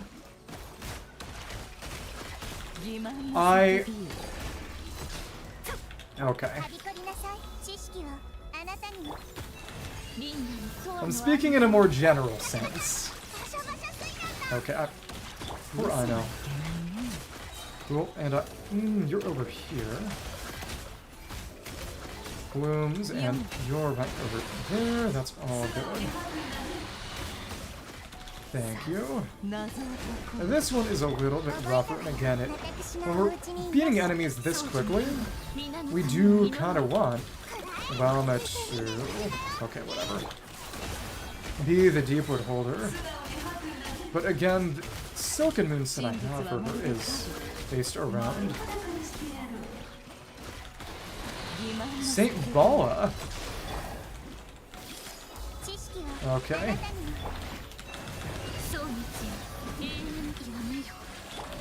You think there's a Saint Bala? I could see it. Okay. Her targeting is honestly a bit less generous than I expected. What if there was? Could there be? Should there be? Exactly. You can have your daily devotion to Saint Bala. That's what I think, at least. Okay. And right on the Yeon. Cool. That's not what I said. Answer is an infusion. Can often be a struggle to break through the enemy's defenses with ordinary slash attacks. Moments like this, infusing your weapon with flames is the hero's answer. Fiery Severance gain a buff and character's normal attacks deal elemental damage. Interesting. They want you to use Arla for this, actually. Arla and Yunjin. Trigger elemental damage. Party gains 250 points for 2 seconds. Yeah, the Feast of Saint Bala. While this effect is active when the active character triggers power-related reactions, Shockwave deals AoE power damage and we at the enemy's position. That can be triggered once every 2 seconds. The Based Aura. Buff. And that. Shockwave. Pyro damage. Pyro swirl specifically, so that's just venti. It's hilarious. Adds more swirls. Use our Arla. Vaporize. We would be triggering overloads then. That every year they look older because they got older. Well, with a normal attack while being affected by a bond of life, this isn't... They're effectively kind of the same here, right? Well, whatever. No lunar charge, no healing. No shield. Let's use our Arla and let's go for an overload. Guess it could be funny to try some kind of melt with Yunjin, but I really don't want to do that. I really don't want to do that. Oh. Because they got a year older? Or...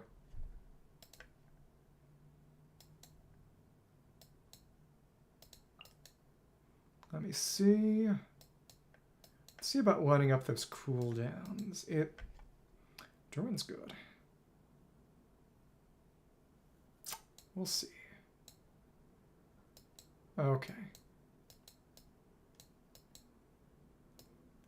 Who do we want to...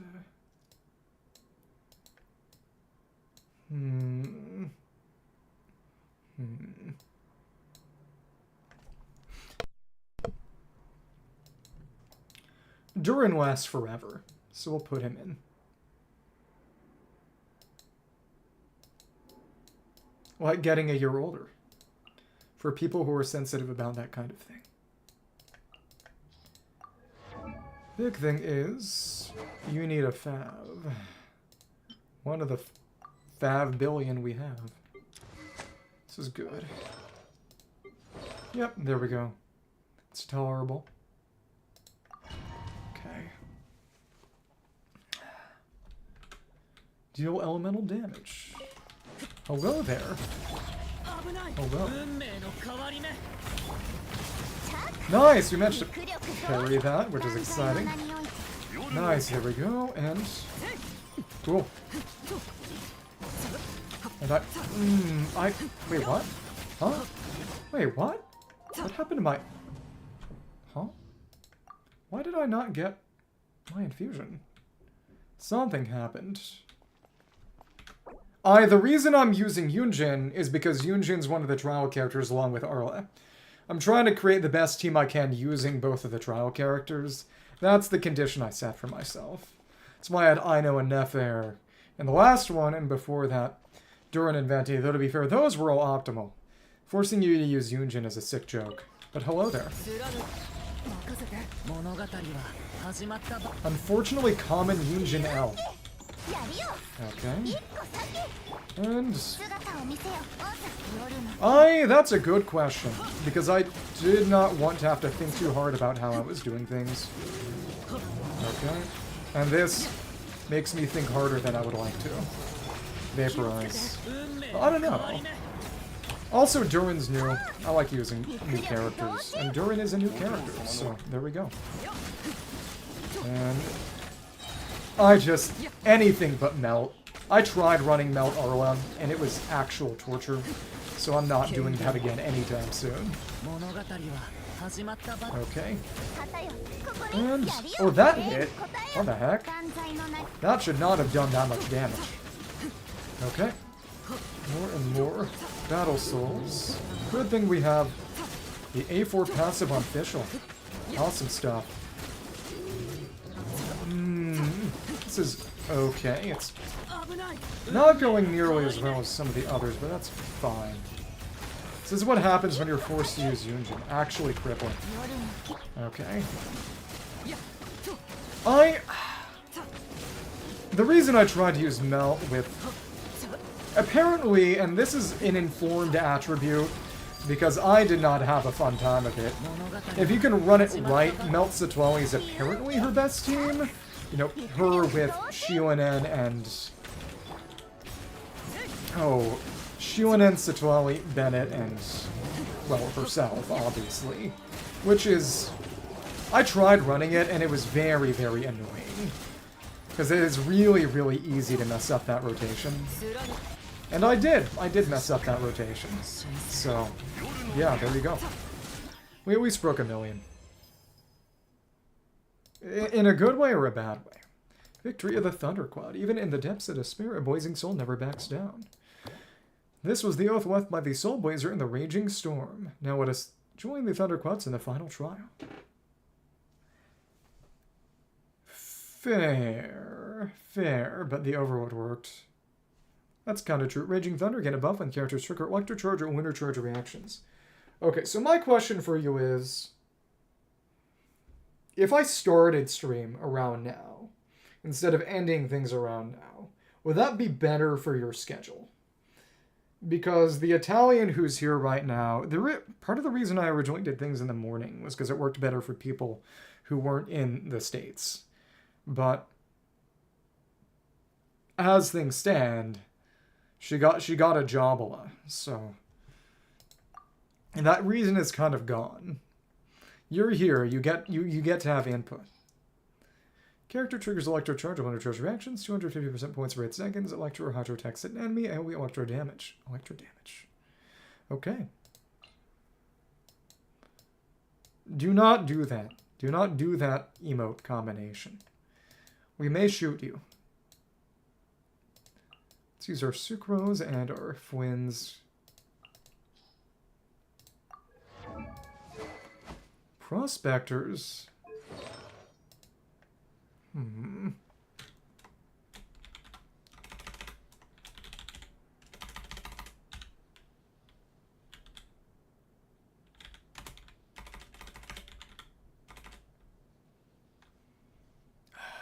Let me see something here.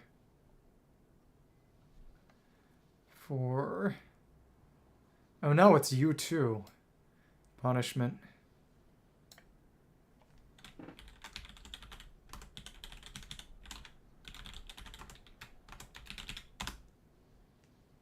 Okay. Here's your punishment. 1 second of timeout, and the reason is ball. Okay. It was 1 second. It didn't even stop you from sending anything. What are you complaining about? What are you complaining about? What are you complain-balling about? Okay, well... we're going to run for the Lunar Charge. Want Rapid Thunder, Lightning Flash Detonation, Tempest, Crystal Fortification. Lots of ones that are just usable by pretty much anything, and then ones that are very specific. Storm Strike. We could use the shield one, but this one is actually better. Normal attacks won't do anything here, so let's make this happen, science. Battle Soul details. Hello there. Hello. No. That worked pretty decently. Okay. This may be our best one, actually. It's going to be interesting to see. Boom. That was good. And, okay. Another hit. And that's the penalty. That's your penalty. It's pretty self-explanatory in my opinion. Damnatio Memoriae. You've been erased from history. A few more of these. That's right, the new rotation. There's a new Sucrose rotation that keeps her buffs up a bit more. I'm pretty sure my best one is going to be Nephers 2, actually. Okay. Thank you. Deleted from Bolasol. That is about how I did with the Nefer one as well, which, considering that I could have set things up in order to... Oh, goodness. If I had switched the Deepwood on my Nahida to Nefer, actually... I mean, to Lauma, so that it would apply for each wave, and then just given Silken Moon for Nahida, I probably would have gotten an even better score, but I did not want to have to do that, and potentially forget about it, which could have happened for sure. Okay, cool. Oh wow, that's even wilder. Oh my goodness. Nefer just is probably my strongest. As things currently stand, Bina is going to make even a sustainless Nefer weaker than a Flynn's Bina team. Well, we'll see. Okay. Yeah, this is decent. Let's just compare here. Oh, that was good too. But yeah, this was the best one by far, and it wasn't even optimized. Oh, smart, smart. It would be so nice if I ended up getting, I know, C2 or C4, so I could at least have better application with C2, and hopefully just have more free energy with C4, which would make her a lot more usable in Stygian, too. Even though I already am using her in Stygian.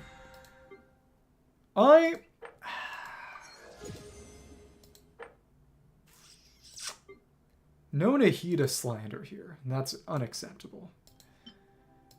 It is very good for Nefer, though, because it's going straight to her multiplier. It depends on how much crit you have. It gets better the more crit you have, really. And... because the only thing multiplying those EM multipliers is just crit. And I guess, you know, lunar buffs, but beyond that. Getting more EM... and it's not going to mean as much with Black Mirror on the Trial, because that's not giving you crit, but when you have a somewhat invested Nefer who... it's so funny how you get more than 100 crit damage just from this weapon. It's genuinely ridiculous, but... yeah, this... and then I get even more from Lauma, because you just get 10% crit rate, 20% crit damage for lunar wound damage on her. It's just, there's no reason to do anything else. But well, mind you, that's not her actual crit damage there. That is her crit damage without any buffs up. Effectively, that Nefer, when Lauma's E is active and her full weapon passive is active, that turns to 36. It's a total, well, for mine, it's more 288, more 318.7, which isn't awesome, but a big thing is also, this Nefer has a crit rate circlet, which means... and I'm fine with her overcapping a little, honestly, because it makes things reliable. Because what that means is, with the 30 she's getting from her artifact set, and the 10% she's getting for Lunar Womb specific Rowama, that's 102.8 crit rate, which overcaps a little bit.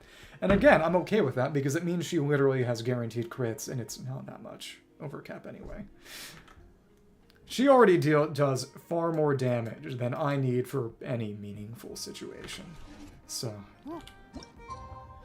let's just send this through to see if there's any dialogue. And there's some Klee in World Dog I was not able to get because she's actually there for Durin's story quest right now. Because damage percent means nothing to them.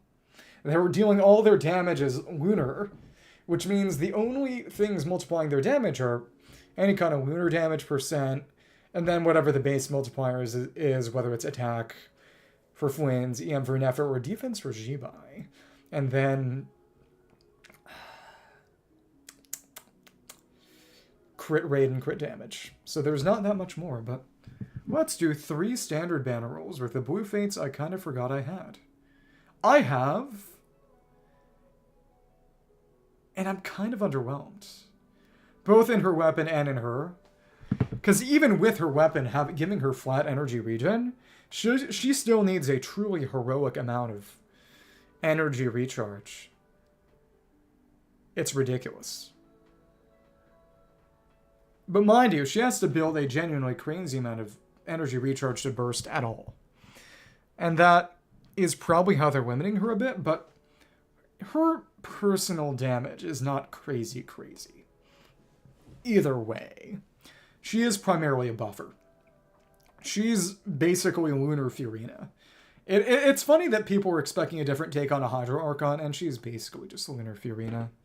No HP mechanic, but still HP as her damage multiplier, but still. Join if you want to. No pressure. But as of right now, we're at, how much on standard? We're at 55. This is going to be 58, so. 56.